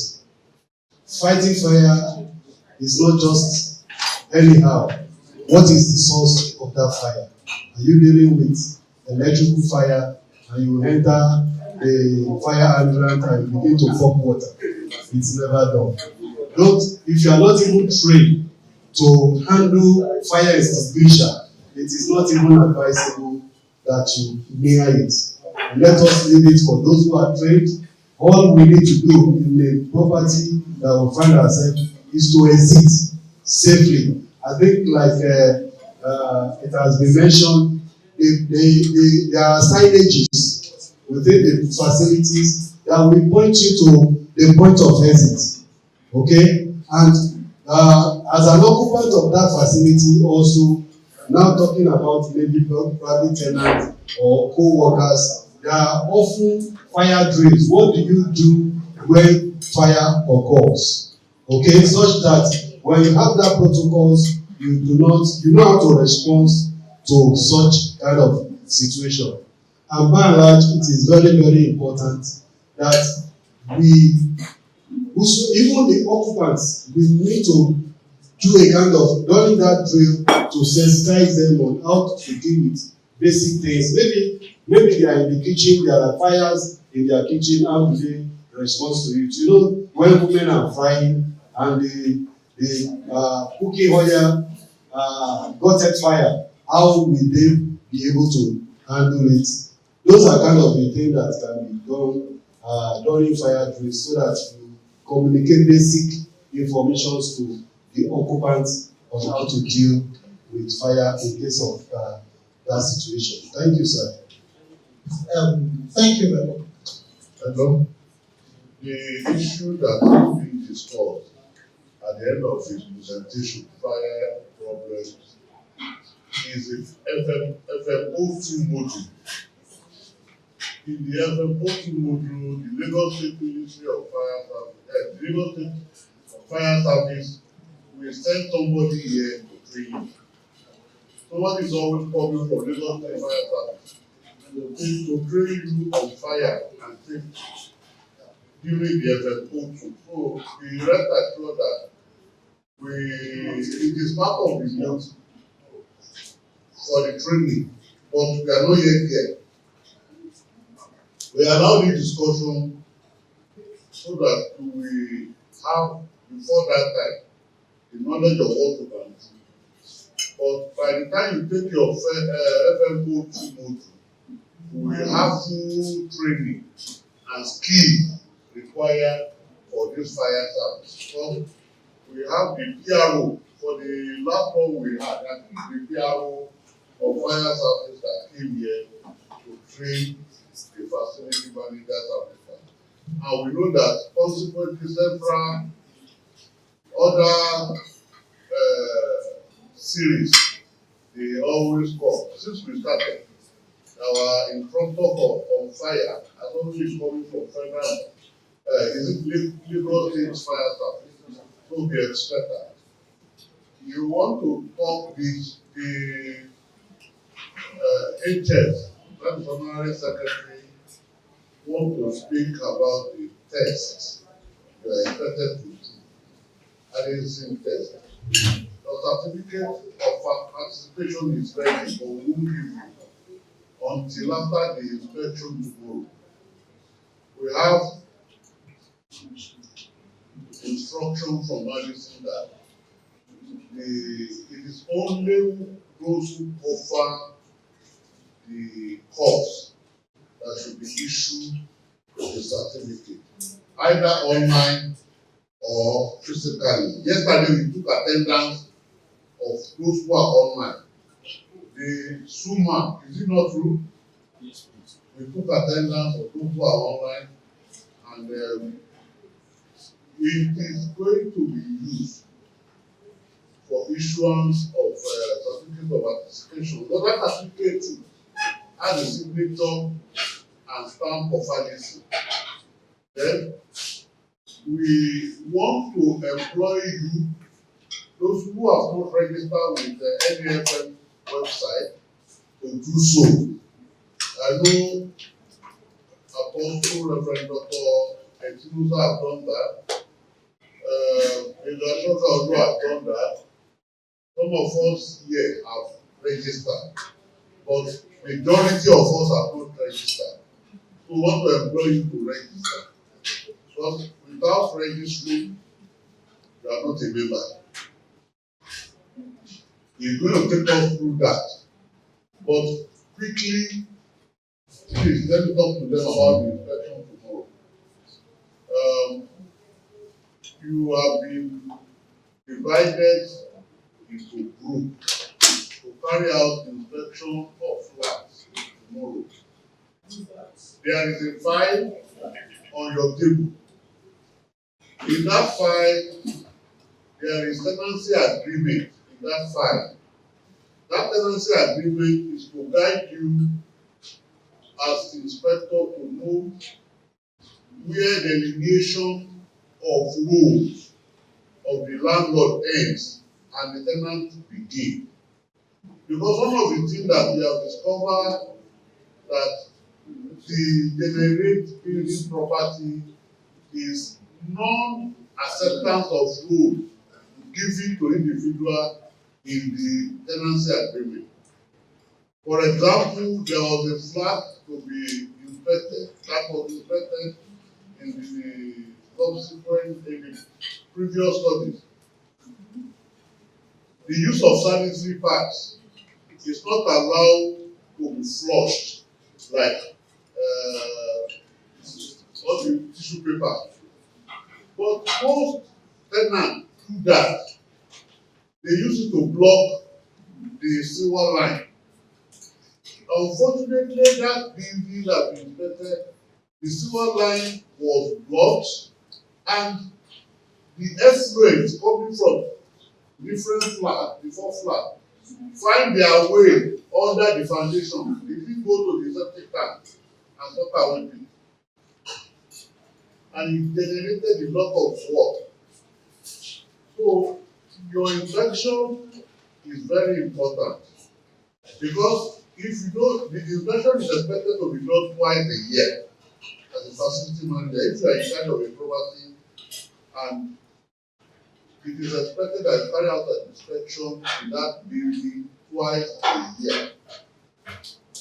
The report is written, a copy is given to the landlord, a copy is retained by the facility manager, and the tenant is issued instruction on what he has to correct in his flat. For example, those who are going to 7 to 9 or 3 months, by the time you get there, you will see that a lot of work has been done there. the soccer way pitch was corrected, the sewer line was corrected, the compound was restricted and flawed, and they are going to do the external pay. That's the landlord responsibility. But internal of each flat is the responsibility of the tenant. And you must tell them after your inspection, either you tell them what you see and what they are expected to carry out in their flat. Even though your report will speak on that, we told their agents that after inspection, we write them to let them know the problem in each flat. And that report may be implemented to disengagement of some tenants in the building. That is one. Two, the importance of your tenancy agreement. You cannot rent a flat and you are about to leave, then you supplant another person. It is your brother, it is your family to come and take over the flat. It's always stated in the agreement. There was an experience of a property that was like that. The guy working with oil and gas company in Port Harcourt took a flat. He paid for 2 years. Unfortunately, his company deployed him less than 3 months, and he cannot remain in Lagos. So he called his brother, who is the major general in our job, to take over his flat. And overnight, the major general passed him into the flat. The estate agent have to invoke the clauses in the tenancy agreement to tell the major general to pack and leave the house, and they will refund the balance of the tenancy fee to him in full. Otherwise, they are going to inform the Lagos State government and court. Within 3 days, the major general packed. That property is beside the Anami Barrack. They could just have gone there and bring soldiers to come and fight the estate agent. I'm not talking of all these roadside agencies. Estate agents licensed by Nigerian Institution of Estates of Wealth and Fadua. They evict the major general within 3 days. And that is very, very important, that the agreement must be well understood as a facility manager. And your inspection will cover roof, will cover ceiling, will cover walls, will cover sides. It will also cover surfaces, electrical, wiring system in the property. They are where you are coming. So don't be afraid. They will be informed. And the essence of it is to even elongate the property, to make it more functional and useful to them. So we will look at the ceiling. If there are cracks in the ceiling, we will know there is settlement taking place in the building. If there are cracks in the floor tile, it is a sign that there is settlement going on in the building. If you have diagonal crack on the wall, it means there is a settlement happening in the building. Every new building will settle for 5 years. After 5 years, there's already no more settlement. But if it's a new building, you can experience settlement for 5 years. But after 5 years, it's expected that the settlement will stop. So if the settlement is still on after 20, 30 years, and there's something wrong with that building. So many things. We look at the painting in the building, the rendering and the finishes, and you talk about them. Then look at the attitudinal use of the building. Because sometimes the tenant, the law is that the property is given out to tenant in a good form and shape. But they always leave, before they leave, they were meant to restore it to the state at which they got the property. So if somebody, you need to find out from the tenant how long have they been in that property and why and what have they done to make sure the building is efficient. If you look at your file, you should know where they ask you to go. The chief tamper now is on that. No, they are not on that. Your name is okay. You and your team will look at where you are going. Where is that from? No, look at the file.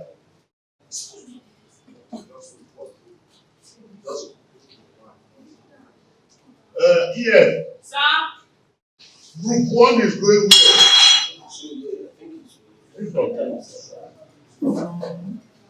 Group 1 is going where? They are supposed to see from the file. You are going to go on the top. Yes. Those on this table are going to 7 from 9 top of 2 from 2. The side are your para. No. What of the check your file? Where are you going? All of them cannot be the same address. We have 2 properties. They are surveying Abule Oji and Tola Oguto. There are 4 flats in Tola Oguto and there are 4 flats in Abule Oji. So please check your record.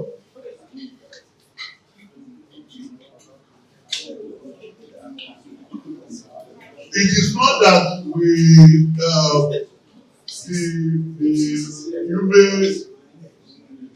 they will collect the file and they will redistribute you people. Because I think there is an oversight in what they have done. There is a property in Abulu. We wrote them and their landlord was informed people are coming. So those that will go to Abulu will find it in their file. I've pleaded with people that yesterday you should work together as a team. Experience and knowledge is not the same. So we tried as much as possible to put a builder in each team so that they can help the team in the inspection. We are paid for tomorrow for the use of this hall. Before you go, you will get your breakfast, you will go, do your inspection, come back, write the report. The team, we will look at the report you wrote and assess them and score it. It is very, very important. I hope you understood what I have just said. Don't think it is not important. It is part of your curriculum. Thank you. Yes, sir, thank you, sir. The question I want to ask about this tenancy agreement is that who prepares this, the agreement? Because I've been hearing that you want to take any house or whatever, the landlord will tell you have to pay for agreement, you must pay for this. After paying for that agreement, you don't even see anything before you leave that house. So who is responsible for the preparation of that agreement? Thank you for the question.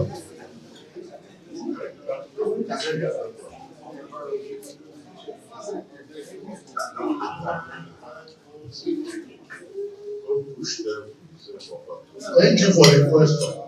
The agreement is prepared by a lawyer. If you look at the letter in that all there is Coffee Barrister George Ekwata. That is the barrister who prepared the agreement. Even if you are a facility manager, it is not your duty to prepare agreement. It is the lawyer that agreed that prepare agreement, and it must be signed by you. And if you are the landlord, it must be signed by you and the tenant who pay. There is an experience we had in one property because of inducement. They did not allow the tenant to sign. And the tenant is aware that he didn't sign agreement. Because of that, it becomes very difficult to banish. And to evict him was very, very difficult. They have to go to court. And at court, they ask for the agreement. And there was no agreement. Whether you are the one that prepared it or not, you must understand the content of the agreement. Thank you. Thank you very much. Online, Mr. Ahmed Adewale Adewumi, do you still have a comment? I can see that your hands are raised.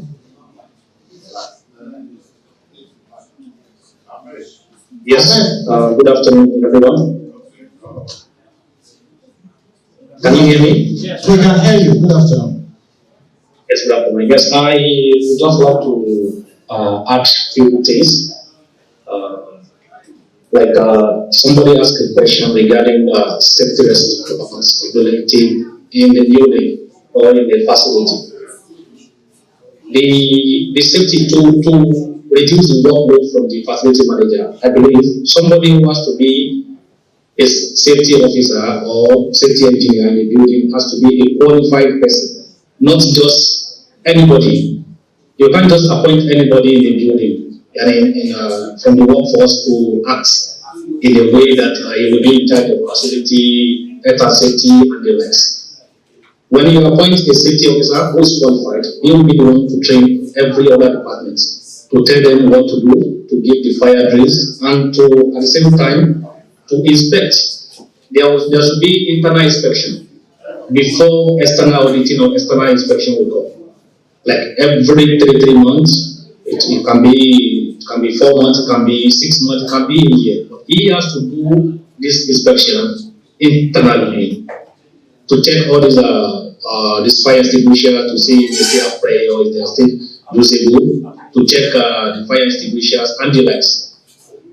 Second thing I would like to say also is fire safety facilities, appliances like this extinguisher, like this fire hose. This supposed to be implemented during the construction of the building, like we have in other countries. Before the approval of a building of a plan, you have to design the fire fighting as facilities in a building. It has to be designed, and it has to be, they will incorporate everything together. Not like after the building has been constructed, then this time they have to say, okay, we have to do this, we have to do that, we have to do. Sometimes it does not fit in properly. Because there are some areas, for example, if you are designing a wall, or you are like what you show us today, a stadium, there are some things that have to be incorporated from the beginning. So if these things are in place, it will ease the work of the facility manager or the facility company, whoever company is managing the building. Also, we have the safety officer who is qualified will be able to determine and to tell us the type of facility, the safety appliances to use. Like now, people are using there's something they call Fm01 systems, which can be used in Yes, yes, we are hearing. Okay, there are some facilities, there are some buildings. Everybody use this the water system to quench the fire. Like when you have telecommunication offices or facilities where you have a lot of laptops, you have a lot of systems. In the event of fire, you cannot use water because if you use this water system or sprinkler system, definitely everything will get spoiled. Even if at the end of the day we quench the fire. In this system, in this facility, we can use the latest one like Fm01 system, which is odorless and it is just powder. At least it will save the building. I have a lot more to say, but I think the time is not on our side. Thank you very much, Mr. Ahmed. Like has been said before, fire safety is actually part of the module. Recording in progress. We have 16 modules in this training. Fm01 takes care of 8 modules, and fire safety is one of the modules in Fm02, which will definitely be taken later. Ahmed Adewale was speaking, he's speaking to us from Dubai, in Dubai, and he's taking this course. He's the unit coordinator of TV film in Dubai. Because we have a unit in Dubai, but like I said Ahmed Adewale is in Dubai. That's where he works as a facility manager. But you will agree with me that they have very strict code in Dubai. And because of that, to practice as a facility manager, there are complexity in your interaction with facilities you have in your building, offices, and complex. In Nigeria, when we drafted the first national building code, which was approved in 2006, fire service was not part of it. But when we did the review, about 5 years after, we incorporated fire service. We incorporated oil and gas because it's not part of the defined national building code. It is the duty of fire service to specify the fire service equipment and devices that should be in the building. And they have done that in the building code.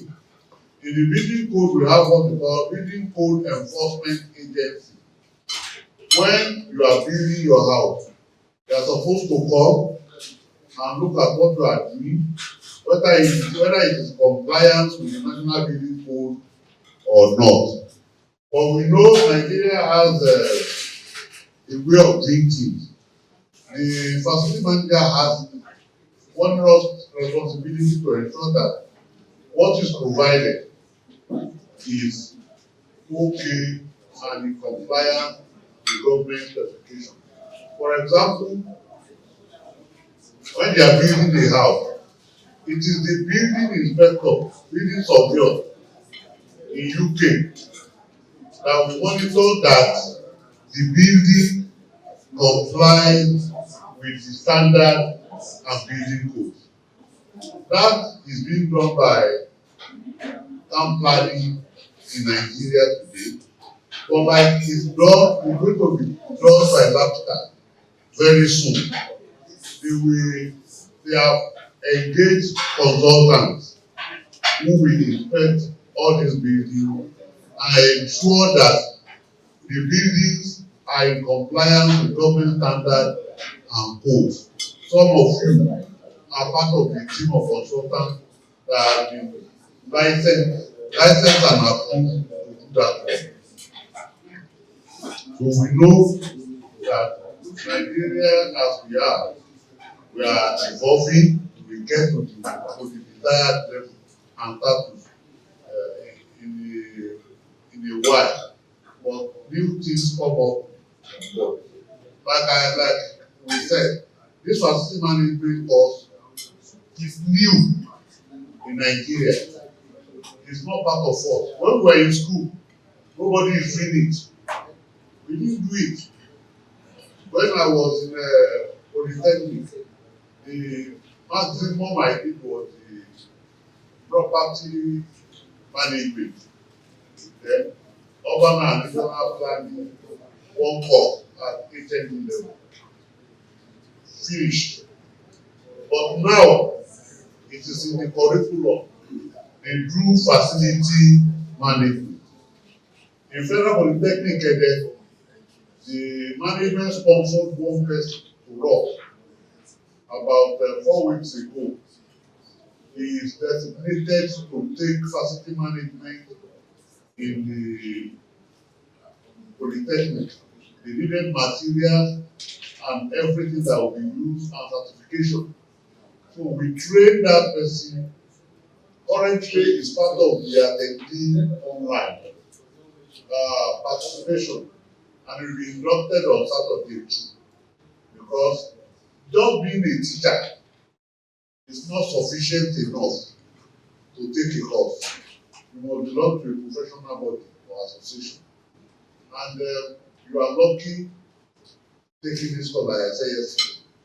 The cost after today,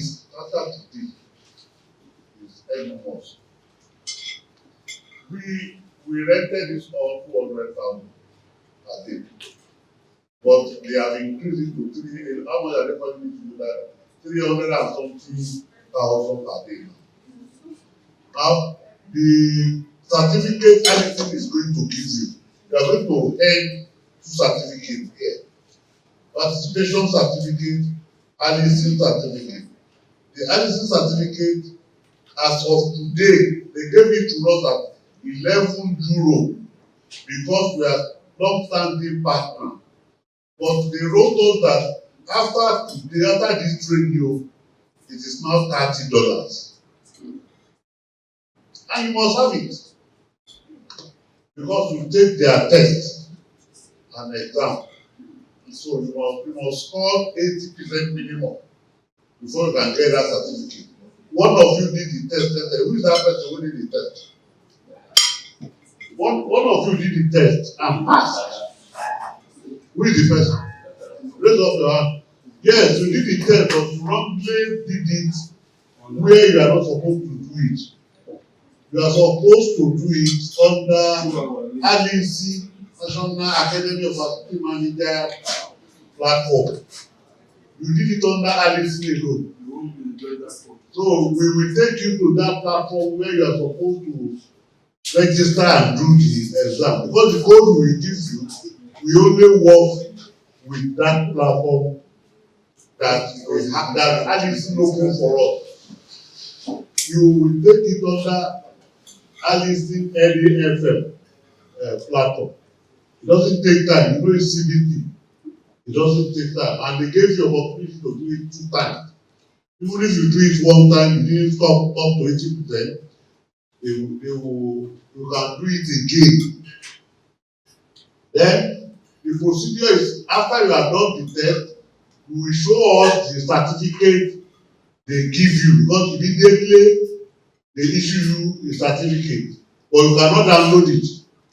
It is when we see it, we give you a code to download that certificate that will cover your €11, which is taken from the money you paid for this workshop. So our experience is that majority, some participants don't bother to do the test. It is their law, because that code expires in 6 months. After 6 months, you can't use it again.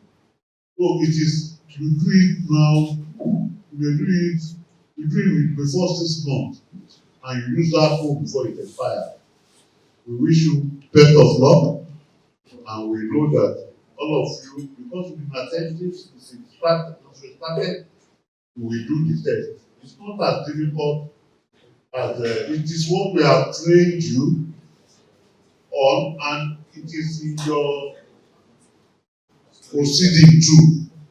The questions that they are going to ask you and the proceeding. The answers are there. And when you do the online CBT, when they ask you a question and you pick an answer, they will flash the correct answer if you pick wrong answer. They will flash the correct answer to you. So that when you run through the CBT and you want to reduce score up to 80%, when you want to do it the second time, you have seen the correct answer for each of the questions. You can now pick the correct answer. So it's just a demonstration of competence. And we expect both those online and those physically attending to do those tests. They are monitoring us from Scotland. They are online. They are monitoring what we are doing. If we didn't measure up, they will write their report and tell us.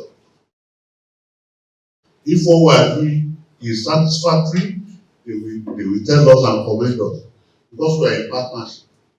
So thank you very much.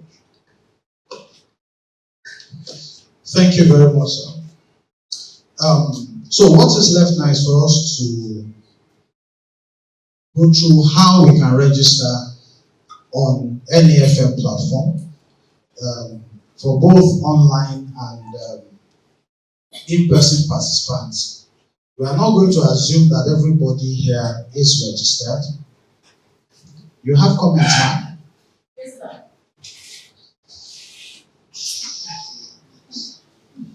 I'll talk from here.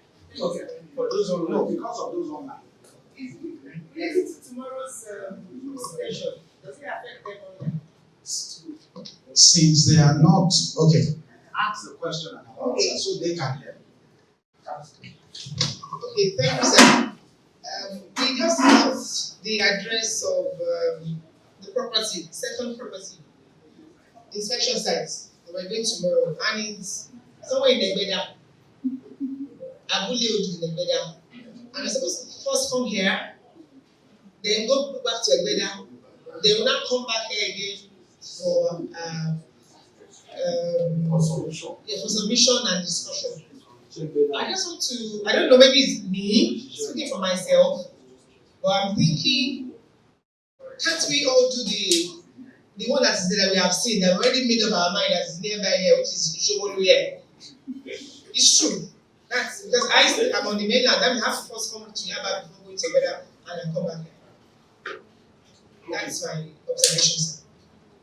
Thank you for that. I think you asked two questions and I will try to address them. The first one is whether the people online, what will happen to them? And I think somebody also asked that question.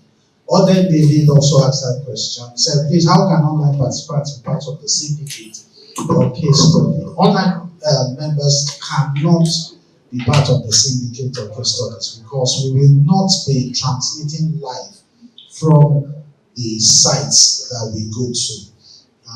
That's one of the advantages of physical participation as against that. Of course, we understand that virtual, to some people, it may not stay, maybe because of distance and all this stuff, but it is just what it is. Online members will not be able to go there with us. That's number one. Then number two, the issue you raised, I will, off the top of my head now, one of the reasons why we actually are using two properties is because of the number of us. We have occupants, users already in those buildings. We don't want a situation where we will swarm somebody's apartment. So much as the property belongs to somebody, as we've been told, we've given legal use to the person. In fact, we have to write them in advance that we are coming so that they know that we need to come. And we felt that it may not be proper to push 6 people. Of course, we've looked at the potential numbers of physical participants, and that is what brought out the concept of us having 2 properties, 4 flats in one location, 4 flats in another location, and then 3 maximum or 3 people per are flat because we don't want, like I said, we don't want to swap. Now, that your observation is vital. Let me put it this way. Since you raised it, we may look at what will happen before tomorrow morning. As the HS, I cannot just decide and say everybody goes there. Like I said, the occupants have been notified. You can imagine your apartment, if it's rented, or even if it's yours, and then people just swarm in. You see 5, 6, 7 people coming into your apartment, and they want to come and do inspection. You wonder how many people do you need to do inspection? That is what brought about. It just happens that the second property that we were able to have access to, legal access to, happens to be further. But like I said, before tomorrow morning, we will look at it. If we can't do anything about it, we will look at it. We'll look at your observations. We'll look at your observations. We'll look at those observations. And that goes for everybody that has been, like NYC posted to Zamfara. You know, when NYC posts to Zamfara, you go back to our office, NYC secretariat, and you ask for the posting. So let's assume that while we're all doing this, we're asking for the posting. So the ZI will consider your. So thank you very much. Now we need to round up. What we will need to do in the next 10 years, because that is a registered organization with the Corporate Affairs Commission. It's a legal entity, and every member ought to start there. So I'll be sharing my screen. We all can go to, we can open our, you can do it on the phone. Any device that is connected, you can do it. You pick your search engine, whatever search engine you use, and you type NAFM. Am I sharing my screen? Oh, sorry. Sorry, please, let me share my screen.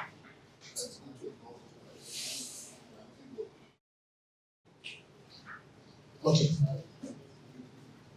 So you go to whatever search engine you use, on your phone, on your laptop, anywhere, and you type NAFM. That's the Nigerian Academy of Facility Managers, but just the initials. NAFM, NAFM.org.ng.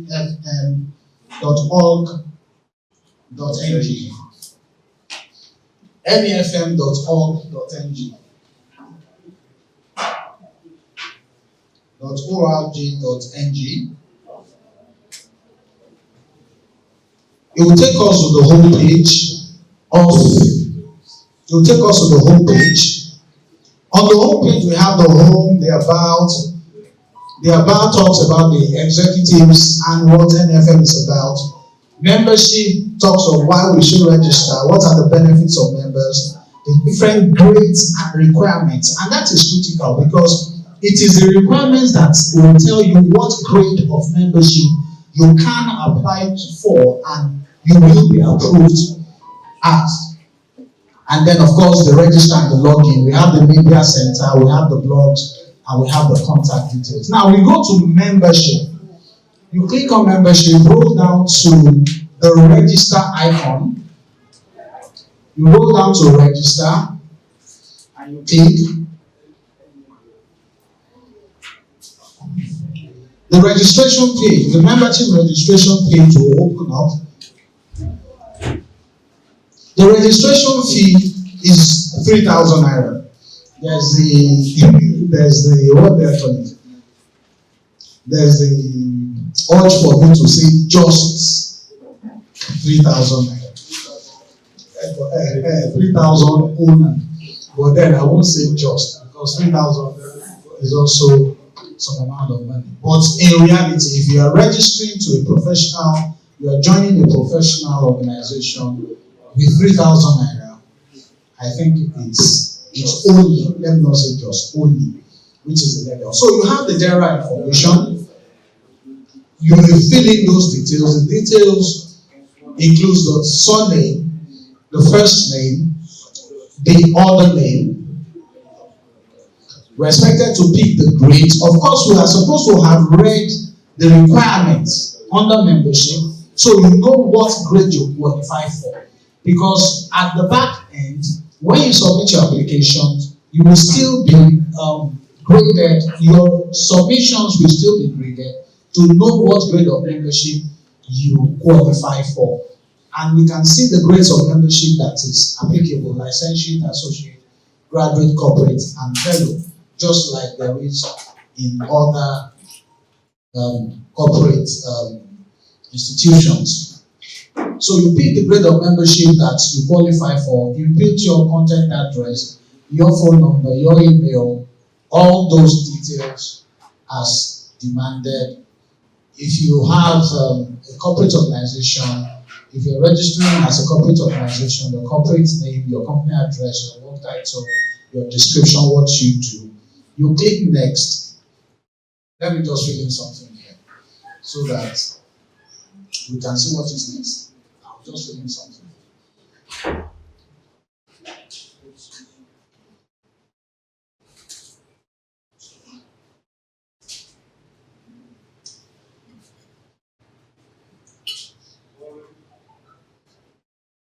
And then some of you have been packing. You don't want to demoralize you, but don't pack yet. The company I told you yesterday is on its way. They were lost in transit. Because they are now here, almost here. So they will come, even if it is 10 minutes, they will talk with you. They want to do another training on the 16th, and they want you to be part of that training, but you are not going to pay, it's free. So I have given them the opportunity to hear. It's knowledge. You cannot downplay the importance of knowledge. And when you have this free knowledge, it is a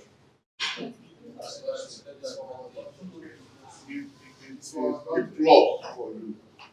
They just called me when I went in now that they lost their way, that they are on Abbey Road, and this is Abbey Road. So I told them to come to the end of the Abbey Road. So they will come and address you. There is another company, though that one I didn't see them, they were to bring their software. I've not seen them. But this other one, almost here now. So they ready to affect them and do it to receive them. Okay, thank you. So moving forward, I filled in some details. They expect me to fill up fields. Which field did that field? Okay. There's a loading field. That's the state of origin if you are Nigerian. I guess because of network is still loading. But of course, it's just a form that goes on, and once you fill, at the end of the day, we'll take you to the payment page. You use your card or transfer to pay the 3,000 naira.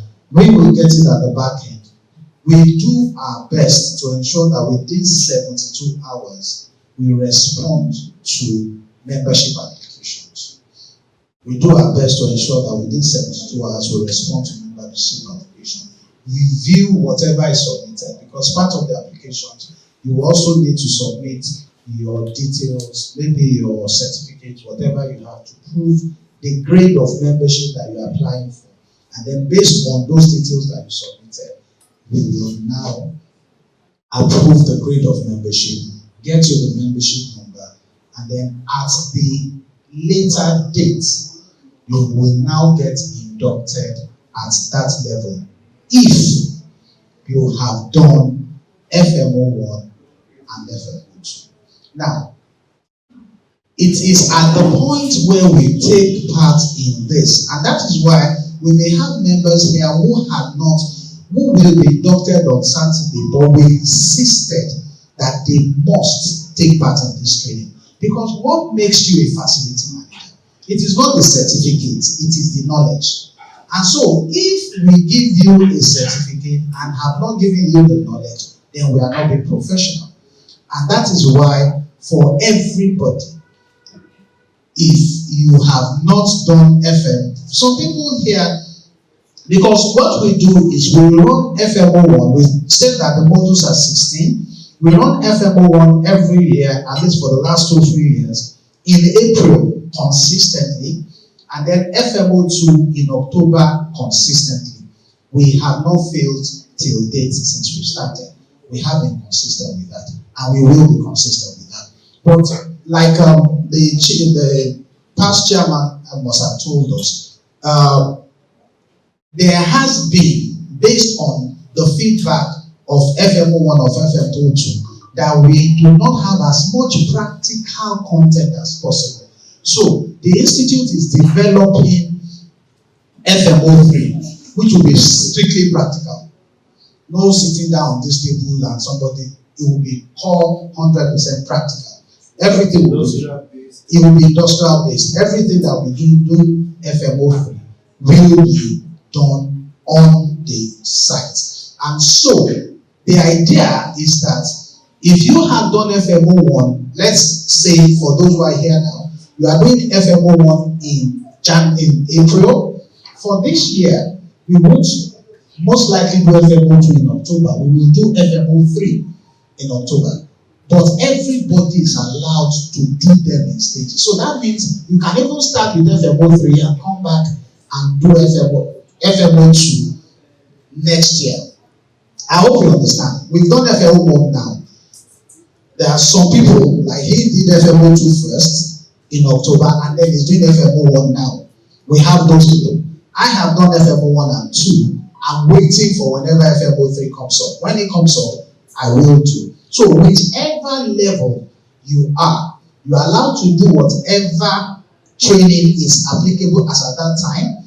April and October, those are the 2 times that we do the training. And whichever ones you have done, and once you've done the levels 1, 2, and then by God's grace, by October this year 3, then you can say that you have competence. At least based on what we've done yesterday, today, and we'll do tomorrow, I'm very sure that we have all developed some level of competencies, some level of knowledge about facility management. So that is how to register on the NAFIM and become a member of the institute. Now, after we've done that, for this training, like we've been told, we have a partnership with Allison. Allison is a global organization. They are into trainings and they offer certifications. You can take the training at your convenience. And so every member has been, this training that we're doing, this FM01, facility maintenance, management, and repairs, Allison also have the model. They also have the modules and the training. And that is what we are supposed to go and do online. You take your time. It may be depending on how fast you want. I think it's like 6 or 8 modules. I did mine like 2 years ago, so I can't remember how many modules it's again. But you take your time. You listen. Okay, it's 9 modules. Good. You listen to the presentation. Of course, you note them. Because at the end of every one, you're supposed to take a test. But like I noted, the test will build up. You must get a minimum of 80%. If you didn't get up to 80% in your first trial, you can always click back to the questions you missed and then try them again until you get 80%. Now, how do you now register on NAFIM to be able to enjoy the voucher for the certificate? If you go to the normal Allison website, that is just allison.com. They have diplomas, they have certificates. You can take them. When you take those courses, you may take 3 hours, you may take 2 days, you may take whatever. When you finish taking those courses, you are issued a certificate. You can't download it unless you pay. And they have 3 levels of payment. You can do the online one where you download directly. They can print and emailed and sent to you, and they can print frame and sent to you. So you pick the one you want on their website. Now, we have a partnership that has been explained to us with them. And so, if you register, if you do the course on that partnership website, that is the only time when the codes that have been given to us can be used. If you apply the code on the main Allison website, you will be paying their normal rates. You won't pay this our discounted rate, because I have been said we have paid for it. The code will not go. So what do we do? Let's go to our page. That's the group platform. If you go to the group platform, we've already posted the link. You see the link: free online courses and online learning from Allison. The learning is free, the certificate is not free. So you can take your time. So if you click that link, you can see that the link is not just allison.com. It's an extended web page. And that web page takes us directly.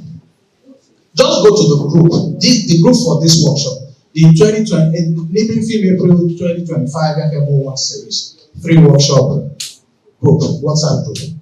The link is already there. If you are using your laptop, just copy the link. If you are using your phone, just click on it. You can register on your phone on any device that is connected to the internet. So you click the link.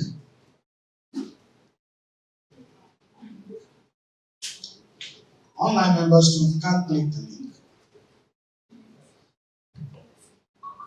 It will take us to the web page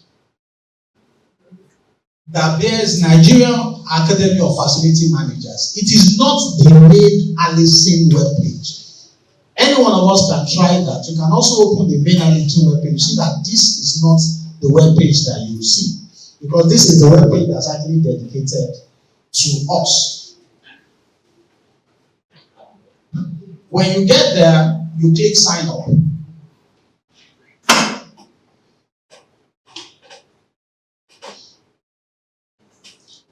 You fill in your details.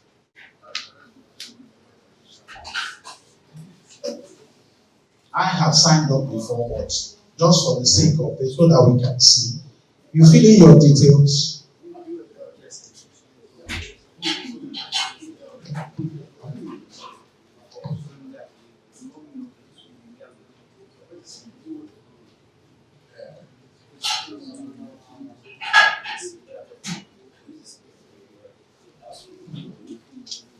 You create whatever password you want to create.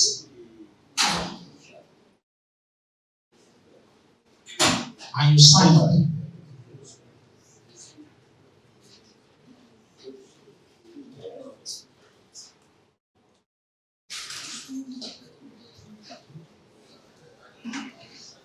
It's saying the email has already been taken because this is my own email. I'm registered there already. That's why it's showing the sign up email has already been taken, because I've registered there. But for each of us, it should take us to a page where we fill in all our details. Let me go to my profile.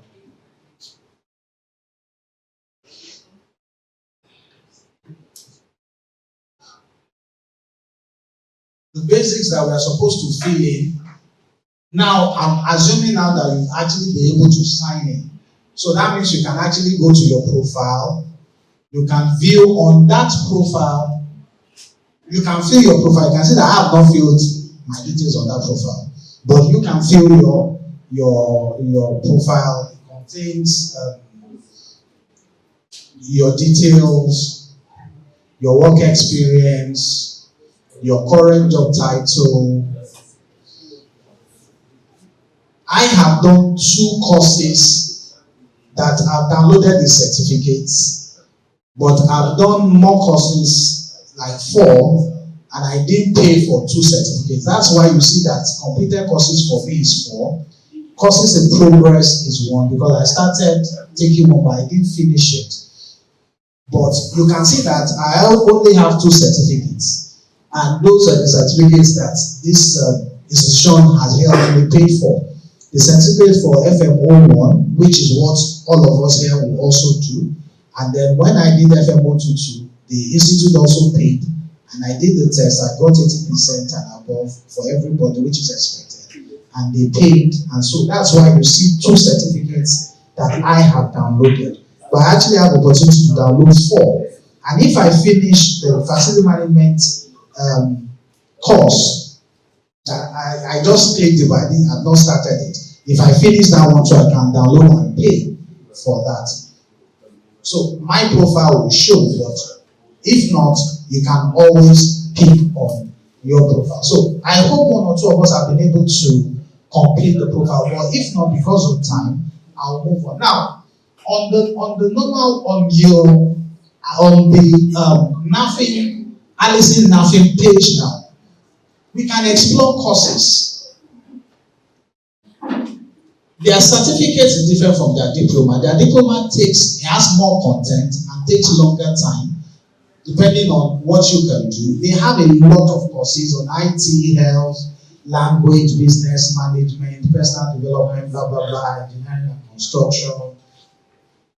You can explore those courses. What we are supposed to do for this Fm01 is that we are taking the course that is called Facility Management. Facility Management and Repairs. Facility Maintenance.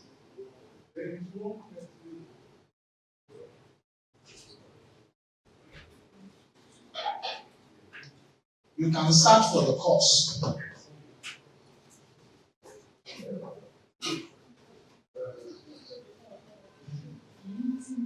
You search for facility maintenance and repairs. Like I said, there are a lot of courses that you can take. You can take facility management, maintenance and repairs. This is the one that has been paid for. If you take bicycle anatomy and maintenance and you apply the code we will give you, you may not be able to, it will not work.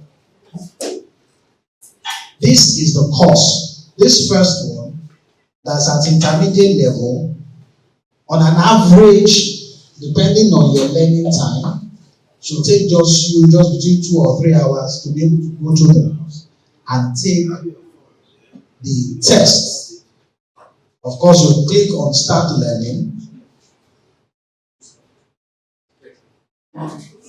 We see the learning outcomes that we're supposed to have. When you have completed this course, you'll be able to define facility management, characteristics of a facility manager, explain the importance of strategic and annual planning, discuss the impact of well-managed workplace, blah, blah, blah, blah, blah, blah. Now, because I have taken the course, what is left for me, I'm not going through, but for you will see the next page that you can click and click and click, and then you start. So that's introduction to, basically they are videos. So this video is 13 minutes, 13 seconds.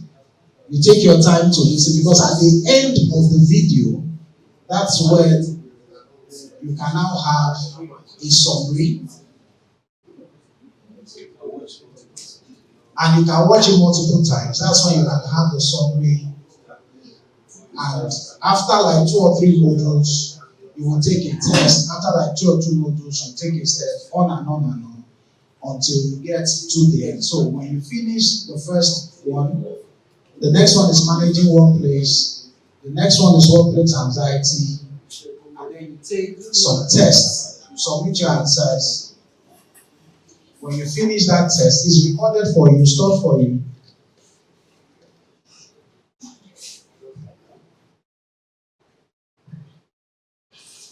So you do all of those, and at the end, you get to the end. You are required to get a minimum of 80%. When you get there, and if you miss any answer, you have 2 options. One option is for you to go back and watch the video again so that you learn. The second one is that once you go back, once you click that question that you missed, that has been noted, the possibility of answers will come to you. Of course, these are simple things. If it's a question is yes or no, and you click yes, when you and they say it's wrong, of course you know that when you go back, just click no. You know? So when you finish, you will now your certificate will be downloaded to your page. Your certificate will be downloaded to your page. If you want to claim it, you go to your profile, that icon that shows your head, you click on claim your certificates. All the certificates that you've had will be there.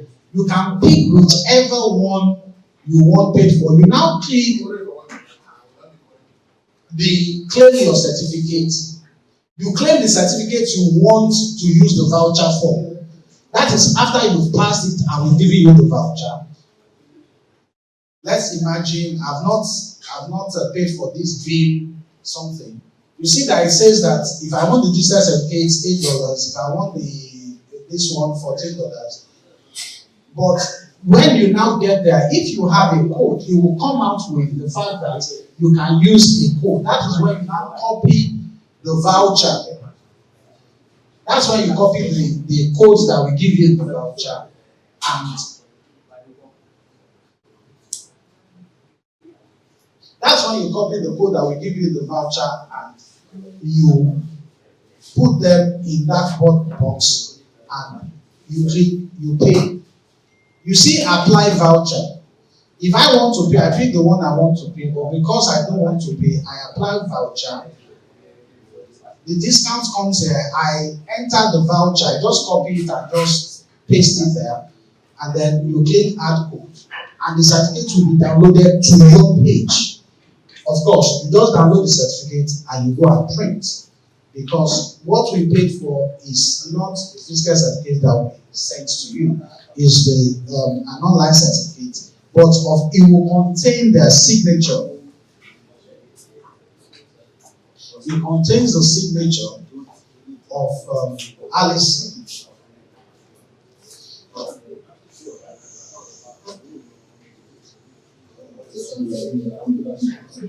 Yes. I just want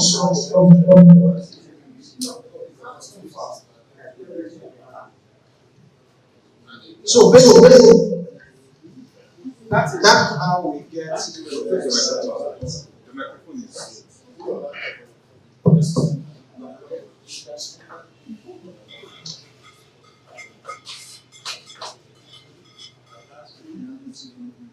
When you have downloaded the certificate will be in that place where is your dashboard. You just click it and you print. That is all. Thereafter, you can now go through all their certificates. Like I said, they have diplomas and they have certificates. The certificate takes shorter time. The diploma takes longer. The diploma has more content than the certificate courses. And of course, it will be more expensive when you want to pay the certificate. Thank you very much. Do we have any questions? I know that we're taking time. Immediately, the people that want to make their presentation finishes, we are done for the day. And the notes of the location for tomorrow's inspection, for those that currently are posted to Abuja, will be communicated on the platform this evening. You may come on. Hello, sir. Yes, sir. Yes, sir. Excuse me. I would like to ask for somebody that is already a user of Alison, do we need to register again or we can use the same username and password? Yes, but you have to register on the NAFIM page of Alison. If you register on the normal Alison, if you do maintenance repairs, facility management, maintenance and repairs on the normal Alison page, you will not be able to use the code for the voucher. You will still. But if you register on our own, if you do the test on our own page, which is the website that is already on the platform, you will be able to use the code. Well, thank you. Thank you very much, sir. Thank you. Hello, everyone. Good afternoon, sirs. Good afternoon, ma'am. My name is Sarah from Clean Serve Solutions Limited. So at Clean Serve, what we do basically is providing facility management solutions to enhance efficiency, to reduce costs, and all of that. So we are having a golden opportunity for facility management practitioners. We are having some German experts come to share their expertise with us. It's more of a knowledge sharing session, and there will be access to funding, and there will be so many other opportunities as well. There will be so much knowledge, shared, and it's completely free. Registration is absolutely free. It comes up on 16th of April, and it's going to be virtual. I will leave my contact. I don't know, is there any way it can be displayed, or perhaps I just leave our letter? Okay, to your platform. Okay, thank you very much, sir. So our contact details will be displayed, will be shared on the platform. I look forward to seeing everyone. It is an opportunity that we've provided for facility management practitioners. So we'd love everyone to partake of it as well. Thank you so much for your time. I appreciate it. Thank you. Thank you very much. As we noted, the link for that will be shared.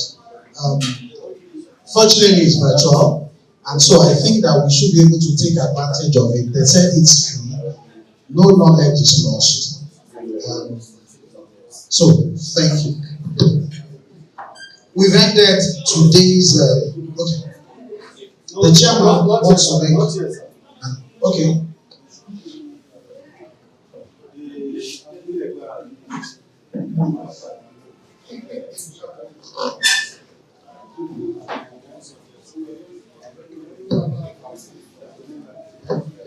Hello. For tomorrow's outing, the concern raised by one of our members regarding Abuleba, the initial thinking is that those who will be visiting Abuleba, is it possible they converge there directly from home instead of coming here? How many will be able to do that? Right, we can converge there by 10 o'clock tomorrow morning.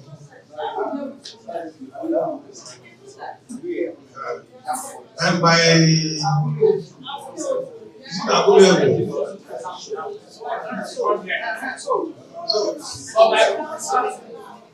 within 1 hour we are done, and we now come back to the venue, collect our findings, and go smoke. So the details of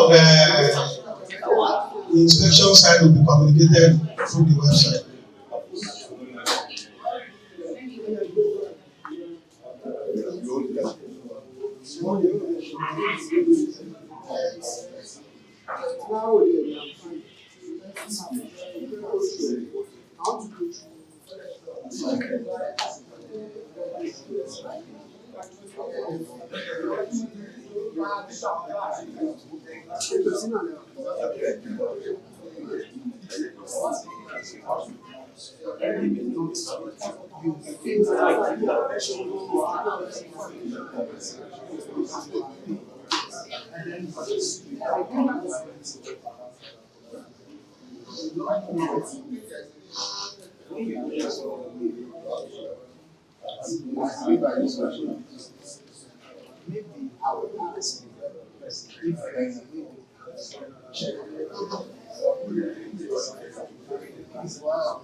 So,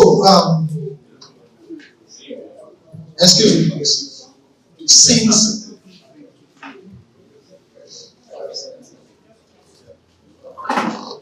okay, number one, I'm the HS that has been said. I want to call my phone number out in case anyone needs to get in touch with the secretariat through me. My phone number is Say I was first. 080 33 24 5783.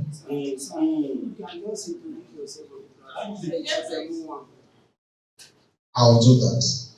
I'll call it again because somebody needed it and I just felt I should just do that. I'll also introduce myself again on the platform. 080 33 24 5783. That is my phone number. My name is Adedayo Mushola, Builder Adedayo Mushola, and I'm the current HS. After I hand over, I'm just the normal. So that's on one part. The major thing I wanted to actually, why I picked the mic is from the wonderful idea that came up. Now instead of people coming here and going to Abule Odu, I want us to actually identify those who will be going to Abule Odu from home. Who will be going to Abule Odu, so that we know how many people are actually going to Abule Odu first, and we can coordinate them, give them the address, they get there, do what they want to do, and then come back here. So how many people will be going to Abule Odu? Because no, he said it's not like that. We've agreed.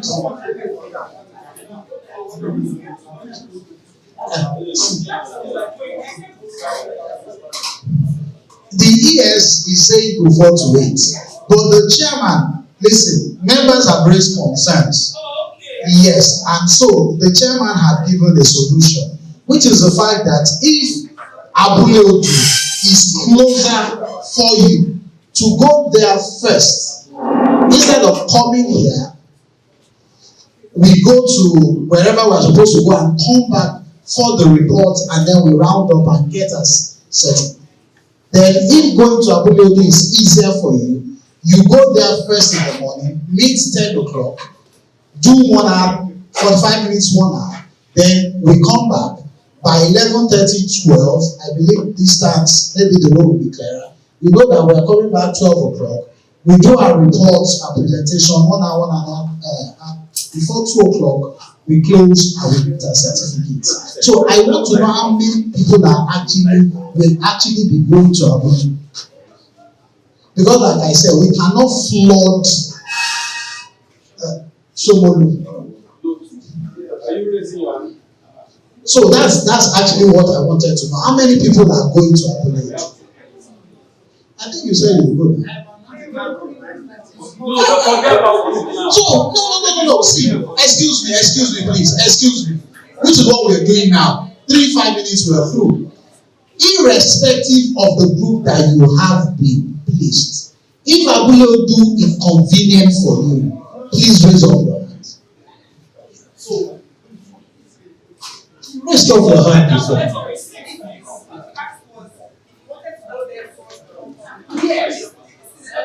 Okay. Let me expand the question. If you don't mind going to Abule Odu first before coming here tomorrow, irrespective of the group that you've been placed on paper, can you please raise up your hand so we know how many people are left? It is still your question. It is still, you said before.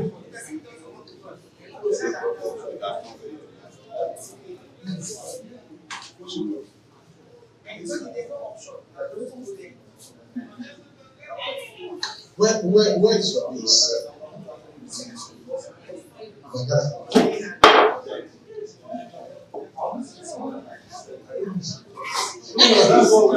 For those that will be going to Abule Odu, you are not coming here at all. You go to Abule Odu first, meet by 10 a.m., do what you want to do, 30 minutes, 45 minutes, and then come back here. Okay, we'll come back here. Yes, now you will come and write your report. You are an intending facility manager. Won't you prepare reports that you no, we need to judge you about it. We need to, and then you also have your certificates to collect. Yes, each group is meant to sort of discuss.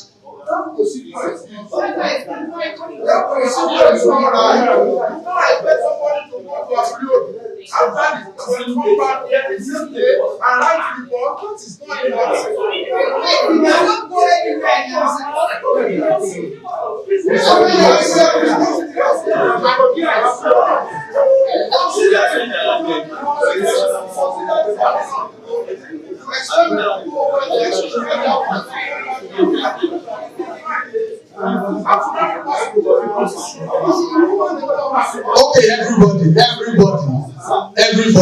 can always be a solution to everything. That is why we are managers. Is that not why we are managers? We are managers. Sir, this training we advertised is a 3-day training. Yes or no, sir? So until we finish the training, we have not finished the training. That's the first thing. Now, I'm saying that we are managers, yes? And one of the things that we as managers do is for us to be able to tweak when we have challenges, when we have situations that tweak. Now, one of the possibilities that we are looking at is this. Like I said, all of us can't go into somebody's path. 6, 7 of us. So we are looking at the possibility why some people will do their report on the external part of Shomolu's building, and some will do on the internal part of Shomolu building. So that means everybody will still come here. We will go to Shomolu. Some will do external, some will do internal. When we come back, the people that do external will make a report, a presentation. The people that do external will make a presentation, and we round up. Is that okay? So nobody is going to Abule Odo again. Is that okay? Yes, sir. Yes, sir. We will still come here first. 10 a.m. we will leave. Some people, 4 groups will do the external. Let the first vice. I think let us all be on the same page. Okay? It will not help us if we rowdy about it. Meeting of the minds is very key in whatever we do. If you are living very close to Shomolu, we have agreed everybody is doing Shomolu. But for coordination's sake, we need to be here to define who is going to be assessing, evaluating external, and those who will be doing internal. It's not far from here. So let's do that as early as possible tomorrow morning. Take our breakfast and then we leave from there. Less than 1 hour, we are done. We come back, we brainstorm on our findings. By latest 1 o'clock, we are done. Is that okay? So that's good. Let's ride on that. So there is meeting of the minds now. So I'll see you tomorrow morning. Tell me. No, let's be here as early as possible. So that by the time we take our breakfast, we are already out. We have come for the food already. We can't say they should stop. Somebody must eat it. So thank you for your understanding.